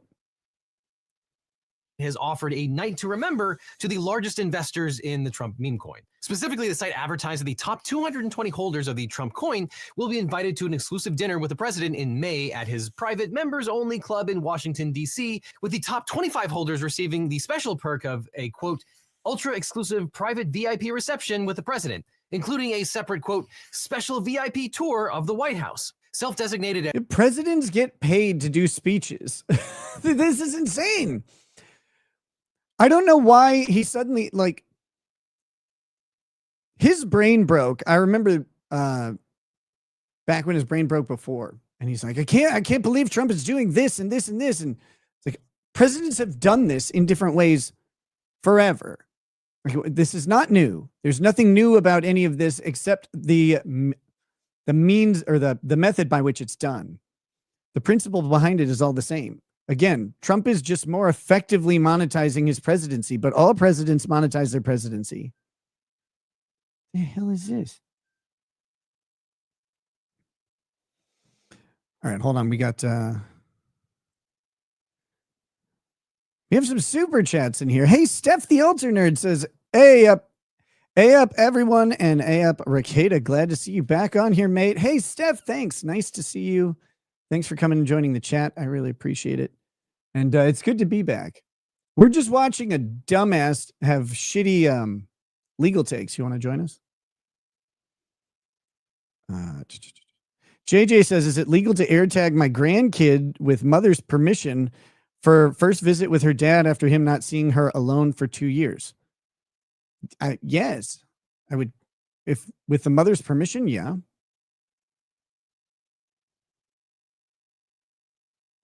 One thing I'd caution is that if you AirTag, if my phone finds an AirTag that it's not aware of, it will tell me.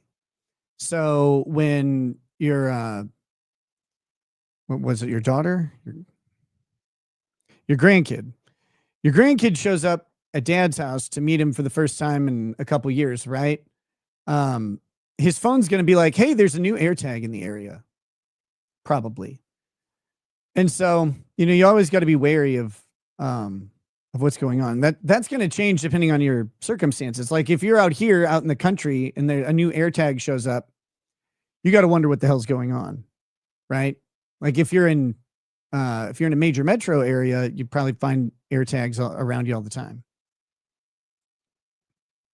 Self-designated as the, quote, most exclusive invitation in the world, the promotion blatantly publicizes the private and direct access to the president that awaits the highest bidders. The site enthuses that, quote, you are having dinner with the president of the USA. Invitees will enjoy a, quote, intimate private dinner with the president and, quote, hear firsthand from him about the future of cryptocurrency. And the meme coin team posted on Twitter the, quote, this is real, in the room, shoulder to shoulder with greatness. And if Trump's goal was to increase the price of the meme coin, which he's no longer bound by any lockup rules so he can sell whenever he wants, well, the plan seems to have worked. The announcement set off a dystopian game of hungry hippos with Trump holders. Yes, the coin just became a lot more valuable, especially to large volume purchasers. So yeah, I mean, that just inherently added value to it. Critical Salt Theory 208 says, Nick, you still haven't fulfilled my ratchet strap self-fillet requests on OnlyFans. It's good to see you streaming again. Miss you, buddy. Oh, shit, I probably just emailed it to the wrong person. I have to check with my mom.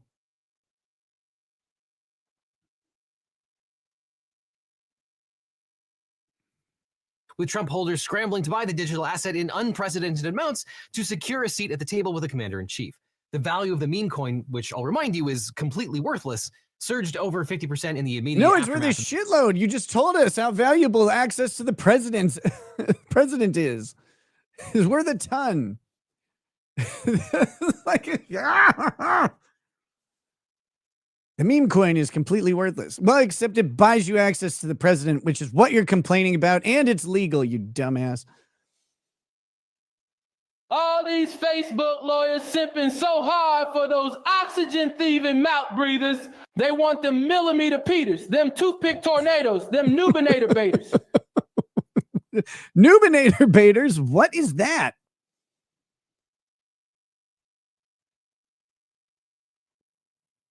The aftermath of the dinner news, boosting its total market value to $2.7 billion. Yeah, it's not worth shit. Now, I think we can all agree that this blatant self-enrichment scheme is cringeworthy and unbelievably corrupt. But is No, it we legal? cannot all agree on that. We cannot all agree that it is corrupt and cringeworthy. The president having dinner, a private event with the top purchasers, not like these are arm's length purchases, right? Like they're not buying directly to him. From him, we can presume there's no like special thing. If we just go by the assumption that what is said is true, then any person can buy a significant amount of this meme coin is what he calls it, and the top purchasers will all get access regardless of who they are. I mean, look, you have to pass a background check to get into a Secret Service event. But there's no inherent corruption. This is not automatically some sort of quid pro quo. All you get what you pay for. What you pay for is dinner with the president. Every single president running for re-election sells dinner to the president with access to the president. Every single one on their, on the campaign trail. All of them. Every president has done this for quite a while. And there's nothing specifically unethical or corrupt about it at all. Legal. And if not, is there any way to hold Trump accountable for selling access to the president to the highest bidder? Now, in case you didn't know, shortly before his second inauguration, Trump launched a meme coin called Trump. Meme coins are a subset of digital assets that use blockchain technology and derive their value largely from internet culture and memes such as Dogecoin and Fartcoin, rather than any underlying utility or asset. They can be traded without using a bank as an I bet you bought a bunch of gay coin, Devin.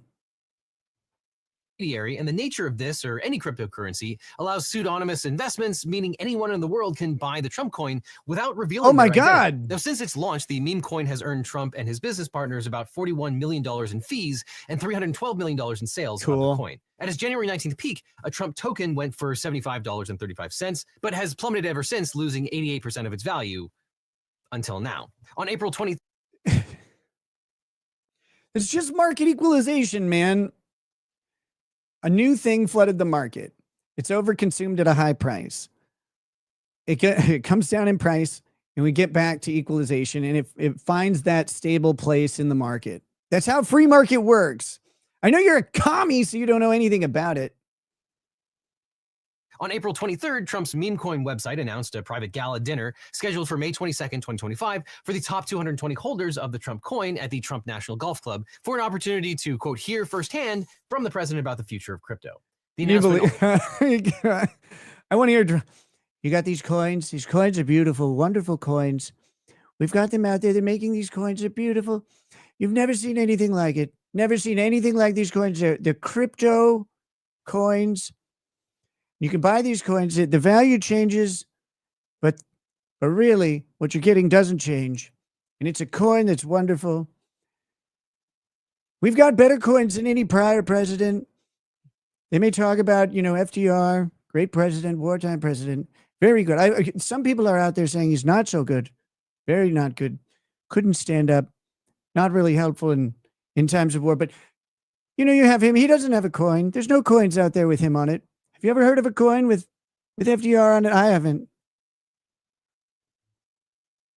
The announcement also promised the top 25 investors in the meme coin, quote, an ultra-exclusive private VIP reception with the president, as well as a, quote, special VIP tour. Only the biggest and most important Trump coin holders will you win be this one honor. of them? The winners would be determined by how much of the coin contestants own, as well as how long they hold it between April 23rd and May 12th. The contestants' promoters have created an online leaderboard to rank the anonymous accounts, known only by their crypto wallet addresses and usernames. Now, the announcement sent the crypto world into a tizzy, with buyers pouring tens of millions of dollars into the Trump coin since the announcement launched. The promotion caused Trump coin to jump by more than 50% and hit a peak of $14.32 that afternoon. Okay, so yes, the initial purchase, the IPO is exceedingly valuable because it comes with, this opportunity to be a top investor and to get access to the president. And then the value will necessarily plummet because that part of the value of the coin is gone, right? But the idea is that you will move this coin out of meme status and it will be out there and available. And I don't know what they tie the value of it to. I don't know, all crypto at the end of the day is value based on faith that it has value. But cryptocurrency is it's math. There's math that is happening, and that math is actually, important somewhere. So it makes it a question of, is it going to hold value? Is there something that this is memorializing or tracking that is going to carry value going into the future? But kickstarting it past the meme coin status with an opening offer isn't the dumbest idea. The question is, does it hold value? And do those initial investors, do they get to, are they making a wise investment? The answer is no, unless you're trying to buy this dinner. Maybe that's more valuable in the long run than the coin that it comes with.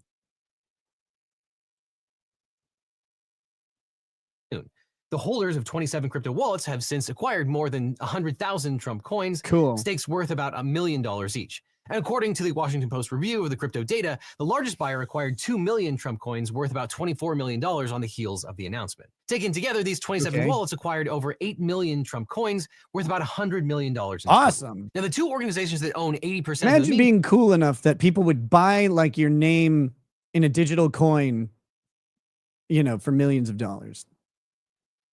coin supply, CIC Digital LLC, an affiliate of the Trump Organization, and Fight Fight Fight LLC, led by Trump friend and entrepreneur Bill Zanker and co-owned by CIC Digital, also profit based on how frequently the coin is traded. And through such exchanges, the team has earned about $1.3 million in fees over the ensuing week. Now, not one to shy away from conflicts of interest, I'll remind you that President Trump did not divest from his ownership interests in his various properties before taking the presidency again.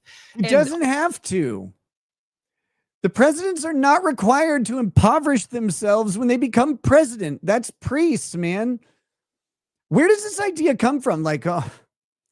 We need them to divest their interest in all of their property. It has to go away. No, shit. Now you may have Congress attempt to bind the president by saying that he has to have a blind trust, operate his investments or something like that because of his decisions. But Congress doesn't do that to themselves. And Congress has arguably much more sway than a president does over the value of these companies that they're investing in. Congress is engaged in insider trading on a daily and embarrassing basis. And this guy's out here complaining about this meme coin that's done in public. What's done in the dark by Congress people on insider trading is insane. They can be ready to regulate a company and they can buy a bunch of short options on it. Then regulate the company, have the company's value tank, and then exercise the options. Short options? Doesn't matter. You get the idea. Maybe it's a put. And on top of that, Trump has been overseeing the regulation of the crypto industry from which he is at the moment profiting. After opposing digital assets during his first term, Trump pivoted during his 2024 campaign to champion the cryptocurrency industry, which donated tens of millions of dollars towards his reelection. And after taking office, Trump... The crypto industry donated tens of millions of dollars. Okay. Well, I gotta find my... I gotta make sure I'm tracking this, this tab. This is good. I just lost track of it for a little bit. I want to make sure that I have that pulled up and am listening for it. Oh, God, what's this guy? Taking office, Trump appointed cryptocurrency advocate Paul Atkins as SEC chair and tech investor David Sachs as crypto czar to oversee cryptocurrency policies. In January, Trump issued an executive order supporting the expansion of the cryptocurrency industry and promoting U.S. leadership in digital assets. In February, the SEC issued guidance stating that meme coins do not qualify as securities and will not be subject to oversight by the agency, effectively shielding the crypto market from regulatory scrutiny. On top of that, in March, Trump announced a Bitcoin strategic reserve and digital asset stockpile, which will apparently include other digital currencies. And most they should diversify the digital currency. Like, that makes sense. On April 7th, Deputy Attorney General Todd Blanche issued a memorandum entitled, quote, Ending Regulation by Prosecution, Eliminating the Justice Department's Crypto Fraud Prosecution Unit. And this memo aligns with a broad administrative effort to scale back white-collar crime enforcement, marked by a freeze on Foreign Corrupt Practice Act cases and the high-profile pardons of executives involved in crypto-related financial violations. Look how fucking hilarious Trump looks at me.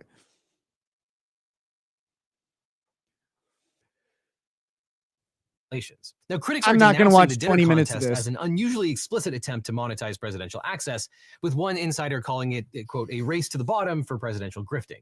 A spokesperson for the nonpartisan ethics watch coming for that Grifter of the Year award. We want to win the Grifties this year. People are calling me. They're telling me my chances are very good. Watchdog Group crew called the dinner invitation, quote, as unethical as you can get, essentially selling off access to the president and the White House. And the ethics director at the Campaign Legal Center has characterized the dinner contest as, quote, an unprecedented ethics breach. Of course, in the past, people have bemoaned selling off access or the appearance of selling off access in return for donations to campaigns. But this is one step further. This is direct patronage of a business owned by President Trump. And Trump's offer of Again, direct patronage of a business owned by a president has happened forever.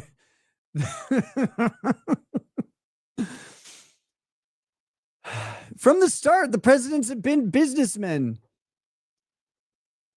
That's how they become prominent. It's how they become respected. It's how they became trusted. And Trump's offer of exclusive access to top investors in the Trump coin prompted Senators Adam Schiff and Elizabeth Warren to demand an immediate probe to determine whether President Trump's actions violated federal ethics right rules. there. In an April 25th letter to the U.S. Office of Government Ethics, the senators wrote, quote, this latest action raises grave ethics and legal concerns, including the severe risk that President Trump and other officials may be engaging in pay-to-play corruption by selling presidential access to individuals. And that's an exclusive power of Congress. How dare you, President Trump? You can't do pay-to-play. That's what we're doing. We did it first. Anyway, I can't take it anymore. That guy sucks. He's a really fucking insufferable. Oh my gosh.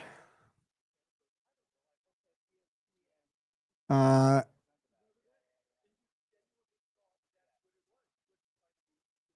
do I hear? So V. Owen, welcome to paralegal status, and also thanks for the donation. I really appreciate it. Tina Lewis says, geez, this guy is a joke. This guy is a joke. I think they're talking about Devin, but it might be me. Who knows? Looks like we are about to have court coming back. They've now moved to the fan. Very happy about that. I hear some muffled thing in the background.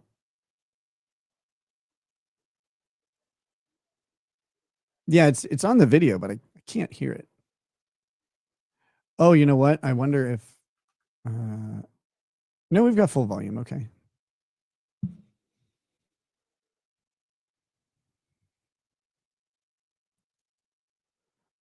See it. Nick said donation, not a service, legal refund. Yeah. Colloquial use of and interchangeable use of donation and purchase. Read the terms of service. It's also, my taxes would love it if it was a donation. Insider trading from Trump's tariffs. I cannot watch legal videos. They're so fucking boring. Oh my gosh. So I want to take a look at this really quick. Again, this is from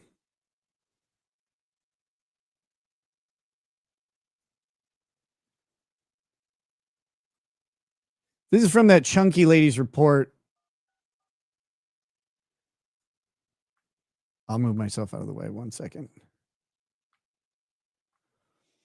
So here's the report. And here's what's happening. So this is what we're actually looking at. If you look up at the top here, we have 2:27:40 a.m. Google search / Safari suspended state tab, and then the search term, how's long to die in the cold. And then here's the URL used for it. And then here's the, the source is this private var mobile library Safari browser state. I bet she did an incognito search. That's what I think.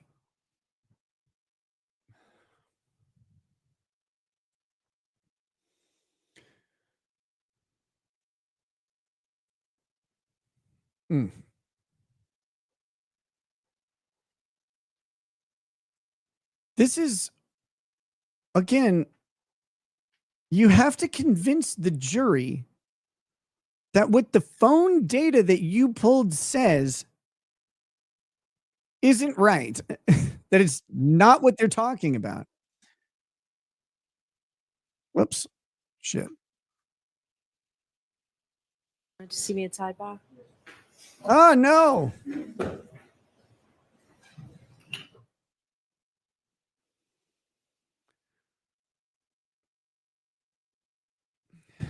We were there. I'll pull this back up again.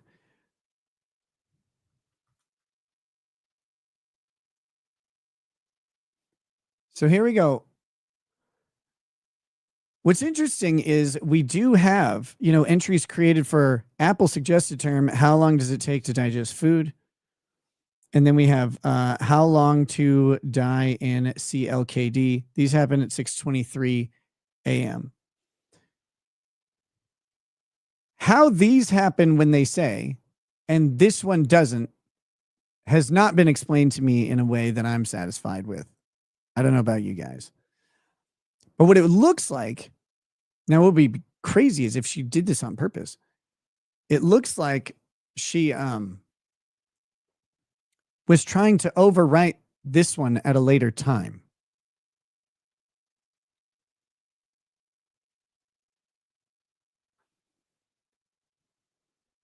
So if she somehow knew about this, and I don't know, or if one of the other cops was like, look, you need to search it again now, that would explain why there is an entry at 6:23 also.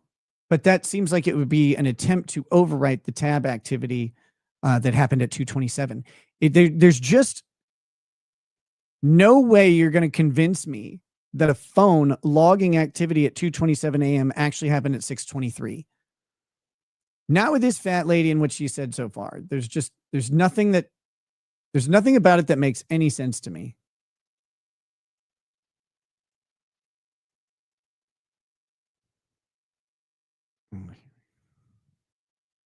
Is it me? Or does she look like she's trying to audition to be the leader of Kurt's micropene hunger force?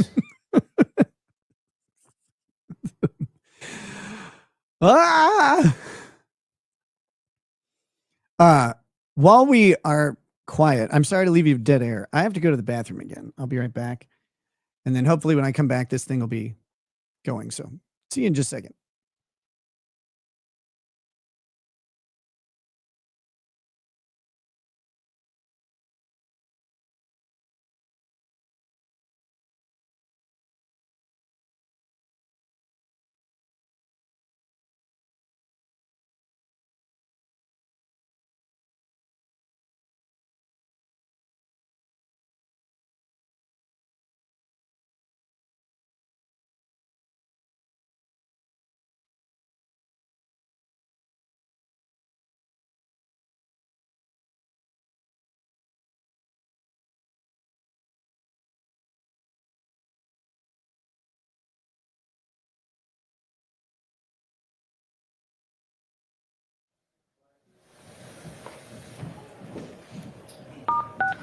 You are unmuted. All right, jurors, as you know, I think I told you in the beginning, one of my functions is to make sure that a case is tried fairly and efficiently, and not to waste anybody's time. So if I get frustrated at lawyers about something, I try not to, and I don't think I can, but if I seem to cut somebody short, the lawyers are just doing their job.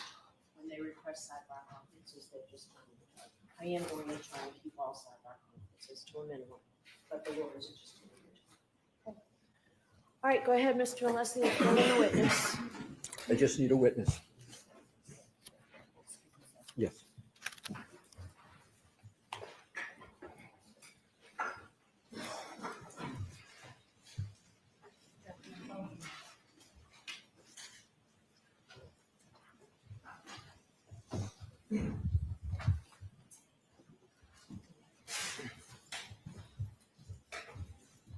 Certainly. Afternoon, Your Honor. May I, Your Honor? Yes. Good afternoon, Ms. Hyde. Good afternoon. I notice you have some documents with you. Could you just state what is in front of you so I know that I might be able to help expedite this if I know what you have in front of you? Absolutely. I have the first digital forensic analysis report I completed for the previous trial. Do you have a date? You have several of them. I do. It's the first one. I apologize. This is the one, I believe it's May. I don't remember the May date of off the top of my head. 2023, May of perhaps? 2023, obviously. Then I have the second one. This was the one that was used in the pretrial motion. December 2024? December 20, yes, that's correct. Very nice. Then I have the third one. This is the final one regarding the phone that was identified as Miss McCabe's. Yes. And then I have the fourth one, which is the phone of Mr. O'Keefe. And then I do have the opinion from State versus Huera, but if we don't need that, that's fine. Okay, very well. I appreciate you telling me that. In March, and you recall on your direct examination, Attorney Brennan asked you questions going to your experience and qualifications. Do you recall those questions? Yes, I do. You were involved in a case, is actually a murder This would be trial great.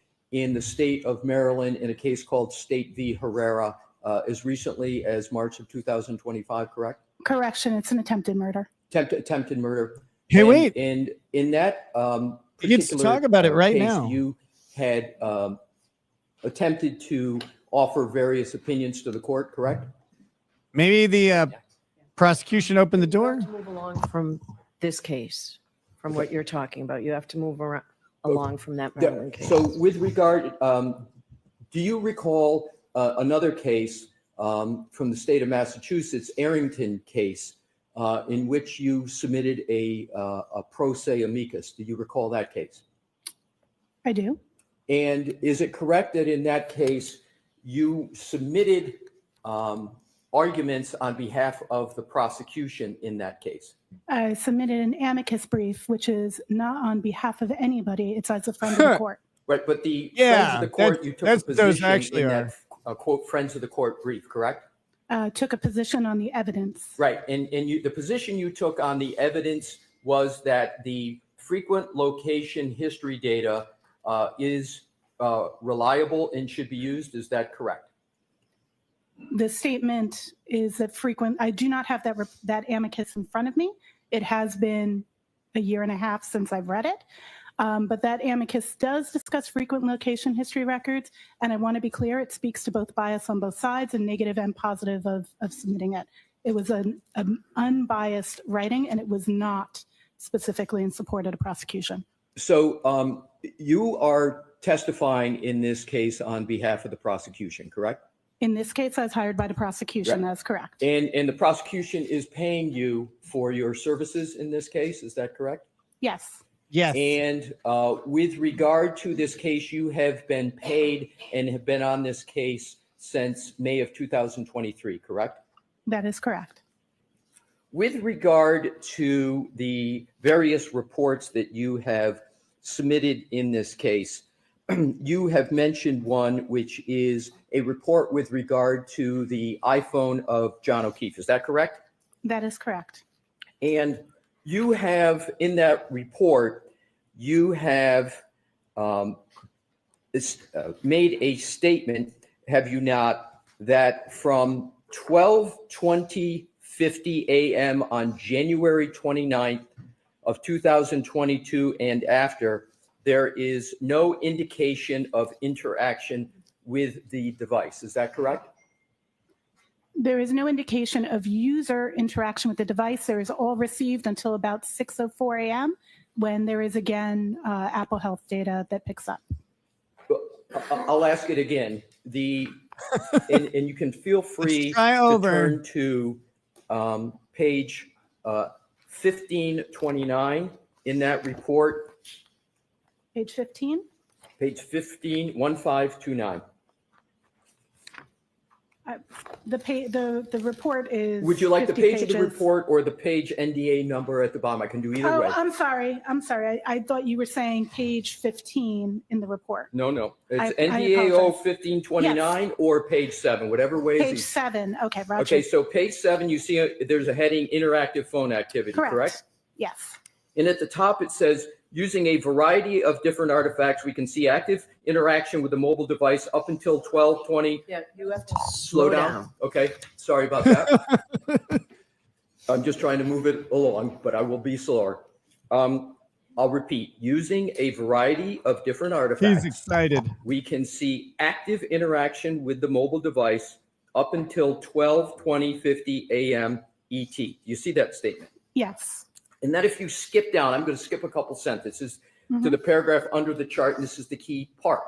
Okay. It says, from that point, and I'm understanding that point to be the 12:20:50 a.m., correct? Mhm. Like, you need to say yes or no, I'm sorry. Yes. There is no indication of interaction with the device. Did I read that correctly? That is correct. So that is correct. Oh, God, I am annoying. going to, and you believe that statement is correct? Until 6 something a.m. No, I'm sorry. I'm just asking if that statement is correct. Not if you have other information, but is that statement correct? Can you answer that? Can you answer that, yes or no? Did I read that correctly? You read it correctly. Thank yes. you. If we could, Your Honor, have a document that is put up already in evidence and publish Exhibit 39. And it will be, thank you. And if we could go to slide 82, please.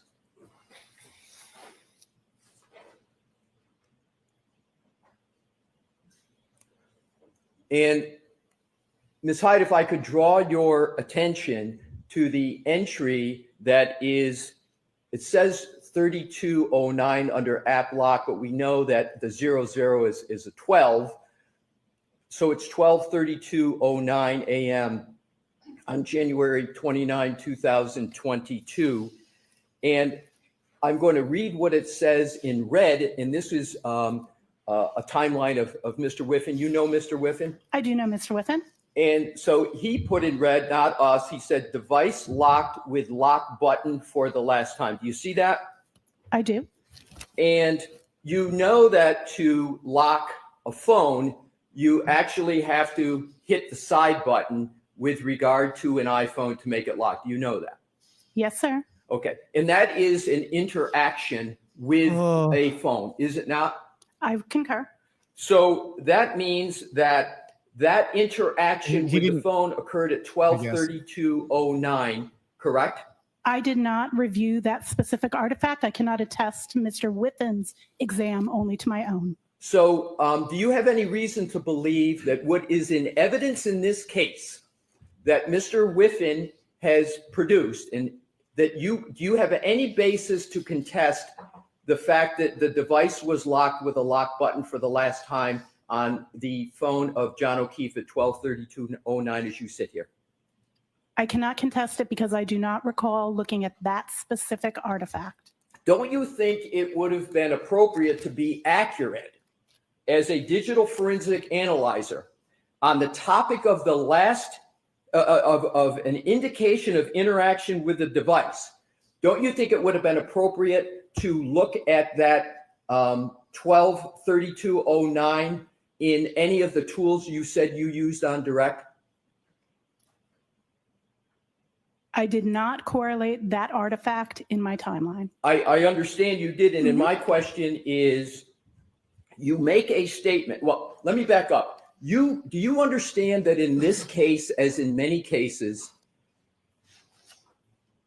that matters of seconds in activity can be determinative of a case? Do you understand that from your experience? Absolutely. So it's important, therefore, to get activity right for any data forensic examiner when they're issuing reports about activity, particularly of a decedent. Is that important?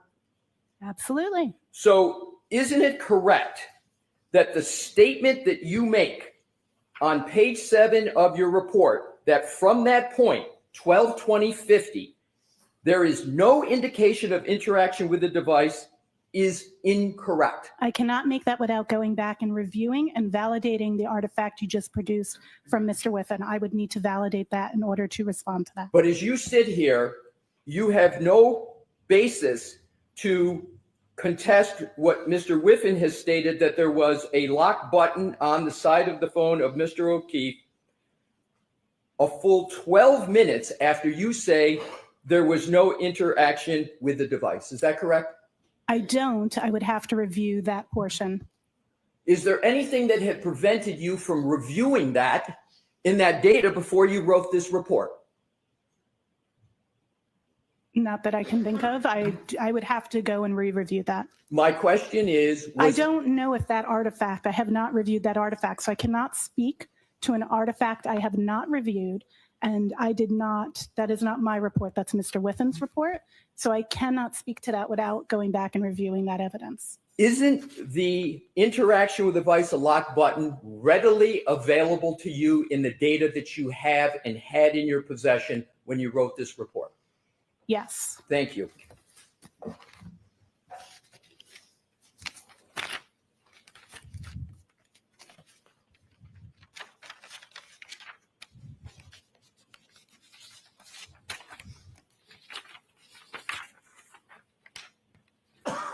If you could please turn to, in the same report, page 1528, which is your page number 6.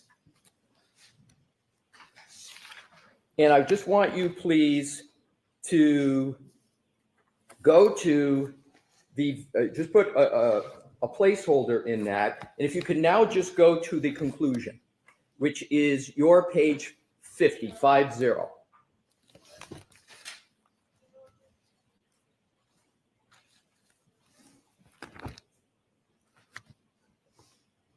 Let me know when you're there. I'm there.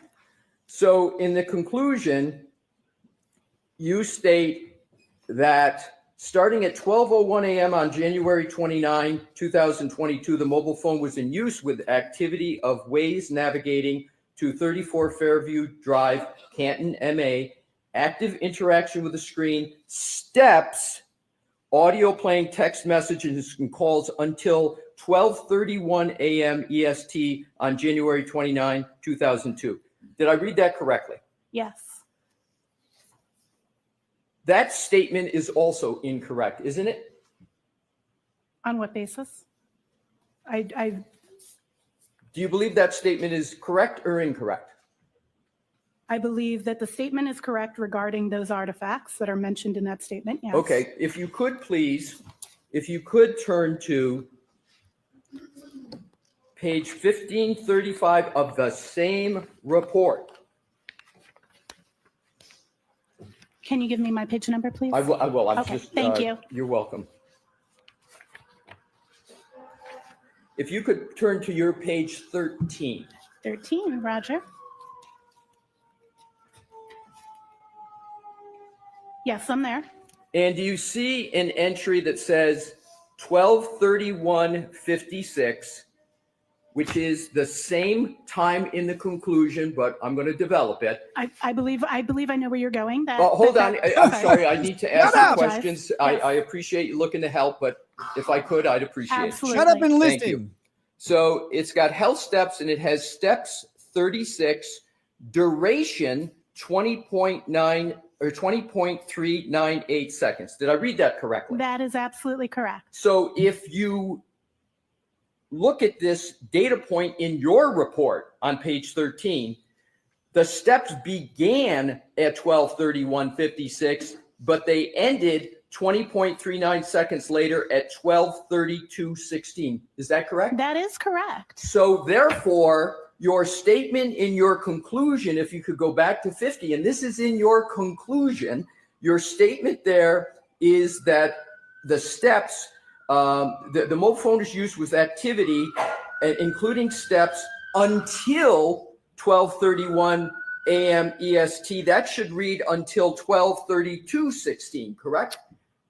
It depends on your interpretation of interaction. As a user is walking, they're not actively interacting with their device. It's their movement that is. It's not direct interaction with the screen.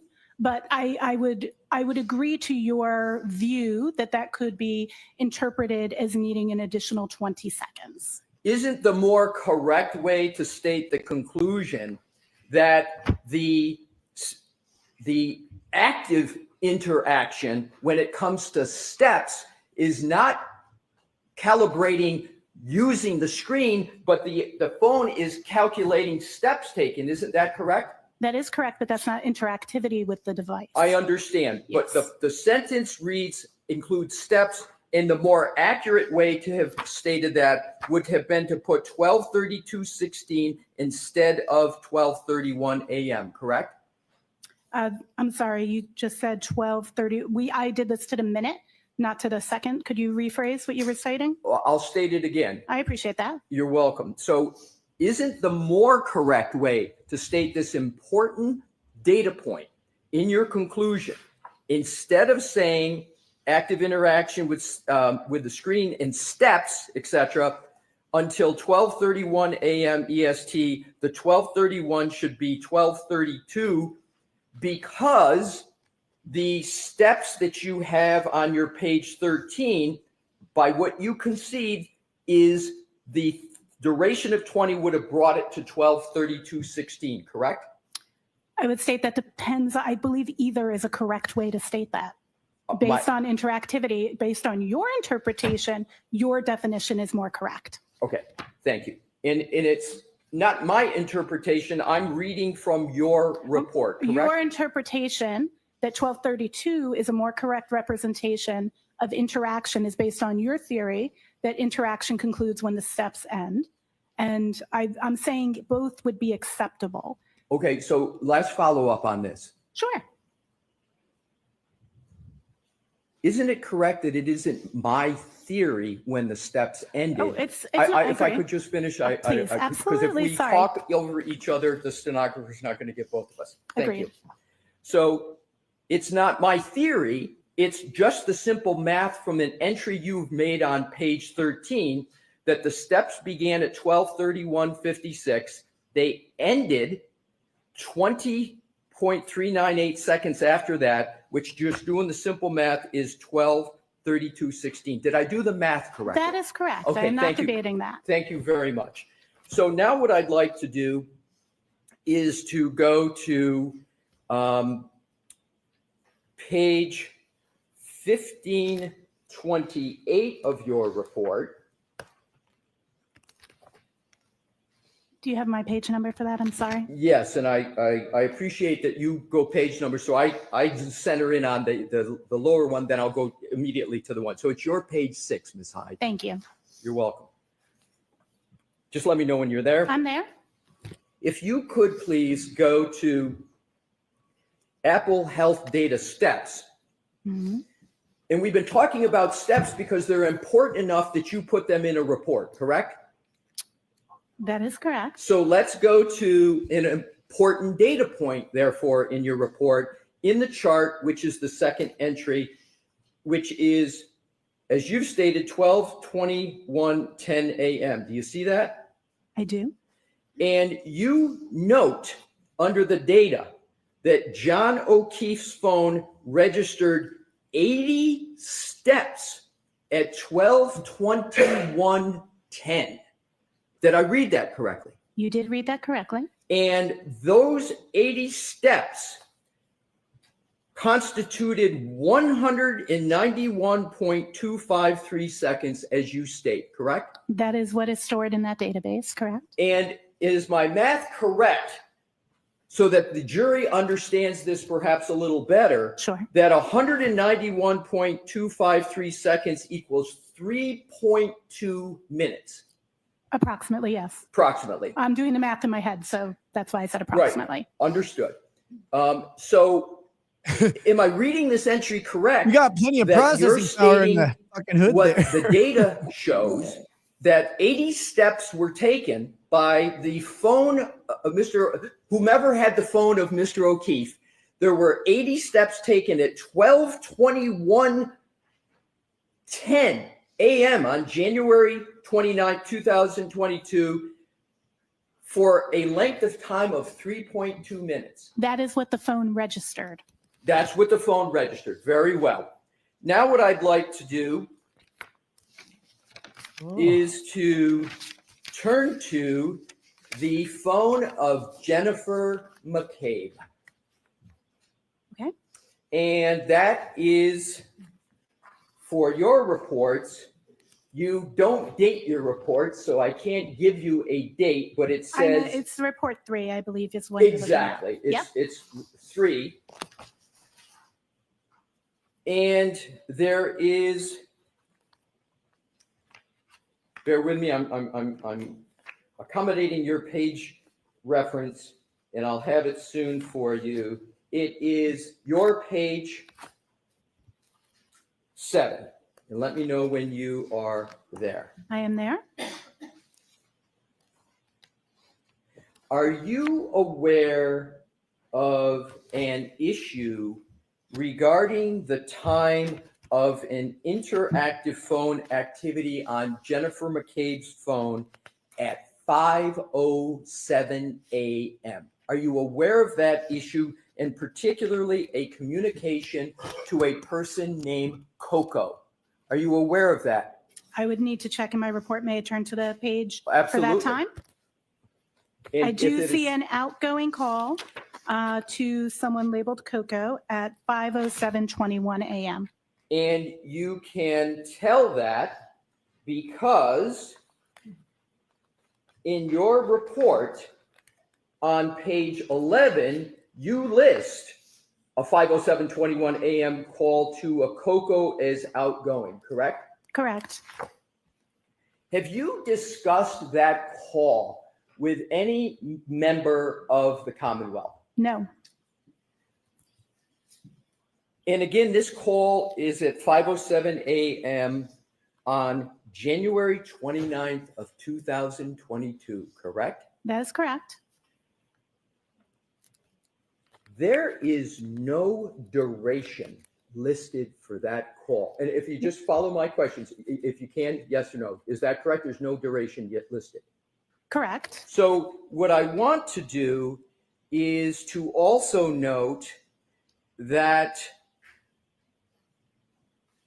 that omission is not the only omission of durations from this report, or I'll state it differently. Let me withdraw that. There is no population of the duration column for any call from 12:14:30 a.m. on January 29, 2022, all the way through this 5:07:21 call. And you don't start listing durations until 8:59:34 a.m. Is that correct?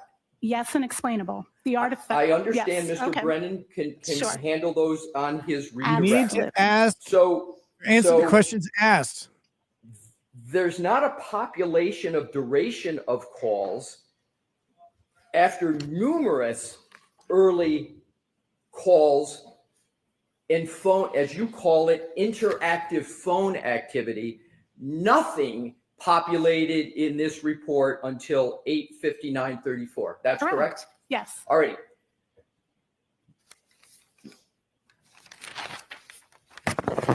Now what I'd like to do is to turn to the 22740 artifact that was the subject of much discussion on direct. And I am going to refer to that as an artifact. Is that a parlance that is familiar to you? Yes. And if I refer to that as a timestamp also, is that a parlance that's familiar to you? Absolutely. So I can refer to 22740 as a timestamp and you would find that parlance acceptable. Yes. Thank you. So I'm going to do that. Just to keep it simple, I'm going to refer to it as a timestamp. Now, you've been on this case working for the Commonwealth since May of 2023, correct? May 4th, 2023. That is correct. So you've been on this case for 2 years, correct? Not actively the entire time. But you started on this case in May 2023. You issued a report in May of 2023, correct? Correct. You issued a report in December of 2024, correct? Correct, after being rehired in November. Right. And you issued more reports in 2025, correct? That is correct. So all of that activity has been on this case, correct? All on this case. That And is that's correct. been all on behalf of the prosecution, correct? That is correct. None of that work has been done on behalf of the defense, correct? That is correct. So let us now go to the timestamp of 22740. Your opinions on what is the meaning of that timestamp have varied from May of 2023 until today. Is that correct? No, that is incorrect. Let's cover that issue. Sure. Let's turn to your May 2023 report. Isn't it correct that the report and your findings were pursuant to a request from Detective Lieutenant Brian Tully? Correct. And how many interactions have you had with Lieutenant Detective Brian Tully on this case approximately? I really don't know. I'd have to go look back at email and call logs. Is it more than 5? Yes. Is it more than 10? Yes. Is it more than 20? I don't know. So somewhere between 10 and 20, would that be fair? Again, I'd have to review my call logs. I'm not But it going to was test. more than 10. More than 10, I'm sure. So the issue Unless was he has an even tone that he just your use of various forensic tools doesn't sound like an asshole. that revealed a timestamp, 2:27:40 a.m. timestamp on January 29, 2022. Is that correct? Is that a fair characterization of an issue you looked at? Correct. So if you could go to page 5 of that report. And I would ask that you go to the last paragraph that starts with "in the instance of the Google search," and let me know when you're there. I'm there. So it reads, "In the instance of the Google search, house long to die in cold, that was recovered from the write-ahead log associated with the X browser state DB SQLite database with the timestamp of 2:27:40 a.m. was marked by Celebrite as having this timestamp and being deleted." Did I read that correctly? Fair. Yes. So you use the words that Google search, "house long to die in cold," was associated with the timestamp of 2:27:40 a.m. Isn't that what your words are in this report? In that database, they are associated. That is correct. Right. And in terms of page 3, if you could go back, of your report, under relevant findings. Mm-hmm. It starts with, "There were 2 searches of interest that took place on the iOS device," and we're talking about Jennifer McCabe's device, correct? The device that was identified to me as Jennifer McCabe's. Yes. That's identified to you as Jennifer McCabe.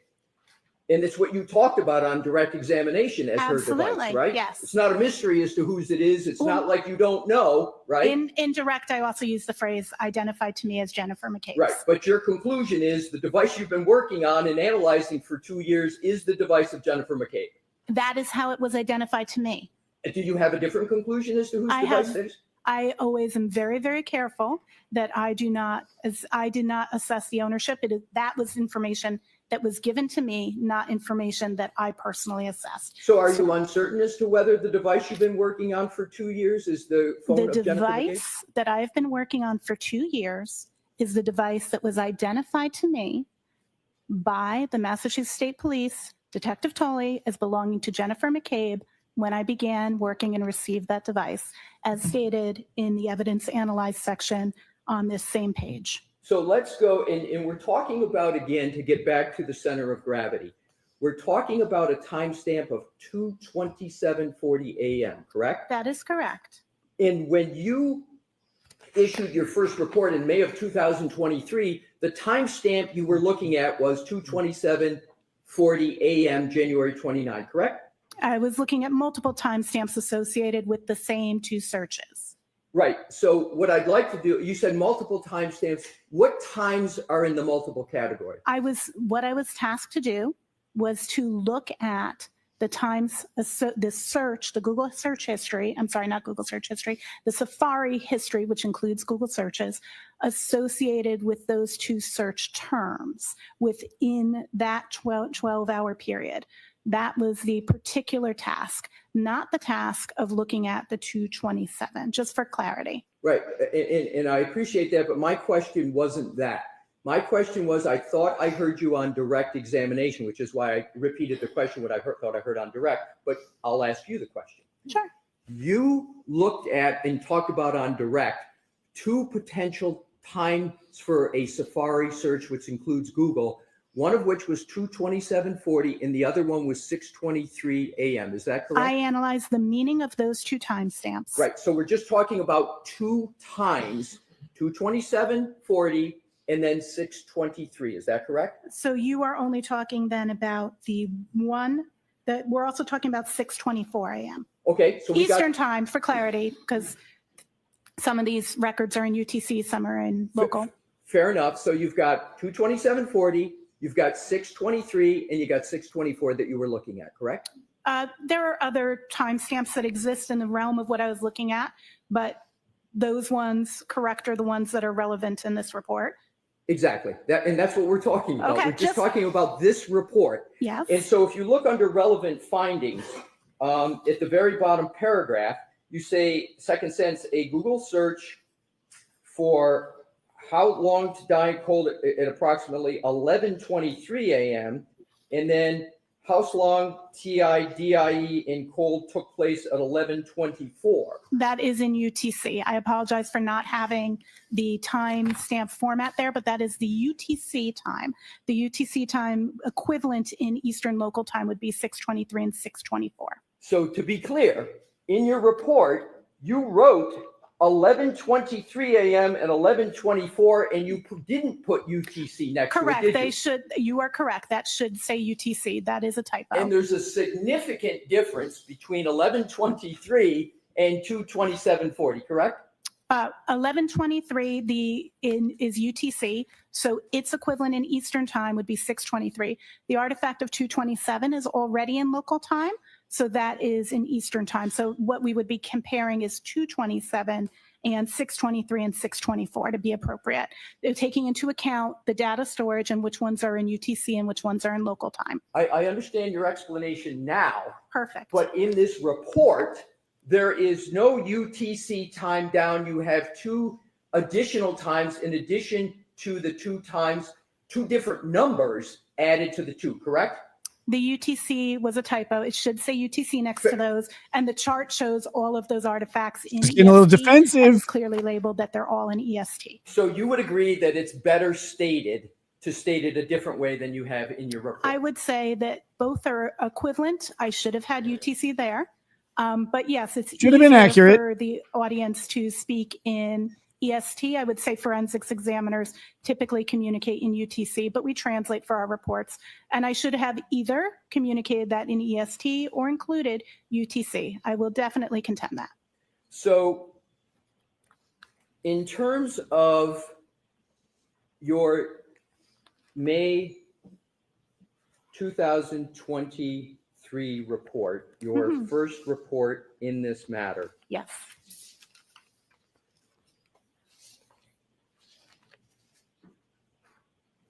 You on page 5, in the sentence underneath the block paragraph state, in the instance of the Google search, House long to die in cold that was recovered from the write-ahead log associated with. That's correct. The X browser stage with a timestamp of 2027:40 a.m. was marked by Celebrite as having this timestamp and being deleted. Did I read that correctly? You read that correctly. Now let's move ahead to page 7 of your report. Up at the top above conclusion. Importantly, at this time, you state, testing shows great inconsistency with timestamps parsed from this file. It is, however, definitive that the page existed in a tab. Correct.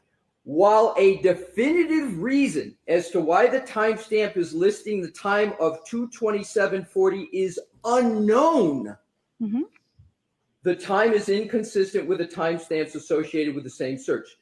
Did I read that correctly? You did read it correctly. So as of May 2023, you said the definitive reason as to why the timestamp is listed as 2:27:40 is unknown, correct? I'm just asking, is that what you wrote? Unknown. I believe that the wording here is, sorry, I know I do use the word unknown. It says, while a definitive reason as to why the timestamp listing is the time of 02/27:40 is unknown. Sorry. So you use the word unknown, your word in your report. Yes. Okay, so now what I'd like to do is to go on very defensive. to the first proceeding in this matter. Do you remember giving testimony in a proceeding about a year ago under oath? Yes, I do.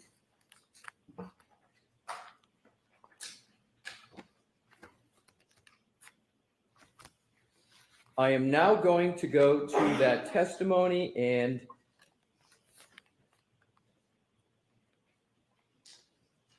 if at any point you would like to have a copy of that, if it's the honor, if your honor would like, I will do it, but I'm going to start and then we'll see how it goes.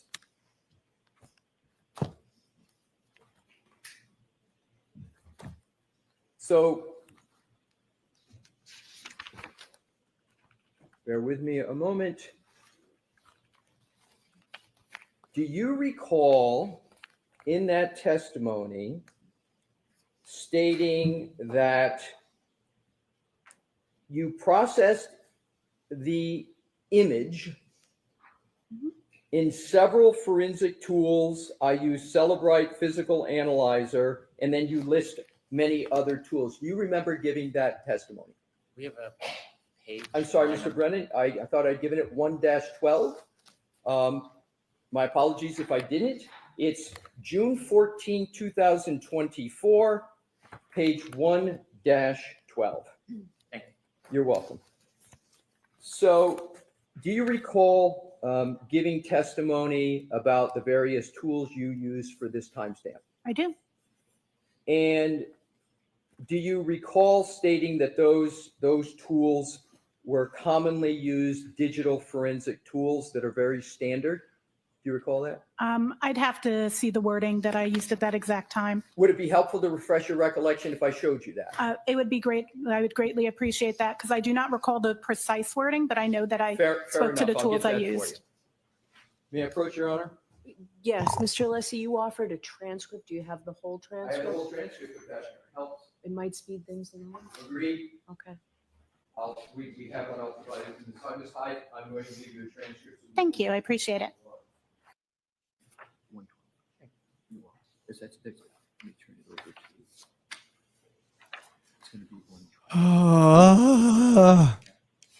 I hate forensic testimony. I really do. Thank you I mean, so much. Alessi is And you said we're on 112?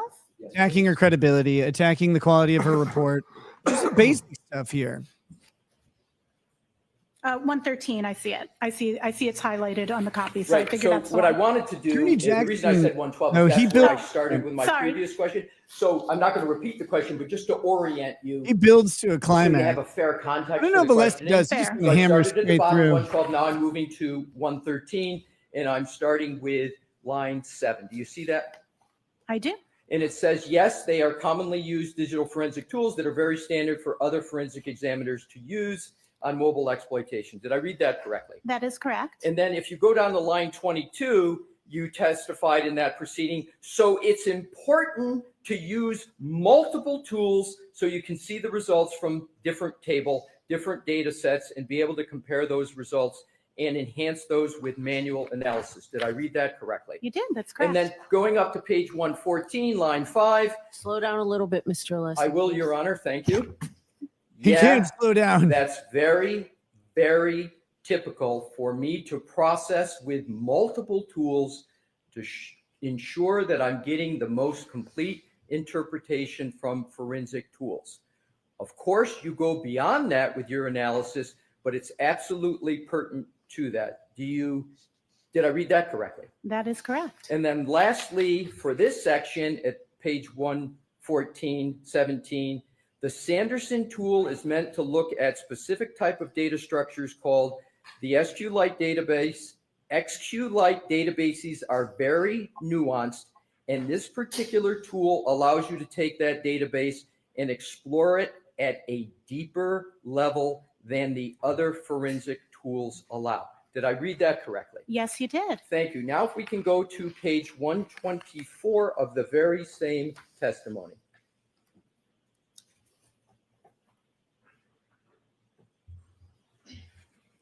And feel free to go back a page just so you can see to page 123 that the topic is the 2/27/40 timestamp associated with house long to die in cold. Do you Can I see- have a moment just to review and get context? Absolutely. Thank you so much. Page 123:13, but if you need to go back further, feel free.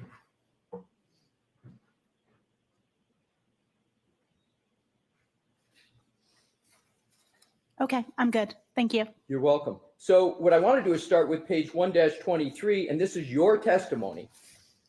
On line 16, I have them in the timestamp order that is associated with the artifact. You use that word associated again, correct? Did I read that Correct. correctly? Yes. And that's associated with the Google search, how long to die in cold, and a 2:27:40 a.m. timestamp, correct? That is correct. Now, if you turn the page of the testimony,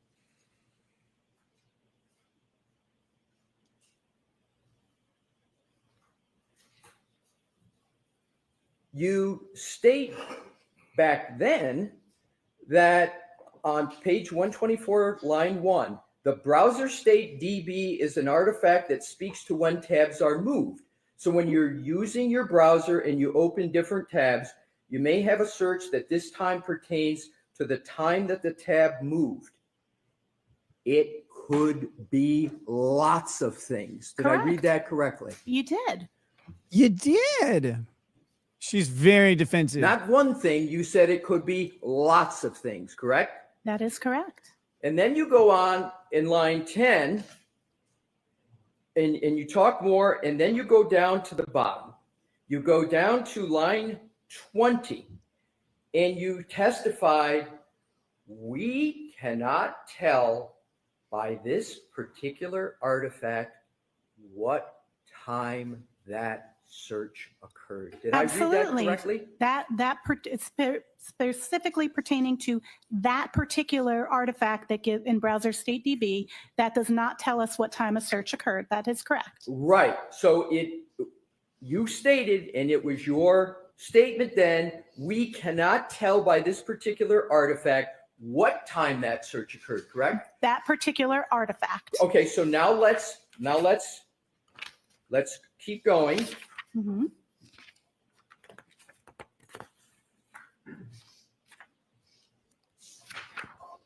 If you go to page 129 of this transcript,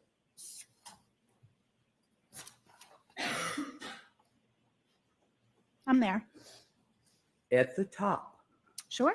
line 1, 227 isn't necessarily one time when the tab was closed. That's in my report. I say it's undetermined.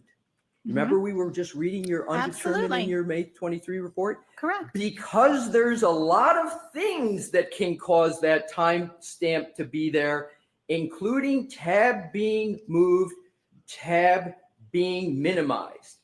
The next sentence. I don't know exactly what caused the tab to get that particular entry, but it's not, that timestamp is not indicative of the time of the search or any URL that's visited. But the first part of it is, I don't know exactly what caused the tab to get that particular entry. Did I read that correctly? You read 100% correctly. Thank you. Now, if we could turn to page 130 of your testimony. I need to object. I need to object. I don't know why yet.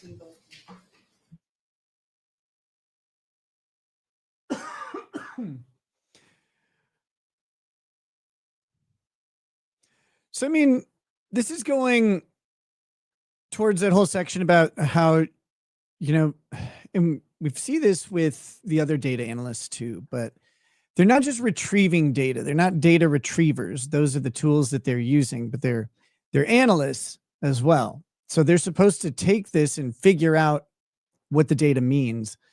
And, her opinion is that the data means that the search happened at a later time. And that's based on other factors. But what seems to be glossed over and that Alessi is bringing to light is that the report doesn't say that's the only that's her opinion as to why something has happened, but it's not the only way or the only reason something could have happened. She could be misinterpreting the data. And that's critical here. Again, drawing the jury's attention to the nature of the shoddy investigation, the biased application of all of the facts against Karen Reed, and no exploration of any facts that would be exculpatory or any facts that might point to some other cause. It's clear that the police came to a conclusion for whatever reason and worked backwards. I say it's clear. It's clear to me. Someone said, was it Jen McCabe's husband? Whose husband is one of the husbands that's involved in this is a cell phone expert, like a cell phone data expert, which would explain perhaps why there's an apparent attempt to overwrite the prior search for how long it takes to die in the cold. We have Boosh McFadden with a member chat. He says, petition to rename her Waffles Von Towelhead. Gopher Big Guy 911 says, looks like Pam Bondi might actually be doing her job. Says there are tens of thousands of videos of Epstein with children. Horrifying. And there are hundreds of victims. Name and arrest them all. Gross. So apparently he was filming it.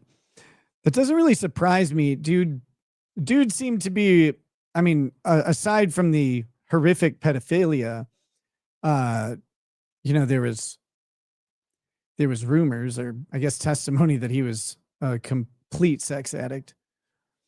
And so the fact that there would be tens of thousands of videos is not surprising to me.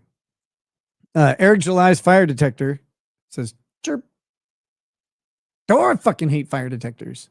Why do fire detectors always it's always like 2 a.m?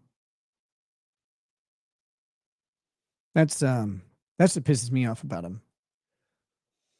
Cause like then you got to get a stool out or a ladder or whatever. You can just shoot the fire detector or the smoke detector.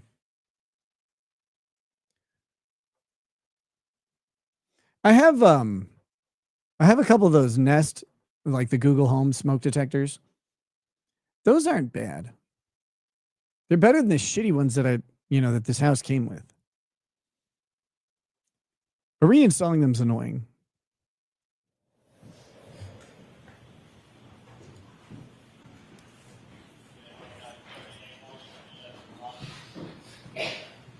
Anonymous says, since the break, it looks like she is getting signals from the prosecution to slow the pace and to smile to make her likable.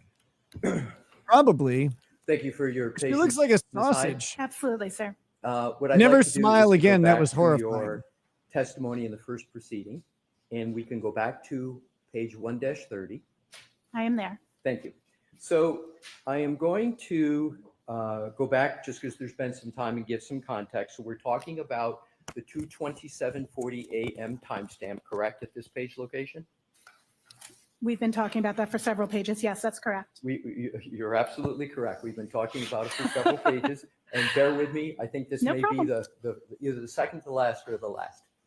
So there you testified with regard, this was when you're referring to an artifact. You've agreed that timestamp is a fair synonym. You say on line 5, that means it wasn't in the regular database. It was in the write-ahead log. And to Celebrite's credit, that tool actually parsed the write-ahead log and displayed it where the other tools did not. So did I read that correctly, number one? You read it correctly. So am I correct that here what you're stating is Celebrite was actually showing the 2:27:40 a.m. timestamp at that time during your testimony in the first On proceeding? that date, that is correct. Okay, Yes. so I just wanted to establish that, and you were Absolutely. giving Celebrite credit for actually showing that timestamp at that time of 2:27:40 at the time of your testimony back in June of 2024, correct? That is correct. Okay, so now let's go to page 1-36. 136, you said? 136, yes. Thank you. And on line 12, you note that Celebrite and magnet axiom, and then you elaborate, both Celebrite physical analyzer, which is a specific tool, right, of Correct. Celebrite, and magnet axiom, another specific tool, correct? Correct. Both have file system viewers that then have SQLite database viewers.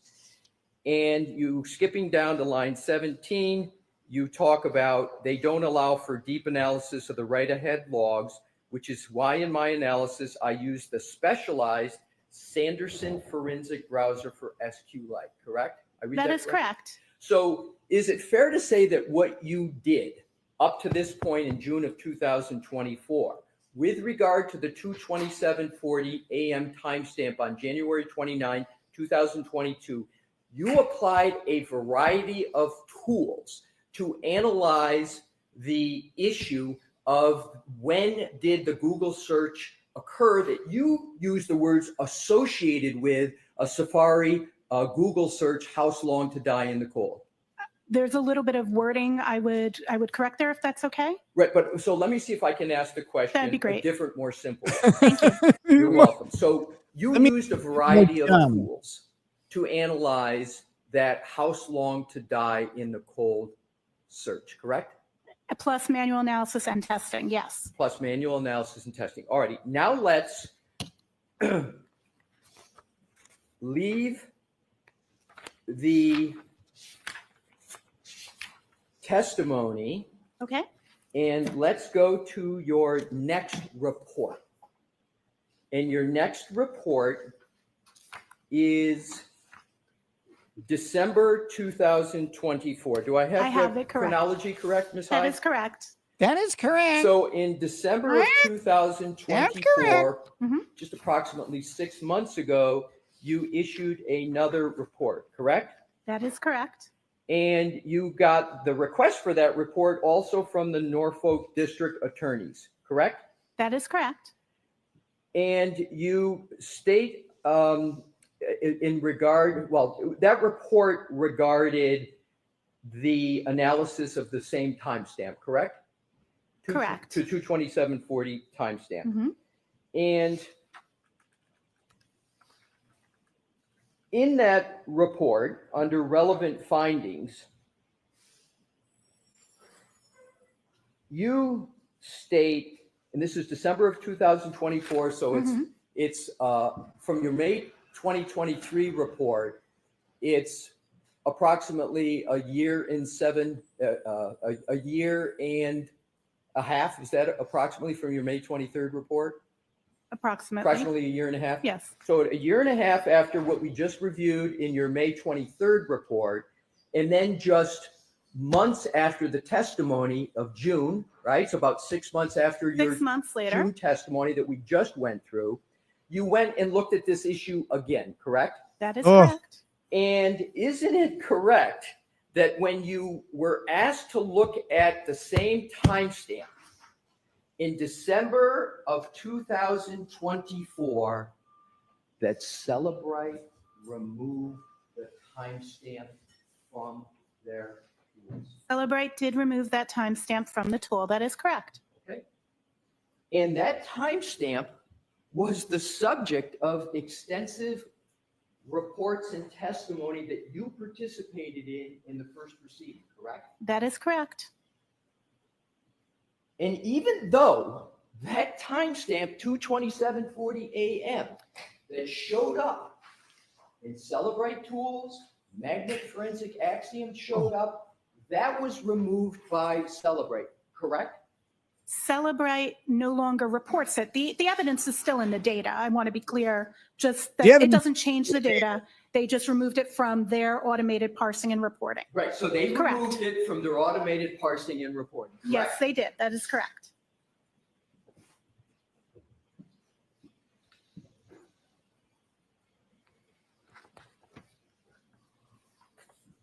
Oh my gosh. However, your former company, Magnet Forensic Axiom, still shows it. Magnet Axiom Forensics currently shows it as a carved artifact and still shows that and gives a description in their artifact reference guide as to what they believe causes that artifact. I'm going to ask the question. Yes, it does. Magnet Axiom Forensics, where you used to be the director of forensics, That is correct. still shows that timestamp. Yes, yes. Oh. But Celebrite doesn't in the That automated is correct. tools. That is correct in their automated parsing. And you would agree that Magnet Forensics is a very reputable company, correct? Correct. That's weird then. Shouldn't that bother you? No, I can explain it and why they're wrong. Except they don't agree that they're wrong. Let's go back to your December 2024 report. Do you recall just moments ago when we went through your testimony in June of 2024 in the first proceeding, where you stated various times how it was, I'll use the term best practices, to use multiple tools to analyze the timestamp? Correct.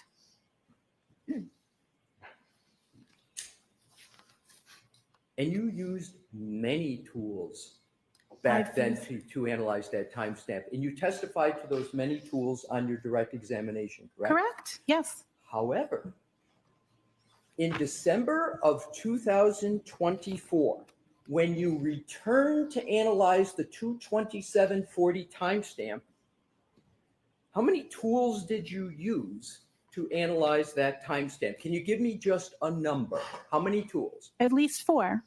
Well, in your report, let's go to your report, what your report says. Mhm.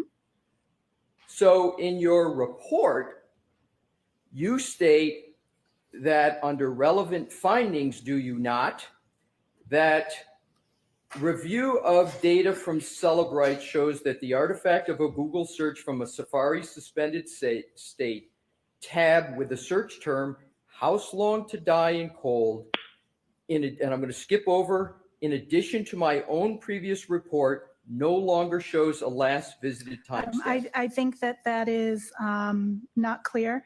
The skipping there makes it sound like my report no longer shows that, and that's not what's That's a fair statement. That's a fair statement. Let me rephrase it. Thank you. You're welcome. In this report, you speak about Celebrite release reports, correct? Are you referring to the Celebrate release notes The that come out? release notes at the bottom, Perfect. right? You referred to that?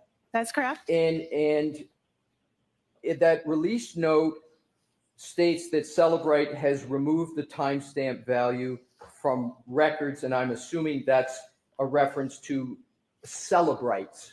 Celebrite no longer parses that result. That is the statement in this report. Correct. Right.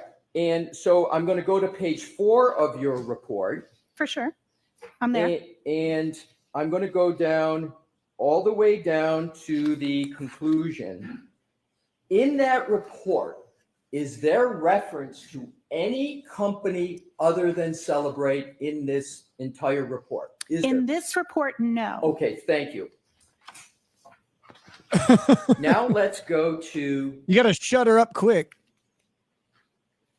your prior testimony in the first proceeding, where you said that it was important to use multiple tools. Absolutely. Do you still stand by your position that you've given today and that you gave in June, that it's important to use multiple tools? Absolutely. Now let's go back to the issue of the extraction of Jen McCabe's phone.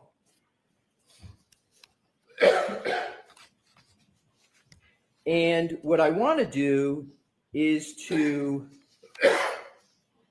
cover. No, I a coughed. You concept gotta and stop. See if I've got this correctly.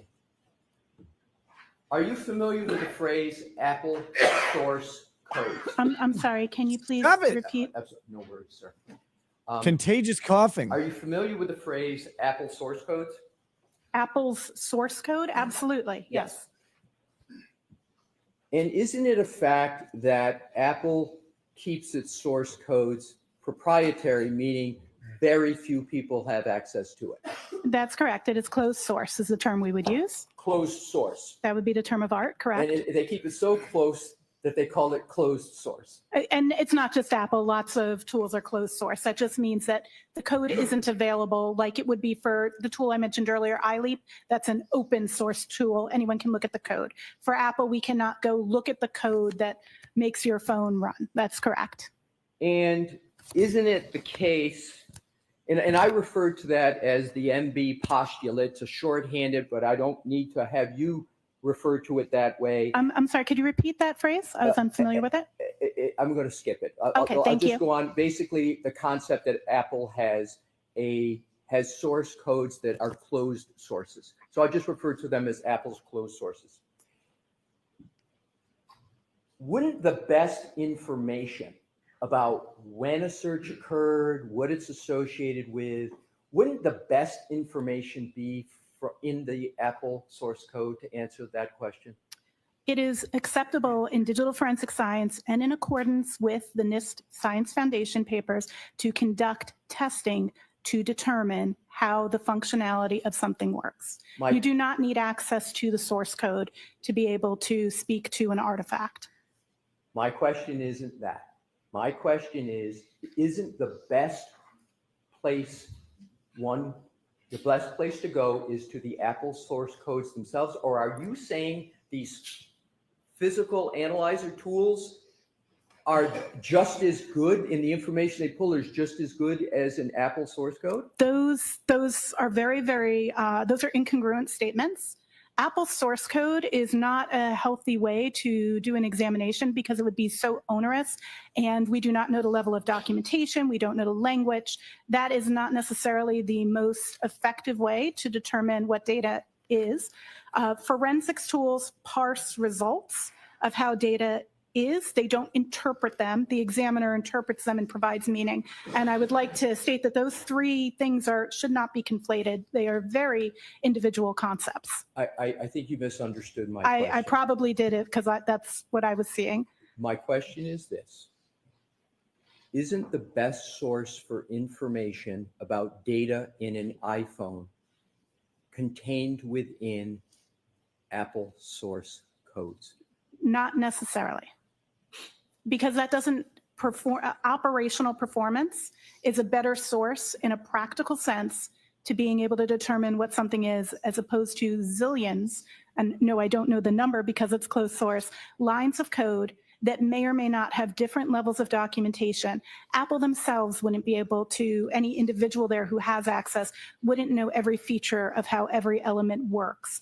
Testing through the methodologies described in NIST is the accepted methodology in our science, not reviewing the source code. I'm going to try it a different way. I understand what you're saying is, if I got it correct, you correct me. Are you saying that these physical tools make it easier to interpret and view the data? I did not speak about the tools at all in the statement I just made. Okay. I spoke about manual testing and checking the functionality and what results. Parse tools, again, these are three separate concepts. The concept of code and actually reviewing code to make a determination is different from parse tool results, is different from doing testing and validation. Those are separate concepts. They should not be commingled as if they equate to each other. So have you ever learned of, have you ever spoken with Mr. Whiffen? Ian Whiffen? I have spoken with Mr. Whiffen historically, but not since the term of this trial. Okay. Have you ever spoken to Mr. Whiffen about whether the Apple source codes are the best source of information about topics like timestamps? Have you ever spoken? That's just a I have question. not had Have that you ever talked to him? conversation with Mr. Whiffen, no. Okay, all right. I want to move on to, and do you regard Mr. Whiffen as a reputable? Mr. Whiffen is a reputable forensics examiner, and I've actually reviewed his work in other instances and peer reviewed his papers. So you have regard for his I have regard reputation? for his I'm sorry, reputation. we have to wait for each other. Oh, to yes, talk I'm through the sorry. trend. It's all right, no worries. So you have regard for the opinions of Mr. Whiffen generally, correct? Absolutely, And yes. you believe he has a solid reputation, correct? Absolutely, that is correct. Now let's turn to the Absolutely. History DB database. You are familiar with History DB? History DB, are you familiar with that phrase? I am familiar with that phrase. Okay. Do any of the house-long searches appear in the History DB? In this instance, no, we do not have artifacts in the history DB of either of those two searches. So I want to just repeat that in a different way. So the History DB, is that considered a valid and valuable source of information in an iPhone? That is a valuable artifact for Safari history. That is correct. But the house-long searches we've been discussing do not appear in that History DB, do they? That is correct. Why? You spoke about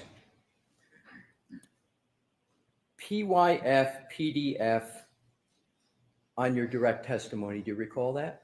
I do. It's the Python framework for PDF. It is a GitHub tool, one can download from GitHub to utilize to create PDFs using Python code. So a developer and a tool would integrate that to create a PDF. And the PYF PDF can have the variables set, correct? Yes, the Python script allows the developer to set things such as their name that they created the document. Yes. I want to go to the extraction of Jen McCabe's phone that you talked about on direct examination. Is the hash value signed or unsigned? A hash value isn't signed. I believe your question you're asking me is if the Adobe document that contained the PDF that contained the hash values, are you asking me if that's signed? Because a hash value is something that matches. A hash value isn't signed. Let me ask it this way. Is there any hash value associated with Jen McCabe's phone that is unsigned? That is not a valid question. I apologize. We don't refer to hash values as being signed or unsigned. We would refer to the PDF that contains that value as being signed or unsigned. Have you ever read a report of Mr. Ian Whiffen in this case? I have, but I have to be clear. I have not read all of Ian's reports. I've only read some, so I don't know if I read some of his earlier reports. Do you recall reading a report of Mr. Whiffen where he references a hash value being unsigned associated with the iPhone of Jennifer McCabe? Can I see said report so I can validate if I did or did not? I'm not sure based on just that, because I wouldn't use the term hash value being signed. I did see a report in which Mr. Whiffen spoke to the PDF not being signed.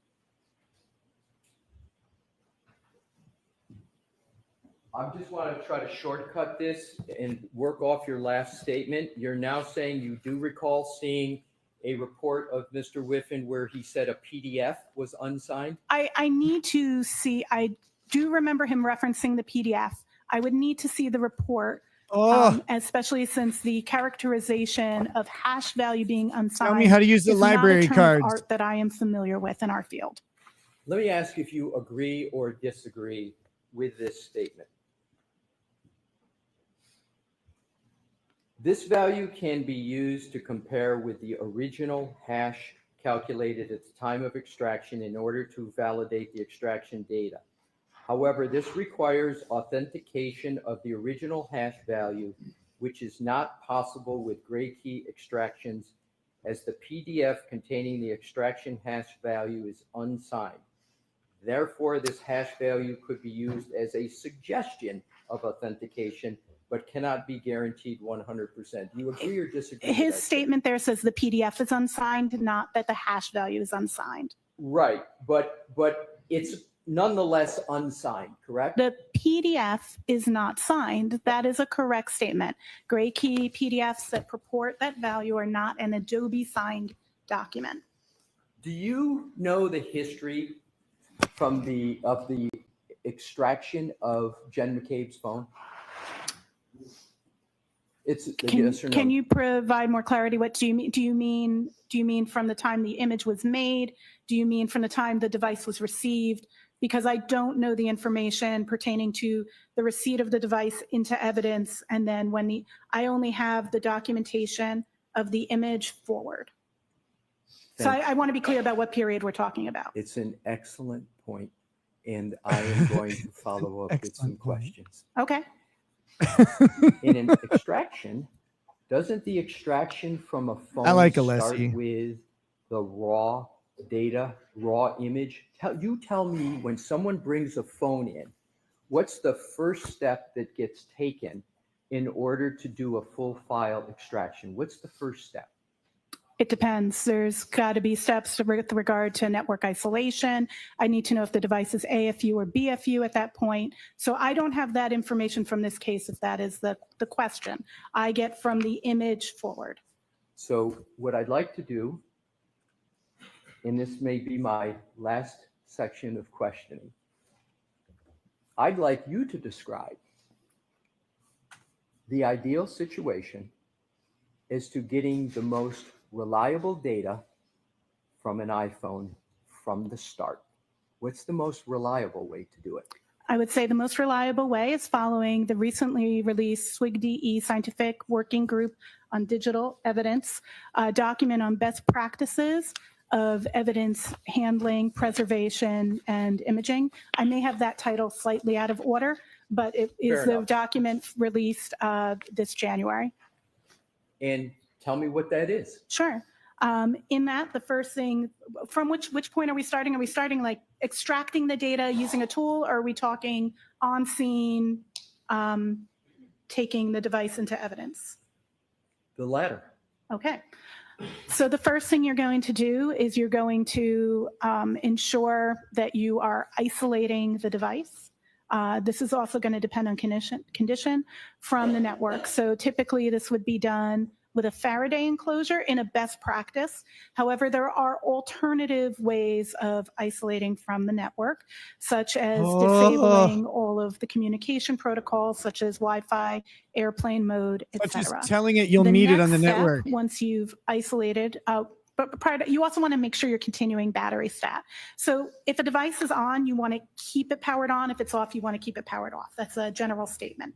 So the best way to do that is to attach a battery charger. Just like when your battery runs low, you plug in a charger in the back of these battery packs. We do that with that before we put it in the Faraday bag. A Faraday bag is an enclosure that blocks signals from coming to the device. This is so a remote wipe command couldn't be sent, or so that more data isn't received to the phone, because phones are live and constantly obtaining data. So we're going Your to have phone it with a wishes it battery was pack in dead. the Faraday, presuming it was on. Again, I don't know the status of this device. The next steps are going to depend on what state that device is, and what make and model that device is, and what the current support for that device is. There are multiple types of extraction methods of phones.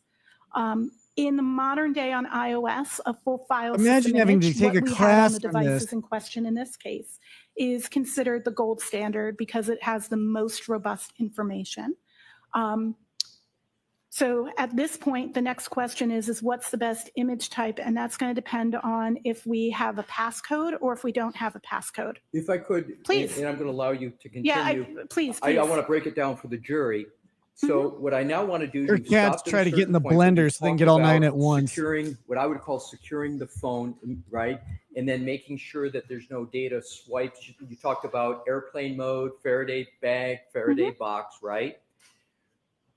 Do you know whether any of those protocols were followed for either the iPhone? No, of only Jen the McCabe or protocols John of the elders of As I mentioned, Zion. I was not there for those processes. I don't have documentation of it.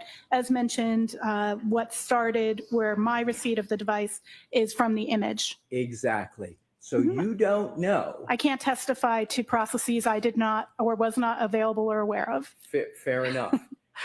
But do you have a little bit of hint as to whether the phone of Mr. John O'Keefe was properly secured in airplane mode, a Faraday bag, or a Faraday box, based upon your own report of the iPhone of John McCabe? Can you determine that from page 5 of your report? Obviously, there is data signals that are still being made and created. I believe that is what you're referring to. So the assumption is that I don't know at which point a Faraday bag is employed, but I also want to be clear, I don't know when, I don't have information outside of the digital forensics realm about this case, so I don't know precisely when the phone was taken into custody by law enforcement. Fair enough. So assume that Mr. O'Keefe was deceased around the latest 9 a.m. on January 29th, 2022. Isn't there activity on that phone, health data activity, up to around noon of January 29th? Health data activity would continue to be reported regardless of if the device was isolated from the network or not. Health data has to do with the movement of the device. So if the device was being moved even within a Faraday bag, that data would still be populated. How about location data?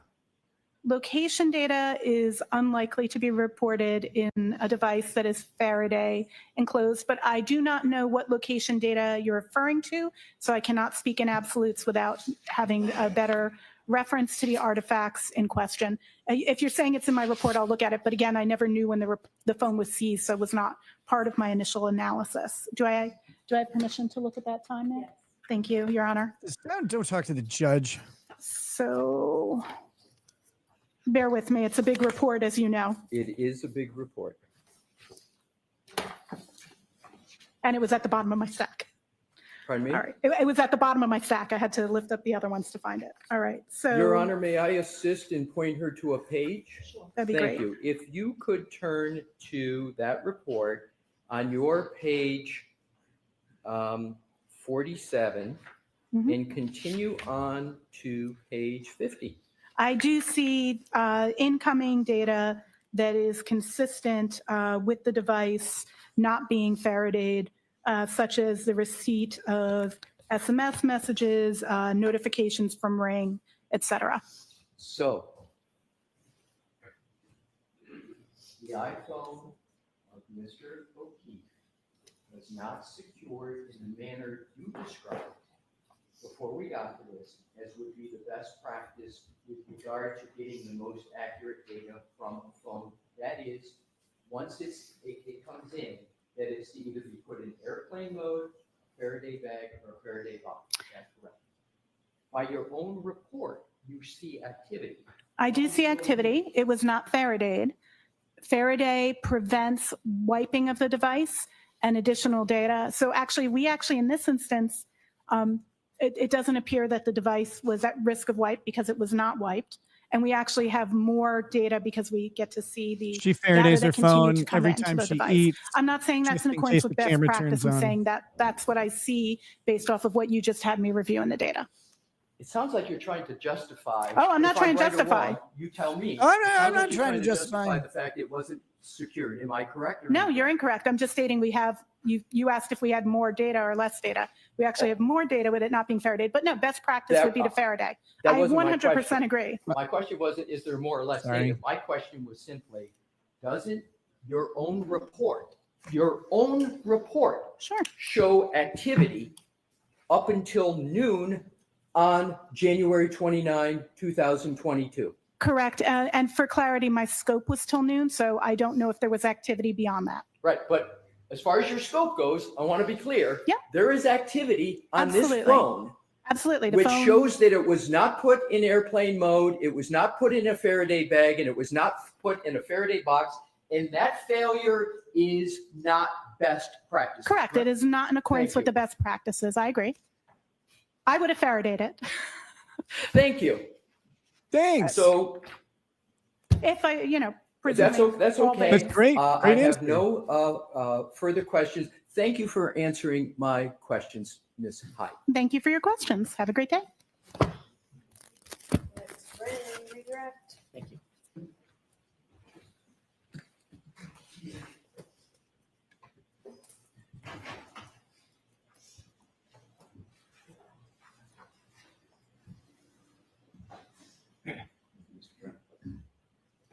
There's no new pope today. Black smoke rises from the chimney.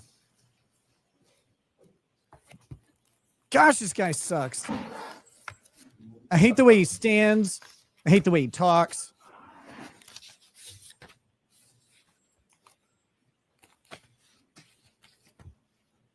Whenever you're ready. Thank you, Mr. Gray. You're welcome. You were asked when you began working on analyzing phones in this case, and you said it was in May. Was that of May of 2023? May of 2023, May 4th, 2023 is the email I have of a note. Thank you. Yes. It's easy to remember because May the 4th be with you. When you first were asked to begin work on this case in May of 2023, what was the catalyst for you to begin working on this?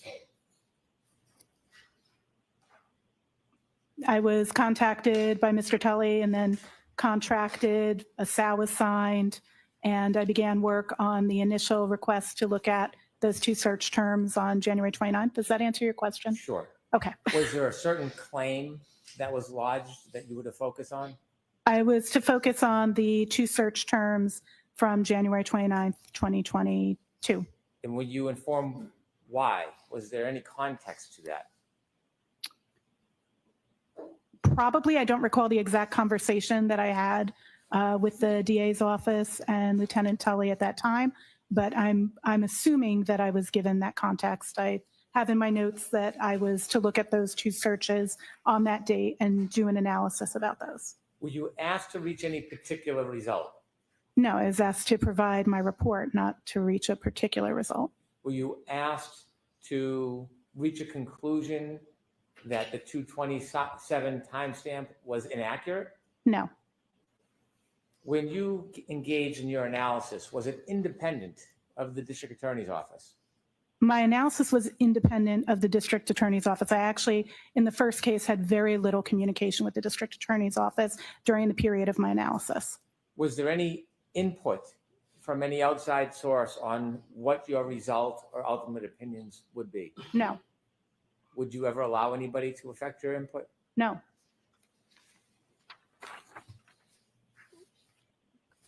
Throughout the course of your efforts with this phone, have there been changes to software? Absolutely. As mentioned on direct, software updates are near monthly. I want to ask you about changes to the Celebrite software. You were asked about certain reports you wrote. Were the reports that you wrote relative to different requests for analysis?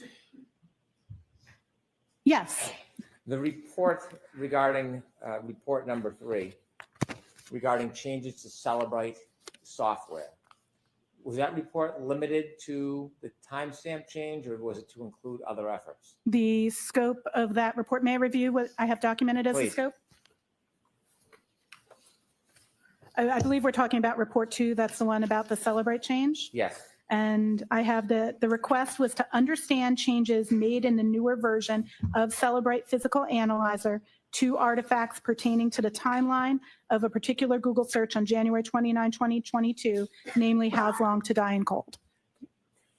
When you looked at the Celebrite software and report, was the timestamp May the pork be characterization with you. changed or removed? Yes, it was removed. That timestamp in the version starting in May of 2024, Celebrate actually removed that, and they put a release note stating that it was due to the ambiguity and potential for misconstruing the meaning of that data. Was there any other releases informing other reasons why that was changed other than the potential that somebody could misconstrue, misinterpret, or distort the information? Can I read Celebrate's own statement? Please. No. Celebrate's statement in To yourself. to myself? Okay, roger that. Thank you. I appreciate that.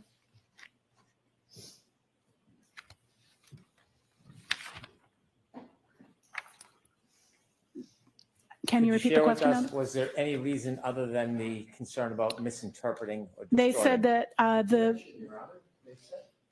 So what's your understanding? my understanding is that it is not a reliable timestamp, and that is why Celebrate removed it. She didn't You rule asked on the about objection. Axiom. Axiom, is it the same or different? Magnet Axiom and Celebrate Physical Analyzer are two different tools that both do forensic analysis of mobile phones. You were asked whether Axiom still has a timestamp that was similar to Celebrate before the change. Axiom shows what I spoke to on direct, where they have it as a parsed versus carved result. And so that particular result shows in the suspended StateDB artifact as carved. Do companies like Axiom and Celebrate give releases, updates, information about how to interpret their reports?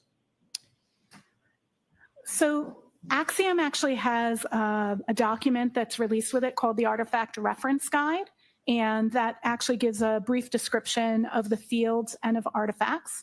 All tools, when they release new artifacts, they put out in a release note. Not all artifacts are clearly documented that are parsed. However, all of the vendors regularly put out webinars and blog posts that explain their new artifacts, but not necessarily all. Is there any releases or cautions from Axiom on the same issue about misinterpreting a timestamp?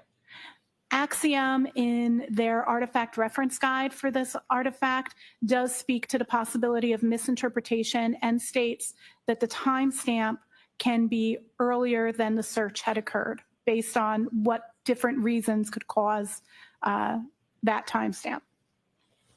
Let me ask you about a Faraday bag. You said that best practices is to isolate an item in a Faraday bag. That's correct. Do you have any information, or did you know the travel of Mr. O'Keefe's phone that night, or where it went after? I'm sorry, can you clarify the time period? On January 29, 2022, from say 6:04 in the morning until later that afternoon. I did not have access to that information. When you analyze data from certain devices, are they always placed in a Faraday bag immediately after an incident? There's a lot of times when this is situation dependent. An example of when you would not put something in a Faraday bag is when you have a deceased victim and you're going to be using their biometrics to possibly unlock the device. Because a Faraday bag is enclosed and then can't be opened, if your intent, if you don't have the password, is to use a deceased person's fingerprint to unlock the phone, we don't want to put the person's finger in the Faraday bag. So usually those phones would not be Faradayed, but they would typically have airplane mode enabled or SIM card removed. But no, SIM card removed doesn't actually work on iOS, so I won't get into that. Understanding or having the opinion that this item was not placed in a Faraday bag at 6:04 in the morning, does that in any way affect your opinions about the data that you analyzed on this phone and the conclusions that you reached regarding Mr. O'Keefe's phone? It does not have any impact on the conclusions other than the fact that it wasn't Faradayed and more data came in. So we have additional data. You were asked a very specific question about History DB, and it was simply whether or not How's Long to Die in Cold, whether it appeared in History DB. That isolated question, does that provide any context for you and your analysis and conclusions about How Long to Die in Cold and that it occurred at 6:23 and 6:24 the next morning? The absence of the History DB artifact doesn't mean that that search didn't occur at that time. We have multiple corroborating artifacts, which is usually what we look for, 2 artifacts that demonstrate is like very good. You don't necessarily need that, but in this instance, we have both from the Mobile Safari plist, which tracks the history, as well as the Knowledge C DB. So we do have 2 artifacts showing that those searches were done at that time. Of course, 6 seconds apart for the difference between the Knowledge C and the Mobile Safari plist. On direct examination, you were not asked questions about Mr. O'Keefe's phone. That is but correct. You were on cross-examination, so let me follow up. You have a report that you authored regarding Mr. O'Keefe's phone, That is correct. and you had an opportunity to look at the healthcare data for January 29, 2022. That is correct. Page 6 of your report. Thank you. You noted that there were steps that began at 12:11:09 a.m. Is that accurate? That is accurate. And the way healthcare data works, do you have an understanding whether steps means a person actually took a number of steps, or does it mean something else? Steps doesn't necessarily mean that you took a number of steps. It's based on the motion of the device. So it could be steps, it could be you're carrying it, it could be that you're in some other kind of motion. You could be on a bicycle, you could, any number of things. And the number of steps is based on the presumed gait, based on the input into the Apple Health app in terms of gender and height. So it determines a gait and then prescribes a number of steps, but it is possible for other things to cause steps to occur. You were asked specifically if you saw that there were reported movement or health steps at 12:21:10 a.m. and specifically pointed out to you notation or characterization of 80 steps. Is that accurate? That is what's stored in the database. I try to clarify, as I did for you, sir, that that's what's stored in the database. I'm not saying that 80 steps were taken. And by the way, in addition to the healthcare analysis, you did some analysis on the movement of a car, didn't you? For Ms. Your Honor. I'm going to deny that question. Can these health steps occur if somebody's holding a phone while traveling in a car? As mentioned in my report, it's caused by motion. It could be various motions that could cause it. You could be using an elliptical, you could be in a vehicle, you could be on a bicycle. It's not necessarily steps taken. Based on your analysis of Mr. O'Keefe's phone and the report that was pointed out to you on cross-examination, and do you have information or an opinion where Mr. O'Keefe's phone was located around 12/21/10 while those steps registered? Objection, Your Honor. So That's beyond the scope of the process. It was pointed out to you at We saw, 12/21/10. we actually got a reason there. It was beyond the scope of cross-exam. Registered 80 steps. Remember, this is accurate? redirect, That is so correct. he's limited to what was brought up And on then you were cross. also asked about the last healthcare data, the last movements of this phone. And it was pointed out that that began at 12/31/56 for 20 seconds. That's correct. Per the And- data in the database. And is that the last movement of Mr. O'Keefe's phone that evening before 6:04 that you saw when you analyzed the entire data in the phone? May I have one moment to review? Yes.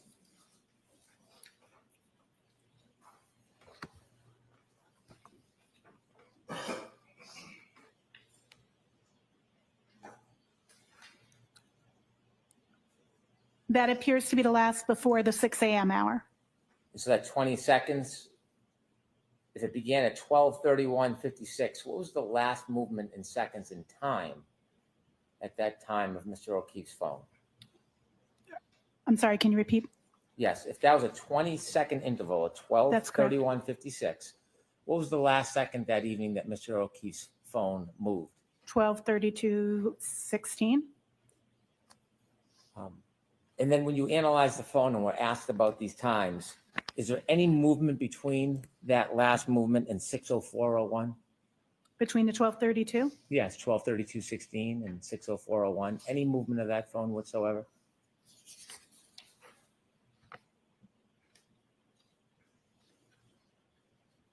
I do not have anything supporting that in my report.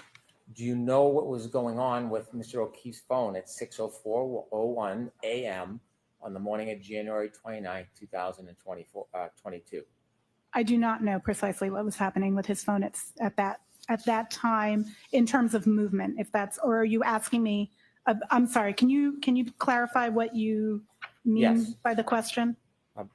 The next movement after 12:32 Is the 6:04? 6:04:01 Correct. a.m. Correct. Do you have any information about where or why there was movement of the phone at that time? I don't. That wouldn't be inside my digital evidence. I don't believe. And the last question is the next movement at 6:15:14. Do you know if that phone was being moved by somebody or somebody else than Mr. The O'Keefe? phone was in motion. I do not know if it could be by a person. It could be on a rail car. I don't think it was on a rail car for clarity, but I don't know what is causing that motion at that time. Thank you very much. Yes, please.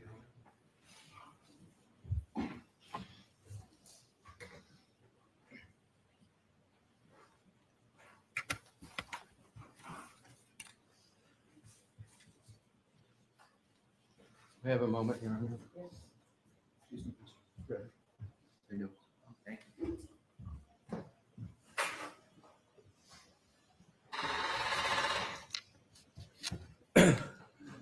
Ms. Hyde, you Madam Alessi. were asked questions by Mr. Brennan just moments ago about Celebrite and release notes. Do you recall those questions? Yes. And did Celebrite, beyond stating that their opinion was the 2:20:40 a.m. timestamp was not reliable, did they give any reason at all for why they concluded it was not reliable in that? I'm sorry, we'll wait for the, Thank you. I appreciate it. and I'll repeat the question for you. Thank you.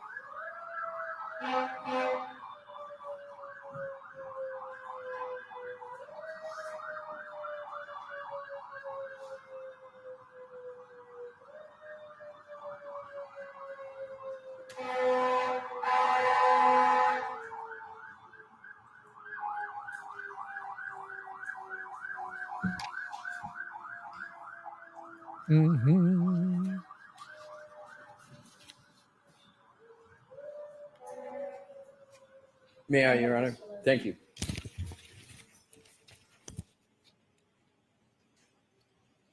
In that release note, does Celebrite state any reason for why they wrote not a reliable timestamp?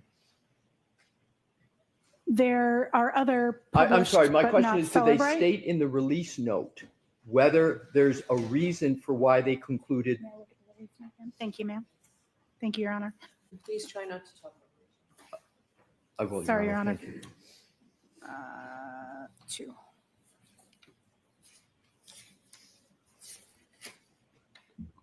Not asking you to read it, just asking whether or not they give any reason for the conclusion, not a reliable timestamp. One moment, I'd like to review what they wrote. Thank you. Absolutely. You're welcome.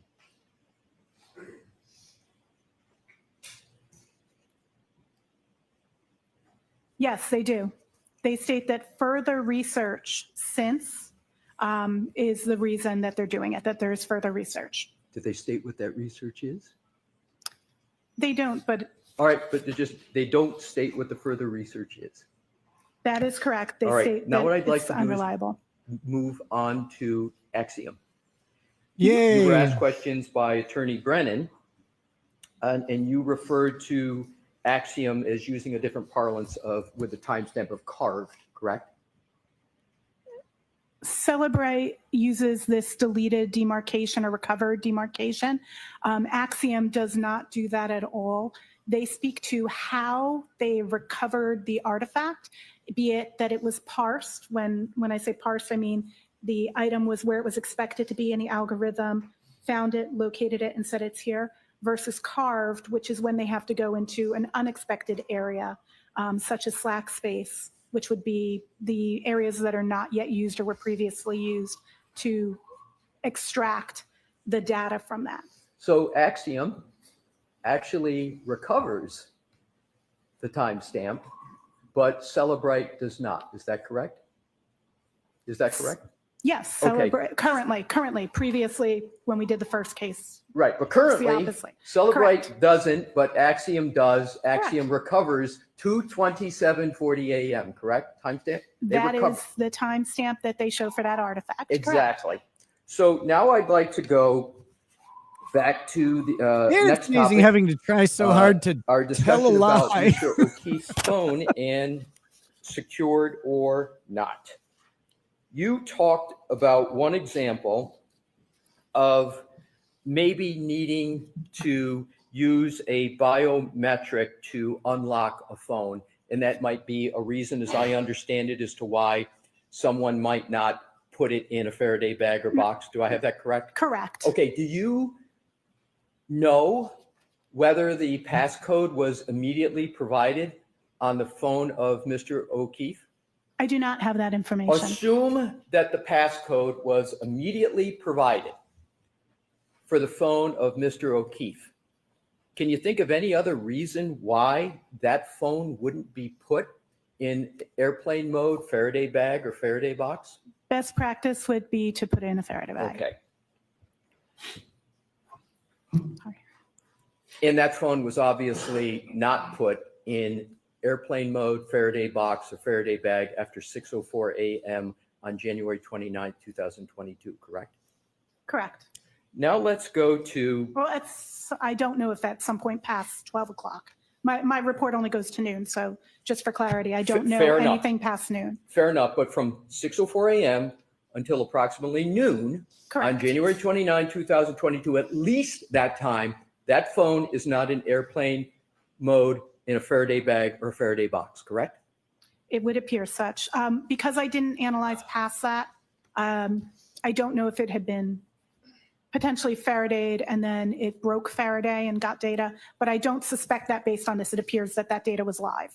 But I just have to speak to the fact that I just don't know because I didn't go past noon. Right, but you're going past noon. Right. I'm not. Okay. My yeah. question, 6 and a.m. to I'm- noon, it does not appear to be Faraday. So to be clear, from 6:04 a.m. on January 29, 2022 until at least noon of January 29, 2022, the iPhone of Mr. O'Keefe is not in airplane mode, it's not in a Faraday bag, and it's not a Faraday box, correct? Unless it was in a broken Faraday bag, like they put it and it was failing. But yeah, it does not appear to have been placed in Faraday bag. All right. No, I'm just being honest. You should test your Faraday bags. They go bad. I use Dr. Katz's testing methodology, but in 100%, it appears to have been receiving signal for that entire period and not in a Faraday bag, which would be best practice unless biometrics were needed. So let's now go to hopefully what are the last two categories of questions. With regard to the iPhone of Jen McCabe,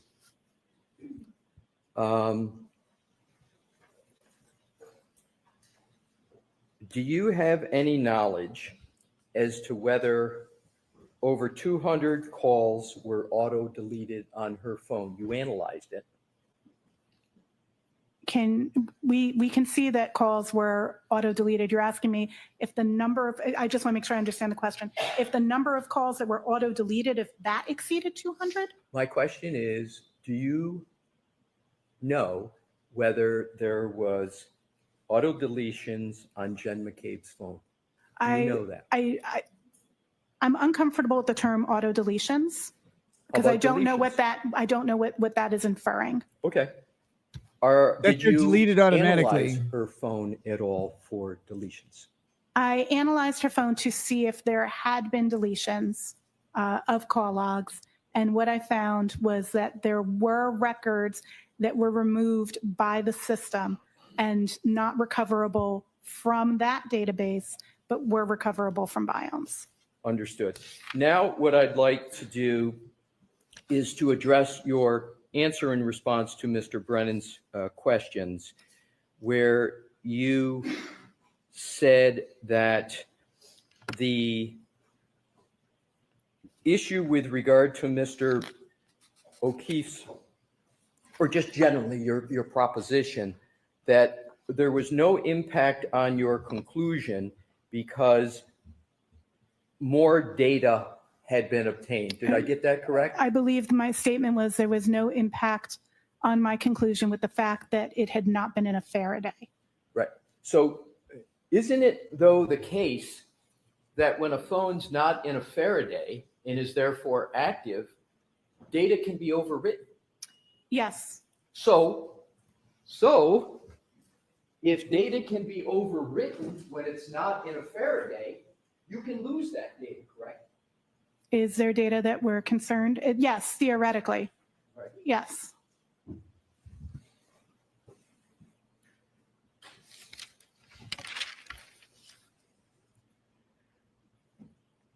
You talked about, in response to Attorney Brennan, the 12/31/56 steps, and you said the last, according to you, last movement, 12/32/16. Do you My recall brain those is questions? glazing over. I recall the questions.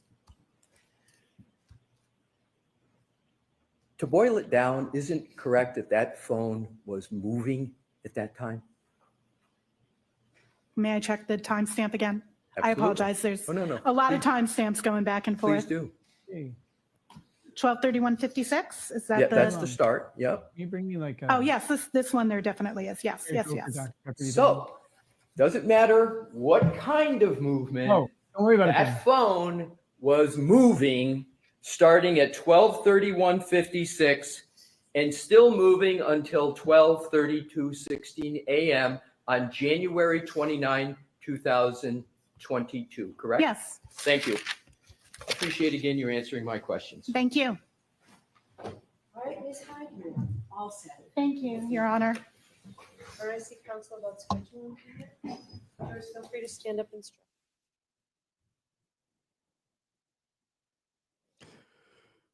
Oh my gosh. So anyway, that's a mind-numbing testimony. And of course, this is all centered around the fact that the state has to reconcile that the report says that the text is made at 2:27 a.m. There's no way around it. That's what the phone report says. So what you have to do is get experts in to interpret away the phone's impossible conclusion that a text occurred 4 hours before it did. It's amazing.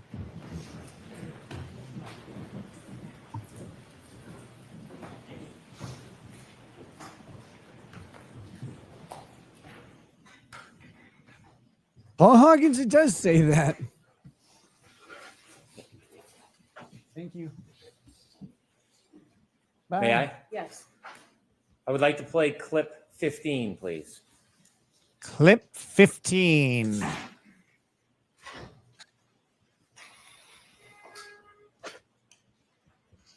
Oh, shit. Something more than Jen McCabe. Jen McCabe, it's me or her. Either I'm going down, Jen, or you are.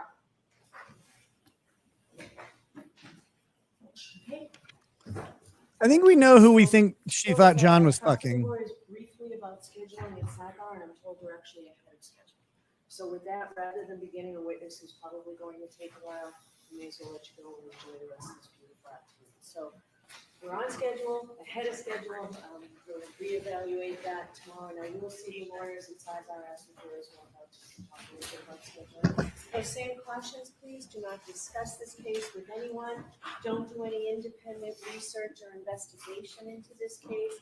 If you happen to see, hear, or read anything about this case, please disregard it and let us know.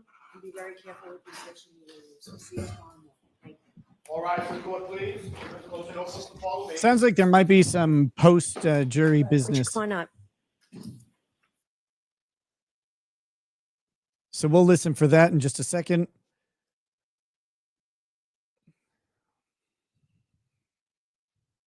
We do have a couple of super tips. I'm not going to play the longer ones until I'm sure that we're not coming right back. Your Honor, the record will show these sirens are only when the defense is asking questions. This is sus as fuck. People keep pointing that out, but I haven't actually taken the time to suss out if that's accurate. It kind of seems that way, but it might just seem that way because I'm thinking about it. Speaking of thinking about it, you guys should think about slapping the like button. Especially if you actually like the stream.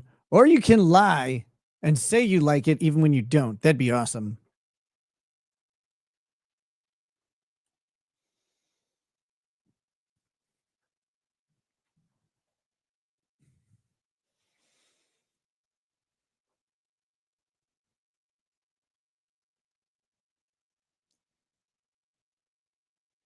Start late, long breaks, end early, just like last year's trial. I didn't do. I thought you were talking about me. I was like, I didn't cover this last year. You mean the actual trial? Yeah, Bev does not seem to have an aggressive schedule.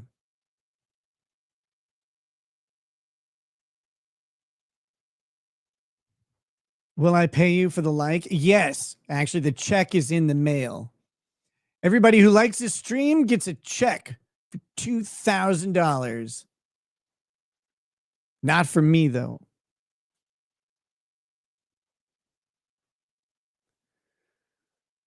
Come on, court.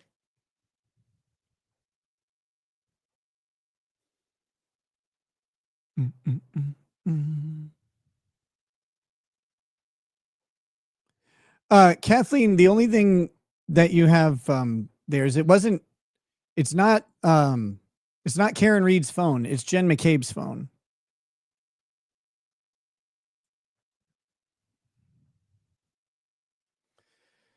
Man, bro, dude, you know what I tell them if they ask me if I've paid my dues? Yes, sir. The check is in the mail.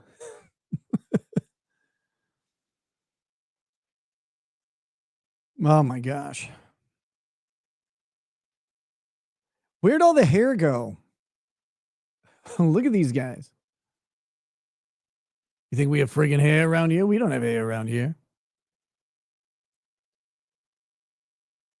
You had a client, what happened with the marshmallow hat Redditor lady? I mean, she just kept up with the reconciling the two things. One, that her report says 2:27 a.m. and it says Haas long to die in the cold.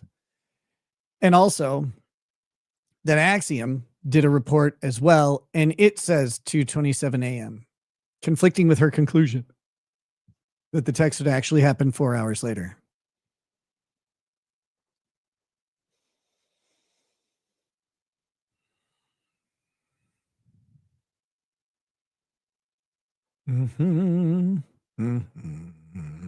Base 508 says the same thing. The local sirens, police, fire, EMT, they seem to be heard as soon as the defense starts. Just an observation. I would have no doubt that there's intentionality behind that. You know, it doesn't have any practical effect, but it's intimidation. It's I don't know how to word it any other way. I mean, it's a subtle intimidation. We're unified, whatever. So so a friend of mine is has family. Well, we'll say it this way, has a law enforcement family, and they were telling me that there's a trial coming up that they would like to attend and watch, but the trial involves a Minnesota cop who's the actual accused, and attending the trial would lead to the perception that they were in support of the prosecution of the police officer. Now, the police officer probably deserves the prosecution, to be honest. But with that being said, it kind of hammers home something like the politics of the brotherhood, the fraternal order of police, and how much image and optics and support. Again, that fraternity matters within the police organization. It's something I don't think you can understand necessarily as an outsider unless you have some exposure to it, because it's not how the rest of the world operates. I mean, it's how some things operate. Anything with a union has that sort of same mentality. But the craziness is, like, if that's left out of the factoring in how you're perceiving what may have happened on this night, the that sort of aspect of it, and protecting the fraternity in and of itself is really critical.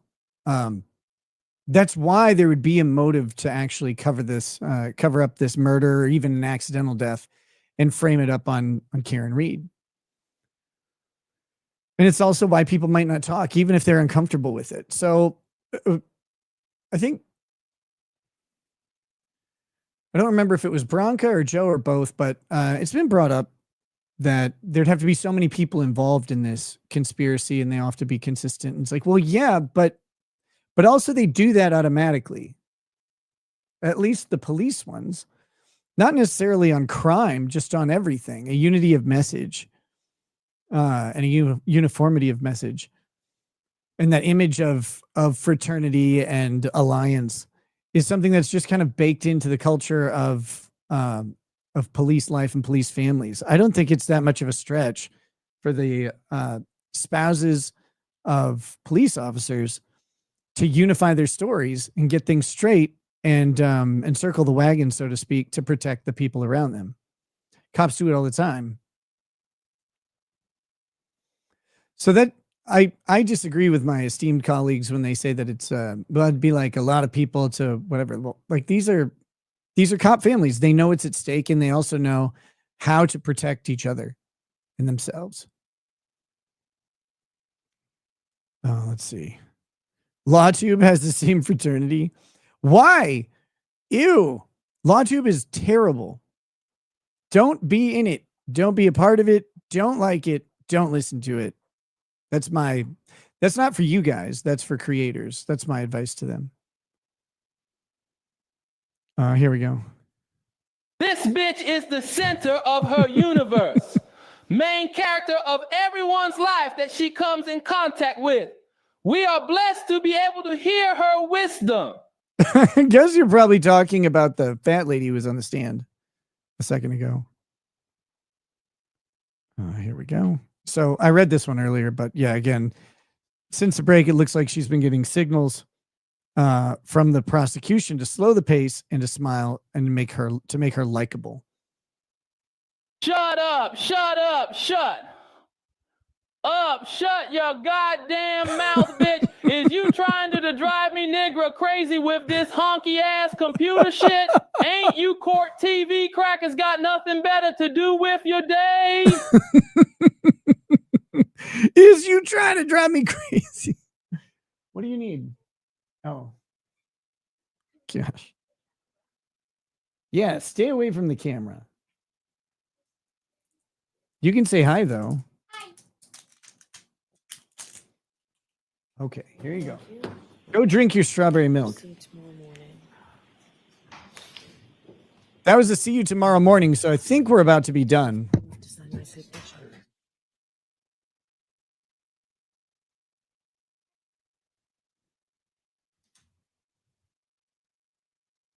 Let's see. Da-da-da. Hey, what's up, Good Logic? How you doing, brother?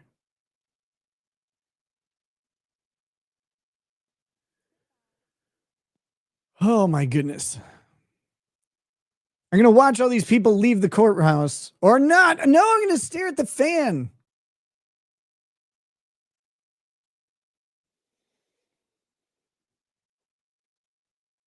I didn't link you. I'm sorry, man. I didn't mean to not link you.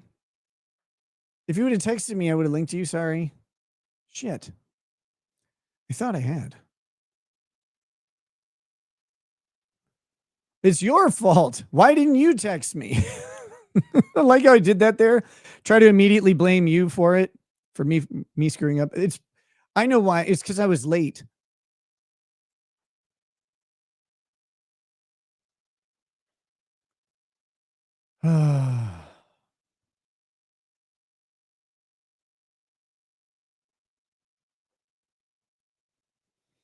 Anyway, my bad. Sorry. I woke up like 20 minutes late.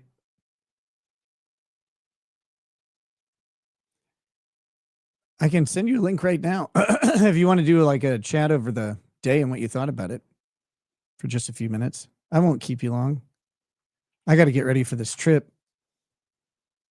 So if you want to pop in, Joe, go ahead. Pop in for a minute.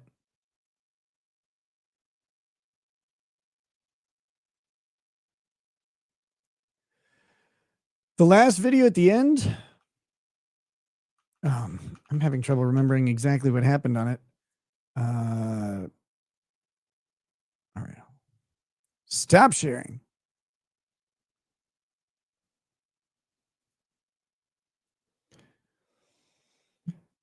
All right. So, oh, here we go. What's up, man? So that story, it's either me or Jimmy K. One of us is going down. Oh, yeah, that one. That's good. What the hell is that? I don't know. Your mic clipped out a whole bunch there, though.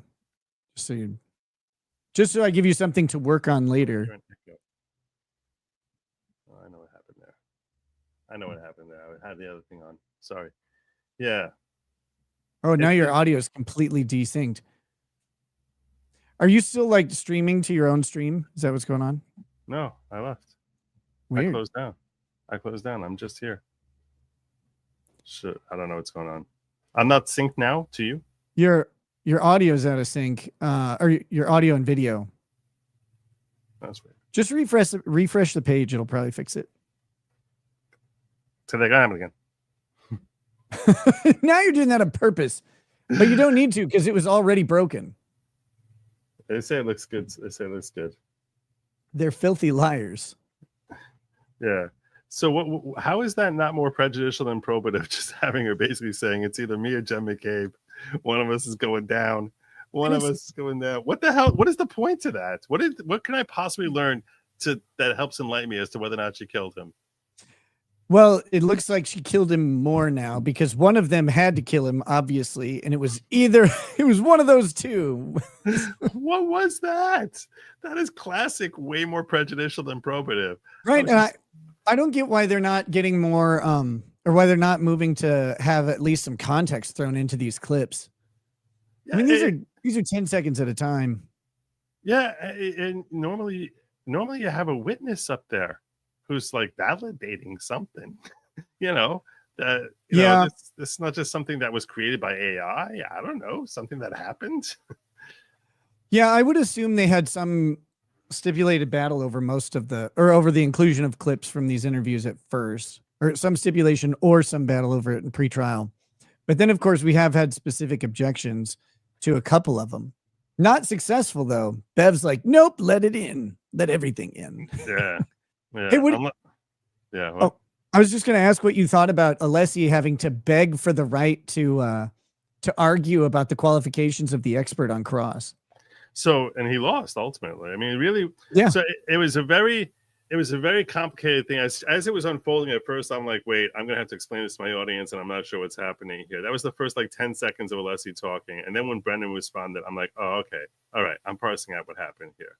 So those of you who missed it, it was actually a really engaging and entertaining legal debate between Alessi and Brendan. I think a lot of people love to hate on Brendan. That guy, he's a highly competent attorney. He's a smart guy.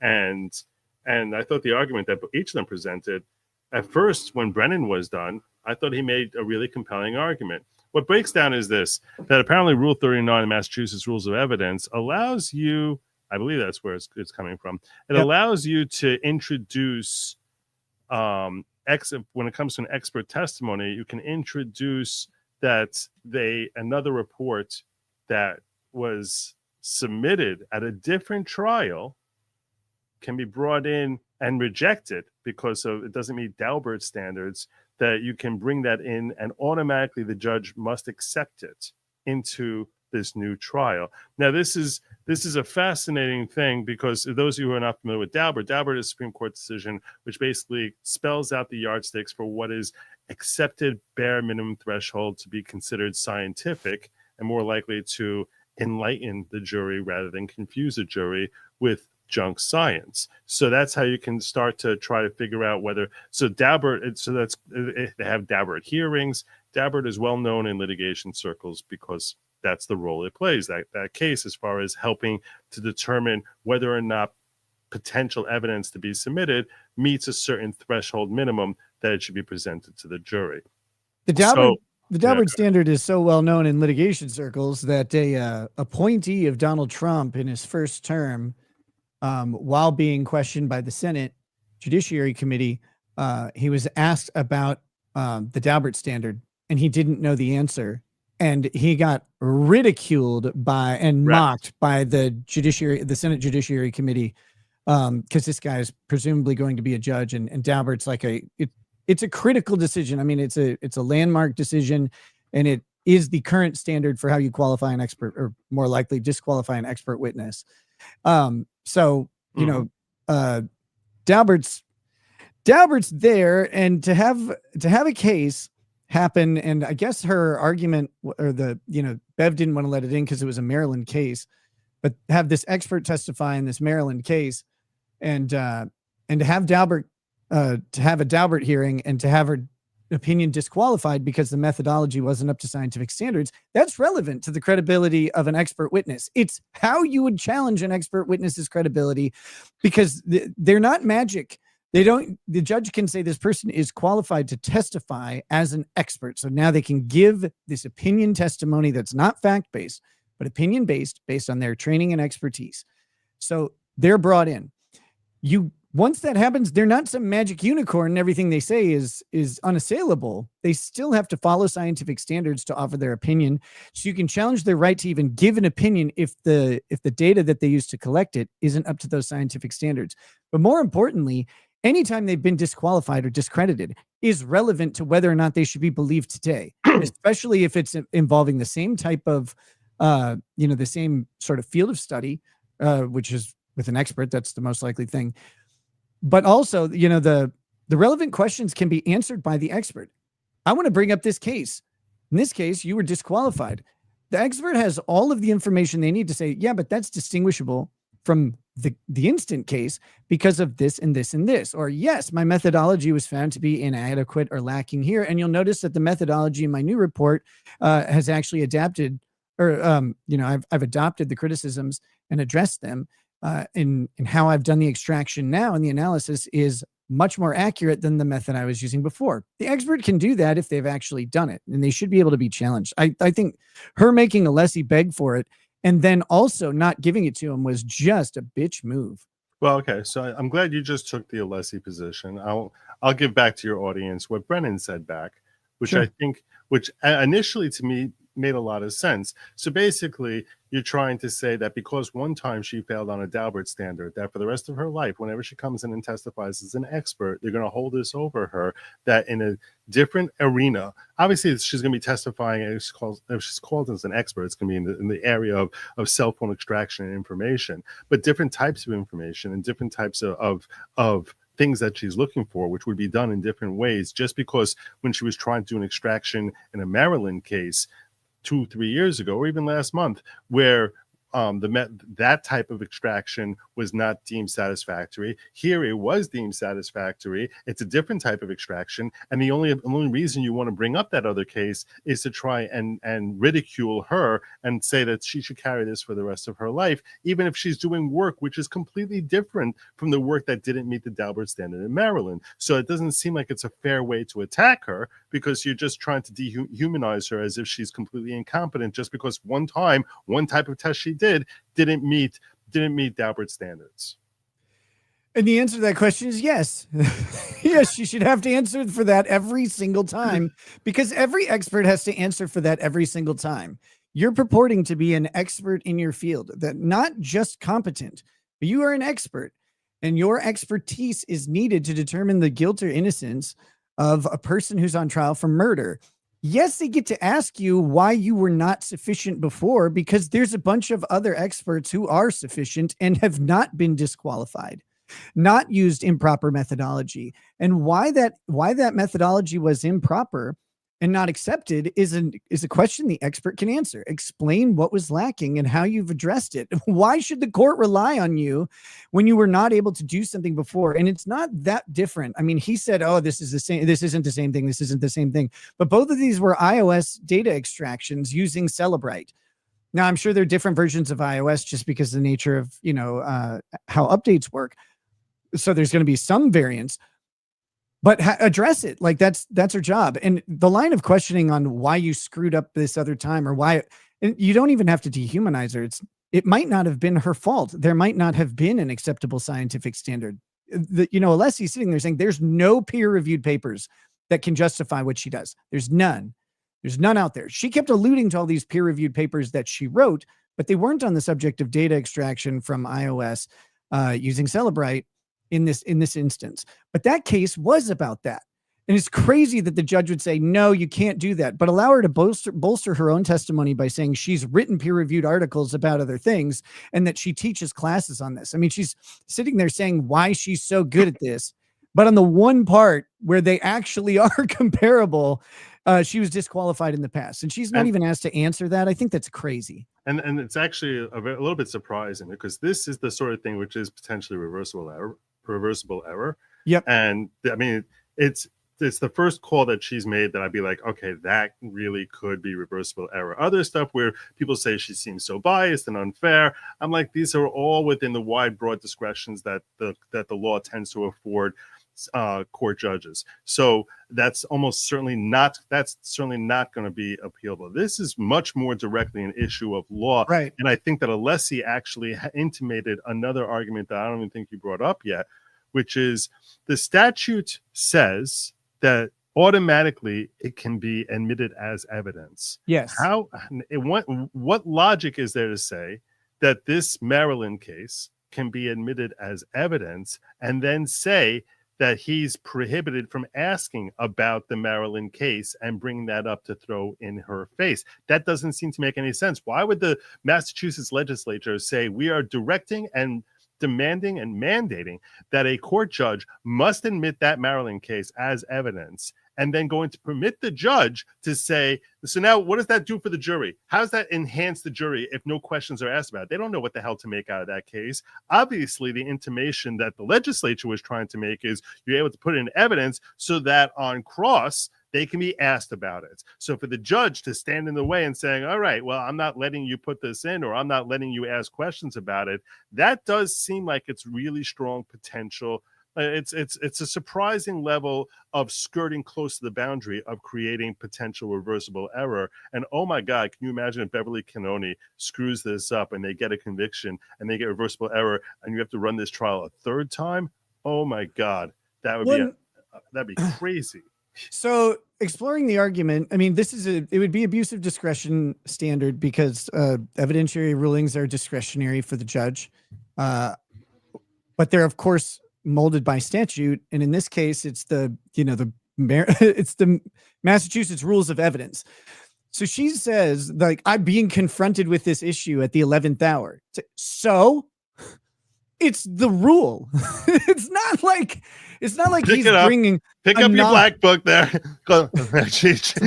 not bringing a novel legal issue to you. They wrote a rule about it specifically because it's going to happen a lot. You have an out of jurisdiction question about expert testimony, and because basically the rule is acknowledging the interstate compact to honor and respect automatically the rulings and writs of other states. Like that's the issue here. The Maryland, the Maryland decision is presumed to be self-authenticating evidence that should be admitted, and that's why the rule is there. Massachusetts is respecting the rule of the Maryland courts on that case, and they're not going to intervene with it and say that case is that case was wrongly decided or something like that. You need more. You need to overcome that with a serious constitutional issue or something like that. But as that Maryland decision, evidentiary decision about her qualifications in a Daubert hearing, which has a ruling that was appealable, is law. And that law is admissible as an act of government that the other states are, they recognize it's part of being in the union. That's what makes us different from Europe or other places, is that states are forced by their own agreement to honor the rulings and writs of other states. And so to have her do that and just to act like this is an 11th hour springing of an argument upon her, it's like, no, this is just how the rule works. If he was trying to overcome the rule, that would make sense, where she's like, no, it's too late to try this bullshit. This is what the rule says, and it's obvious. She's like, no, you brought this to me too late. That is not a reason for a judge to go against what the actual rules of evidence say. That's crazy. It would make more sense if she had said, because you brought this to me too late, I'm not going to consider it. But for her to consider it, once she considers it, then to reject what the statute, black letter statute says, that's far more surprising to me. So yeah, I think to me, I don't know what she would have preferred, because it may have been an 11th hour motion about the admission of evidence, the admissibility of the evidence. But would she have preferred that they let direct happen and then on cross that they go to introduce that decision? Right? Like, because then she would have to rule on the objection from the state. Yeah. Objection. All right, everyone out of here. Then they would have it right then there on the spot. I mean, unless he was giving her the courtesy of a heads up. And to be fair, also, it's not like this is a case that it's not like she was rejected by Daubert 3 years ago and they had an opportunity to find this out. From what I recall, it was in March of 2025 that, that was the intimation we had that Maryland case just happened last month.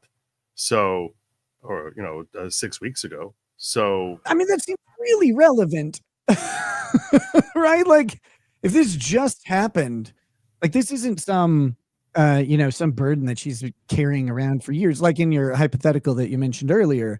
Like, if this happened 6 weeks ago, that is directly relevant to her credibility as an expert witness in this case. It drives me crazy because this is one of the most clear examples of an overt bias that the judges had so far that I've seen. I mean, lots of rulings go the state's way, and she treats the state's treatment of witnesses very different from the defense's. Like, that's pretty obvious. But this is a ruling on a matter of law that that's like, there's no logical reasoning that I can get to that she has to say no to this, especially when you have a mandatory statute. The language is shall. The court shall do this. Court shall admit this evidence. She's like, nah. Have you seen the statute at hand that we're referencing here? Because I didn't manage to pull that up, but if you're able to get your hands on, I think they said it was Rule 39. Yeah, hold on. Massachusetts rules of evidence. 1 second.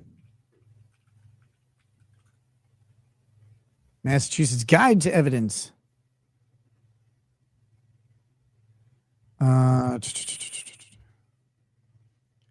So is Rule 39. And I'll just point out while you're looking that up, you made the point that she could respond and saying, yes, it was rejected, and I've since adjusted my methodology for how I do things so that now it's better, and that's how she could be rehabilitated and, if anything, perhaps strengthened as a scientist who takes her work seriously and addresses things as needed by the court. But here, since it's only 6 weeks ago, she's had no opportunity to update because she only learned about the flaw in her methodology as identified by the courts 6 weeks ago. She almost certainly has not had an opportunity to update her methodology in a way that is more court consistent. So this must be in like rules of practice. Maybe. Because it's not rules of evidence is sectioned off like the model rules. So it's like, hundreds. There's not a Rule 39. But I heard Rule 39 as well. So I think, let me see if I can find it. I'll see if I can do a quick click check also. Civil procedure, criminal procedure. Oh, here we go. It's criminal procedure Rule 39. Records of courts in other states. And I'll pull it up so we can take a look at it.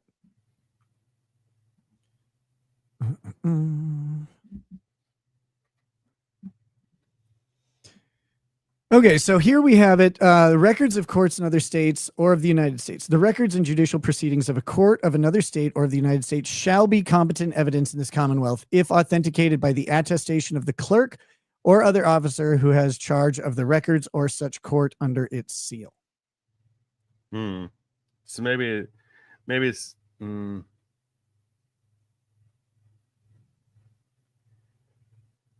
just trying to think.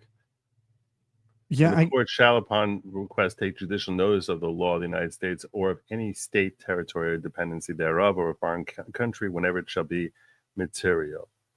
So, yep, she may say it's not material.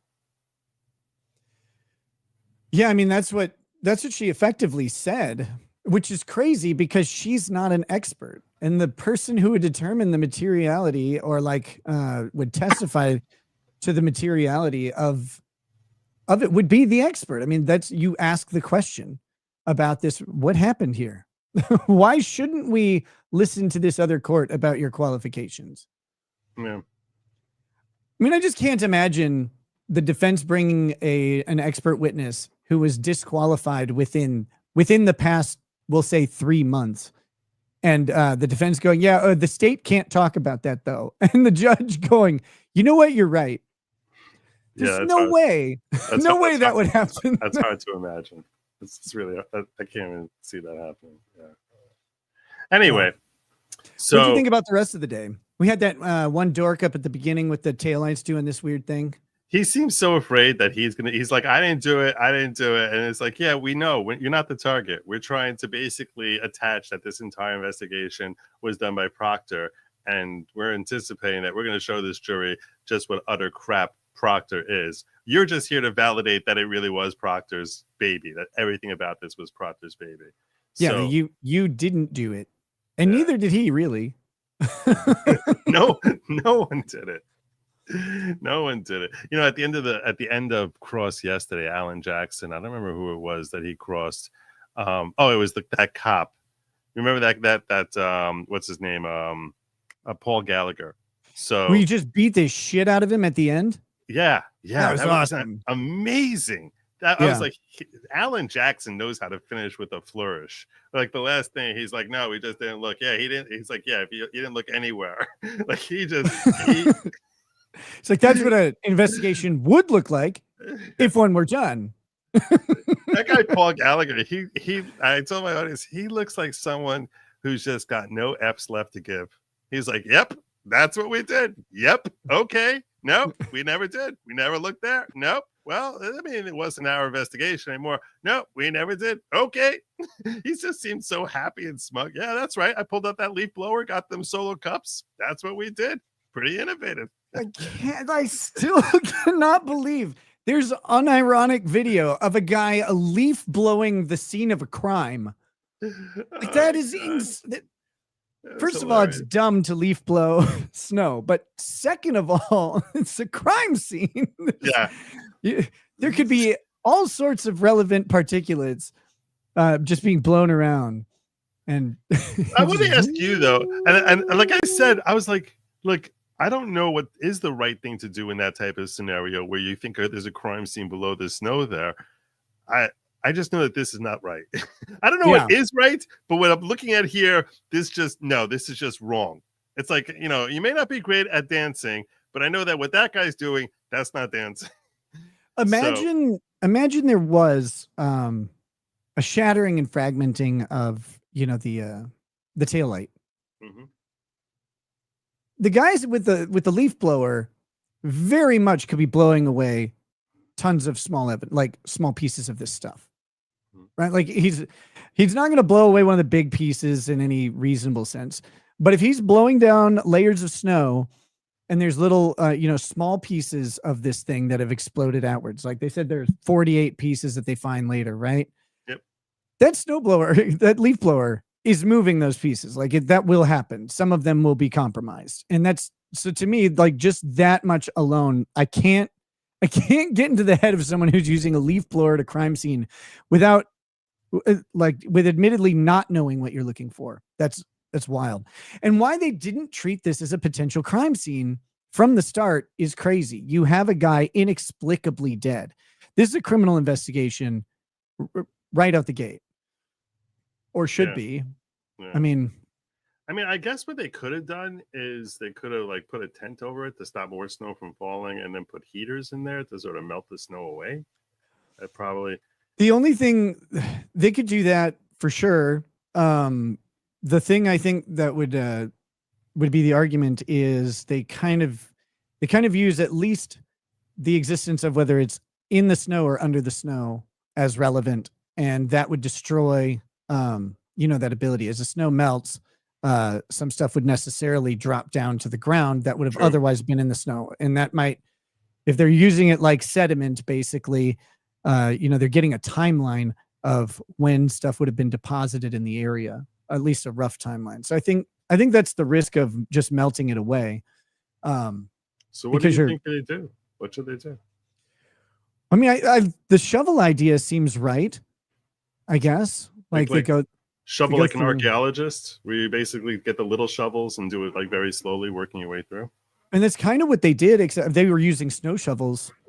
But that's how they found the big chunks of plastic that they did find at the beginning. Yeah. So, I mean, I guess it depends though on, do you care? Like, do you need to find out when the evidence was deposited there or not? Like, do you need that information? To me, preserving the evidence as well as possible seems like it would be, kind of important. But I don't know. I don't do it. Yeah. I'm not the guy out there in the stupid snow in Massachusetts looking for a dead guy's shoe or whatever. Yeah. All right, brother. I'm gonna bust on out of here. Hi, man. Thanks for popping in. My pleasure. And catch you. You're not gonna be here tomorrow. Correct. So, all right. Correct. So I'm gonna be. I'm gonna have to wrap this up in my own head at the end of the show. Have a good night, brother. Take care. All right, buddy. Have a great trip. Yep. Thanks. Peace. I don't know. I'm glad he showed up synced for you guys. Something got messed up on how my screen was displaying, and he looked way out of sync to me. But if it was coming in well to you guys, I don't care. We do have a super tip here. Your Honor, Joe should take note of what the consequences are of letting the wife drive. Damn it. I wish I would have played that one. I didn't read it as it came in. That would have been good. Oh my goodness. Yeah, my recommendations for watching the trial tomorrow, of course, Joe, is a primary recommendation. He's my homie, and he's been streaming the trial. I don't think he started the Diddy trial just yet. My other recommendations would be Andrea Burkhart, Danny on Direct, or AV to the Seventh Power. All of them great streamers, trial watchers, very competent ladies who have wonderfully insightful commentary. So all of those will be excellent alternatives. I'll just be gone for Thursday and Friday. Let's see. Do we have any else? I think we're about done. Oh, Clue Battery says, what is so complicated that the tab was open at 2:45, but the tab was used to search at the later time? She put the tab in the background and switched to the browser later. You say that, and that's what the argument is supposed to be, I suppose. But the question is why the phone is logging at 2:27 a.m. the input of that search term. And the defense has poked at possible reasons why it shows up this way. And one of them, which is the most obvious one to me as being important, is that it was done as a search with a private browser incognito tab that was going on, which they said would explain why there's no resulting data and why it appears the way it does in the reports. But of course, the state wants to stay away from, that private browsing or incognito mode because it looks like consciousness of guilt for the state witness. And I think that's the problem there. But the hard part, is it possible that the way the phone collects and categorizes this data is that it says, okay, a tab is open at 2:27 a.m. and it doesn't care that nothing happens. And so then 4 hours later, when that tab is used to do a Google search, that it logs the last action in the tab back in time 4 hours. I mean, could a phone store something that way? Yes, I guess. Or basically, it wouldn't be necessarily that it's storing it. It's just that it's for some reason not storing the new data about when this occurs. It's just adding the search 4 hours later to the table that has the time that the tab was open. That doesn't make much sense.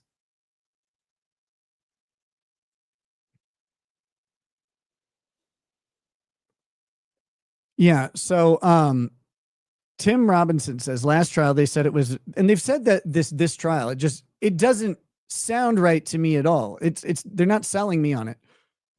And if I'm a juror here, I'm going, no, that sounds like bullshit. That looks like I've seen bullshit that looks like it. So, but Tim Robinson says last trial, they said it was because that's the time it was open for other searches, which don't exist. Those aren't there. If we notice that it's open for other searches, but none were made apparently. And when the tab was maximized again at 6:03, it still had the 2:27 from when it was originally opened. Okay. But when the tab is maximized, right? And a search term is then entered at 6:03, that's when you would think the phone would log the activity, is at the 6 time, not the 2 time. But yes, the good question from Rybread, why not just get the exact time from Google? There's a possibility that they don't actually have the search term in Google.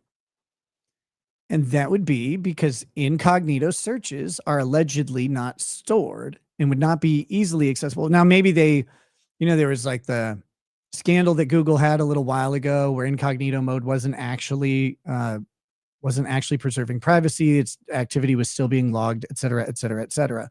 Well, let's throw that out for a minute and just say that on the surface, and what Google was representing to the world was that if you were searching in incognito mode, there wouldn't be a record of the search generated, which might explain why there's no record of that search at all, to corroborate.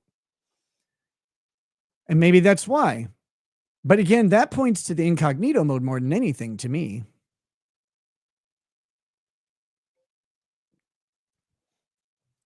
Jim tells you, says the search history doesn't show any of the searches done that morning because they were erased by Matt McCabe. I think Matt McCabe is a person that people said was a cell phone expert, something like that.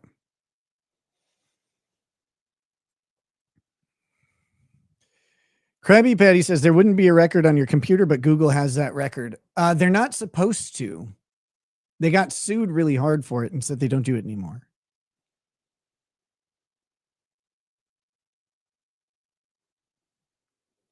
Tim Robinson says, I'm glad you're parsing this out because it's one of the most confusing items for me because we don't know how it actually works. Two experts say it works different ways.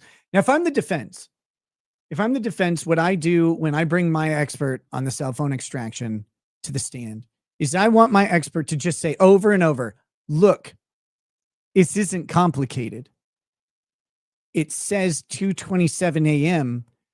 because that's when it was typed into the browser. And they just say that over and over and over. So you're saying that the report that's generated that says 2:27 a.m. actually means 2:27 a.m. It doesn't mean 4 a.m. It doesn't mean 5 a.m. It doesn't mean 6 a.m. It means 2:27 a.m. is when that phrase, Haas long to die in the cold, was typed into that phone. Correct? Yes. And that you believe that's your opinion to a reasonable degree of scientific certainty. Yes, I'm pretty sure that when the phone says that it was typed in is when it was typed in. Remember that the outlier data is the Celebrite data. Axiom says that it happened at 2:27. The defense is going to say that it happened at 2:27. Only these forensic analysts are interpreting it in a way that it happened at some other time. And it was way too fucking confusing. The jurors are sitting like, I was dying. I imagine the jurors are too, because they're just sitting there listening to this loaf tell them about stuff that they don't care about, which is forensic data extraction details and particulars, all for the purpose of telling them that the numbers that they see aren't actually there and they actually mean something else. It's like, well, then why put that on the report? You generate the report, it's not like the phone's like, oh, here you go. Let me give you my secrets. So she's generating the report. She puts the 2:27 in there or aligns that data in that way. I mean, that's her stuff. Or whoever did the Celebrate extraction in the first place. But I think she did it too. And independently, they both come up with this 2:27:40. But then both of these people happen to say it happens at 6. But there's conflicting opinion on it. And that's the defense's opportunity to really keep it simple, in my opinion.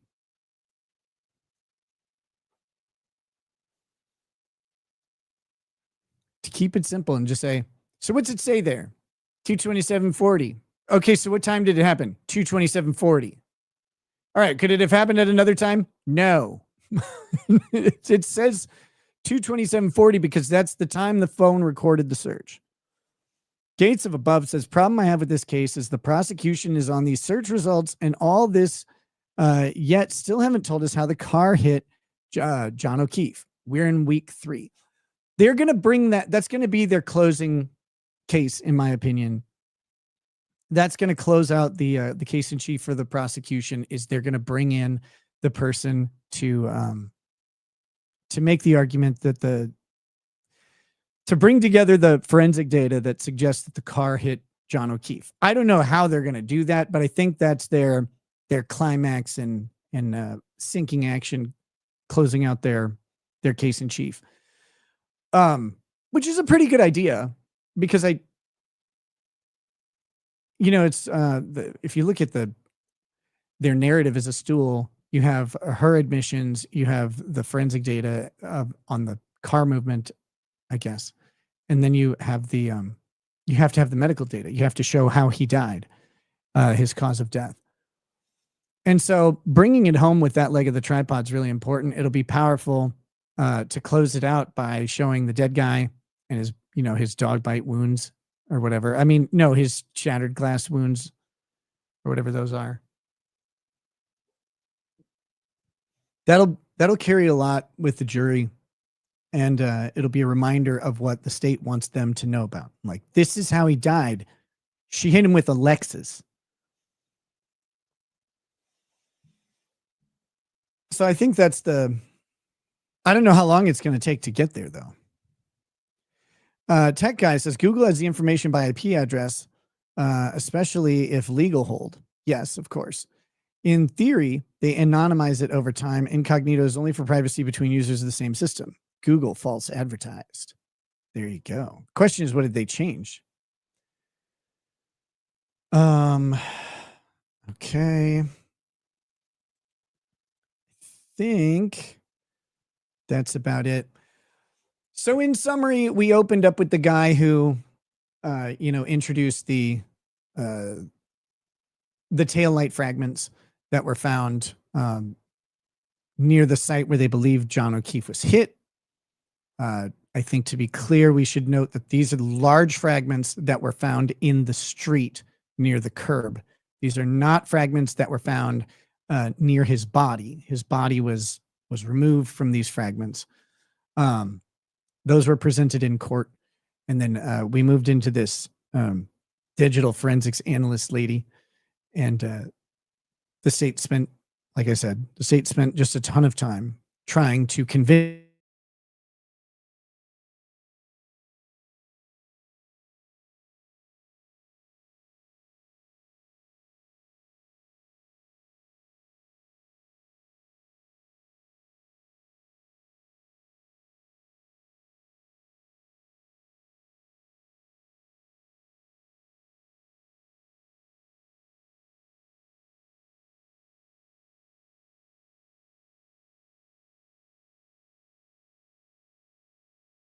Oh, I'm back. Sorry. I was like kicked out of Streamlabs for just a little bit. Or StreamYard. The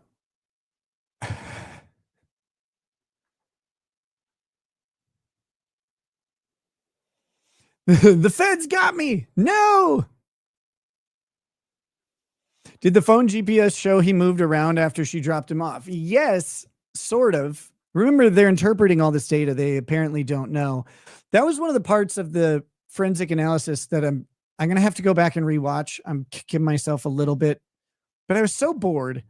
It was hard to keep track of what was happening with it. But they were asking her to account for this 86 steps that the phone apparently registers. And the problem is the 86 steps is sufficient for that phone to get from the flagpole to where the alleged, sorry, not the flagpole where he ends up, but where the alleged striking occurs, and the door.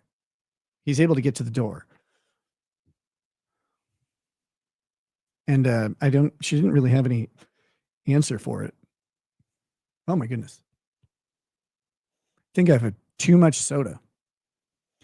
So anyway, we had a boring forensic analyst, and again, a fight over her report and what it says, because there's what it says and then there's what the state wishes it says. Those are very different things. Tech Guy says Google changed their advertising. If Massachusetts did not get a legal hold, this would be against best practice, especially if it is exculpatory. Sorry. You wrote exculpatory. I can prove it right here. But it's exculpatory. What the hell? Sorry. Spam phone calls all fucking day. Yeah, here's the one we just said. With that, I think we're gonna. Whoa. For some reason, my Rumble chat window is just dominated by the same pinned message, but like 6 times. I'm not sure what is up with it, but that's great. Guiseppe Rana says, I know I pronounced that wrong, but too bad. The conspiracy just doesn't make sense. Why would that many people conspire to kill him? I've not been of the opinion that they conspired to kill him. I'm of the opinion that maybe an accident happened, a fist fight, for example, and that he struck his head on something and would eventually die from that, and that the conspiracy was the cover-up. You shut your fucking mouth. Everybody shuts up about this. He's outside. He died in the cold after a night of drinking. You know, and then Karen Reed calls up hours later, freaking out, and she starts driving around. She eventually goes back to the Albert's house or whatever. Is it the Albert's house? And she finds John in the snow. Like, they get her to find John, and she just becomes a convenient scapegoat. I don't know that it has to be personal. I don't know that it has to be premeditated. But if you're circling the wagons, you know, the first person on the outside takes the fucking arrows.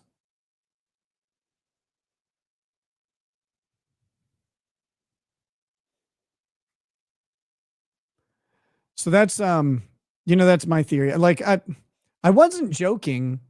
I'm lighthearted about it, but I think there's something going on with the party and the get together in general. I think it looks like some sort of alternative sexual experience party. We'll put it that way. And it seems that Karen Reed may have had a conflict with John over it. I gotta play this just to keep just to clear out the message. Your Honor, Joe should take note of what the consequences are of letting the wife drive. I don't know why the text ones don't go away right now. So I'm not going to sit and dwell on it. It's just, I think there's some interesting details, and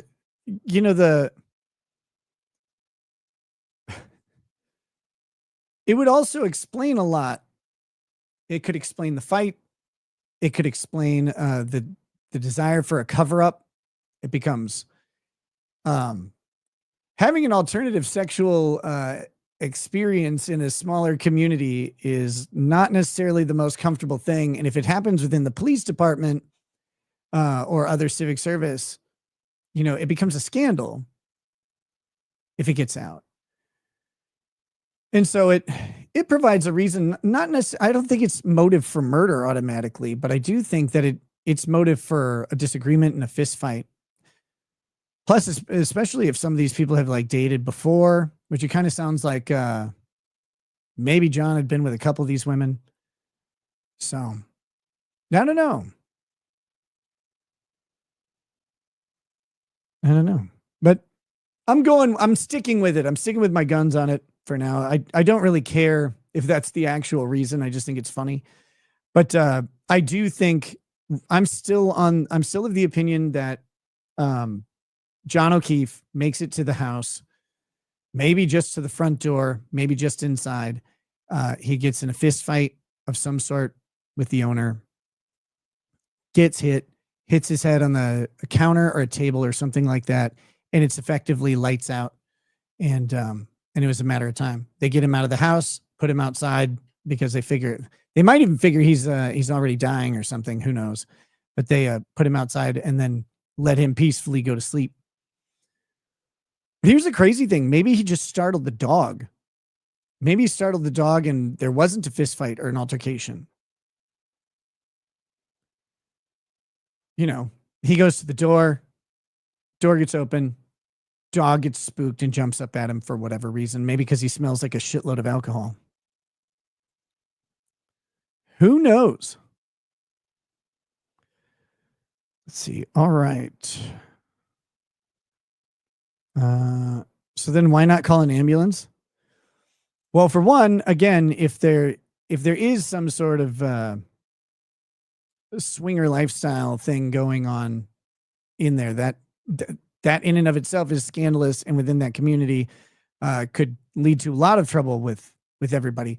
Another is that, having him having him die after a night of drinking, heavy drinking especially, could be a problem. Maybe there were drugs at the party. I don't know if anybody's considered that. I don't know if that's that's potentially also part of the defense strategy of this evidence locker being accessible to everybody. Was this a coke fueled party? You know, did they have some MDMA? Did they have, what else is going on that night? None of these people were drug tested, and they're cops. If they are drug tested, they're almost, if they work with any narcotics at all, they're going to test positive on the drug tests anyway. So they get a little odd leeway there. But so what if, what if a search of that house would turn up some drugs and they needed some time to get rid of them? Who knows? There's all sorts of reasons. Oh my God. There's all sorts of reasons why something that is not intentional or innocent can turn into a really bad set of events. Again, I referenced the movie the other day, Very Bad Things, which is a great movie, but no one set out for that thing to go terrible. It goes terrible. And then, their decisions go from bad to worse throughout the whole movie. So, what do we got here? Your Honor, the evidence will show that Kurt will not pick up women at AutoZone because those women are old enough to drive.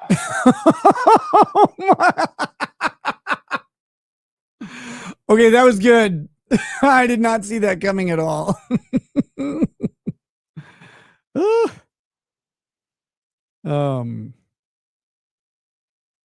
Nick, stop with the sex and drugs. Just a cop fight. Oh my God. Stop. What are they fighting over? Plus you have Karen Reed screaming at John that he's fucking another woman that night while he's dying. This is like, it's not an outlandish proposition. And it provides motive. It provides an explanation as to, why this party is so oddly hush hush and how people are acting, how these voicemails are going. And like I said, it doesn't matter how it happened. I just think it explains a lot as to, drugs, sex, or drugs and sex would explain a lot. And having some guy calling the hospital, having to explain why he's dying on the lawn or whatever, isn't the best look. That being said, I think we're done for the day. Well, Lord of the Reese says, Rekieta Law, these detectives think they're all Elliot Stablers, but in reality, they're all Amanda Rollins, the dumb bitch. Okay. Sounds good. So with that, thank you guys for hanging out today. Sorry about the random problems where YouTube decided to kick you out of the stream. I don't know what's up with that, but it's just been happening. There's been weird glitchy stuff going on lately, but make sure you smash the like button on the way out. I'll try and put together a recap video a little bit later if I have time, but I have to get ready to go to Vegas.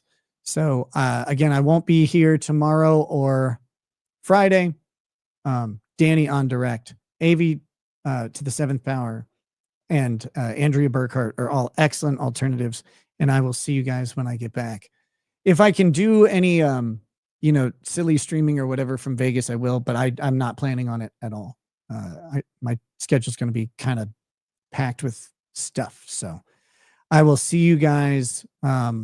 You'll see me on some of the Hackmania events. Like if you're watching that, you'll see me there. It's I don't have other stuff to do. I'll be around the Hackmania people pretty much the whole time. But that said, I will be busy doing that stuff. So other than that, I'll catch you guys next week. Hope you have a good day. Have a nice Mother's Day too to all you moms out there. Yeah, that's it. Have a good night. Peace. Peace. Wait, we need to do this outro. I can do this automatically. Oh, baby. Peace. Peace.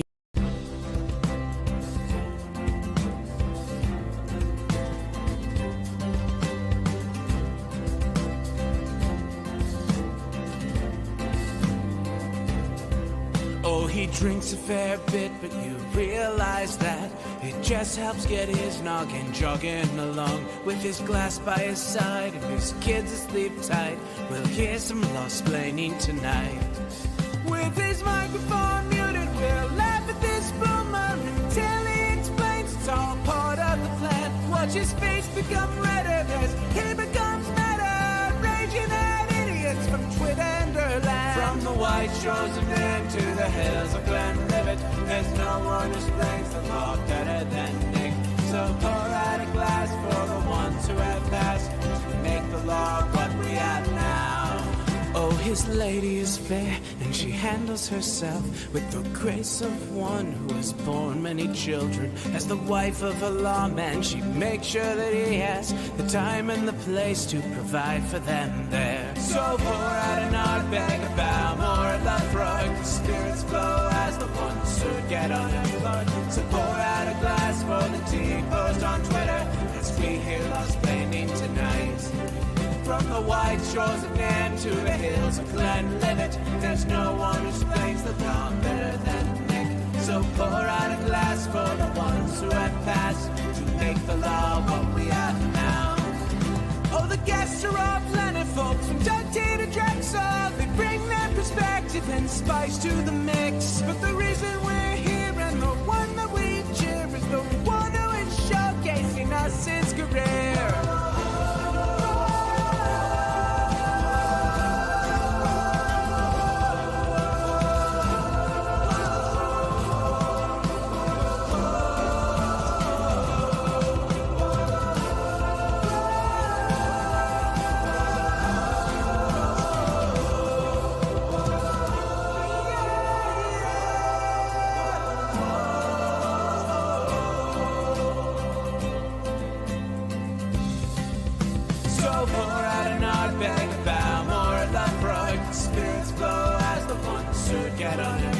So pour out a glass for the tea post on Twitter as we hear law-splaining tonight. From the white shores of Nairn to the hills of Glenlivet, there's no one who explains the law better than Nick. So pour out a glass for the ones who have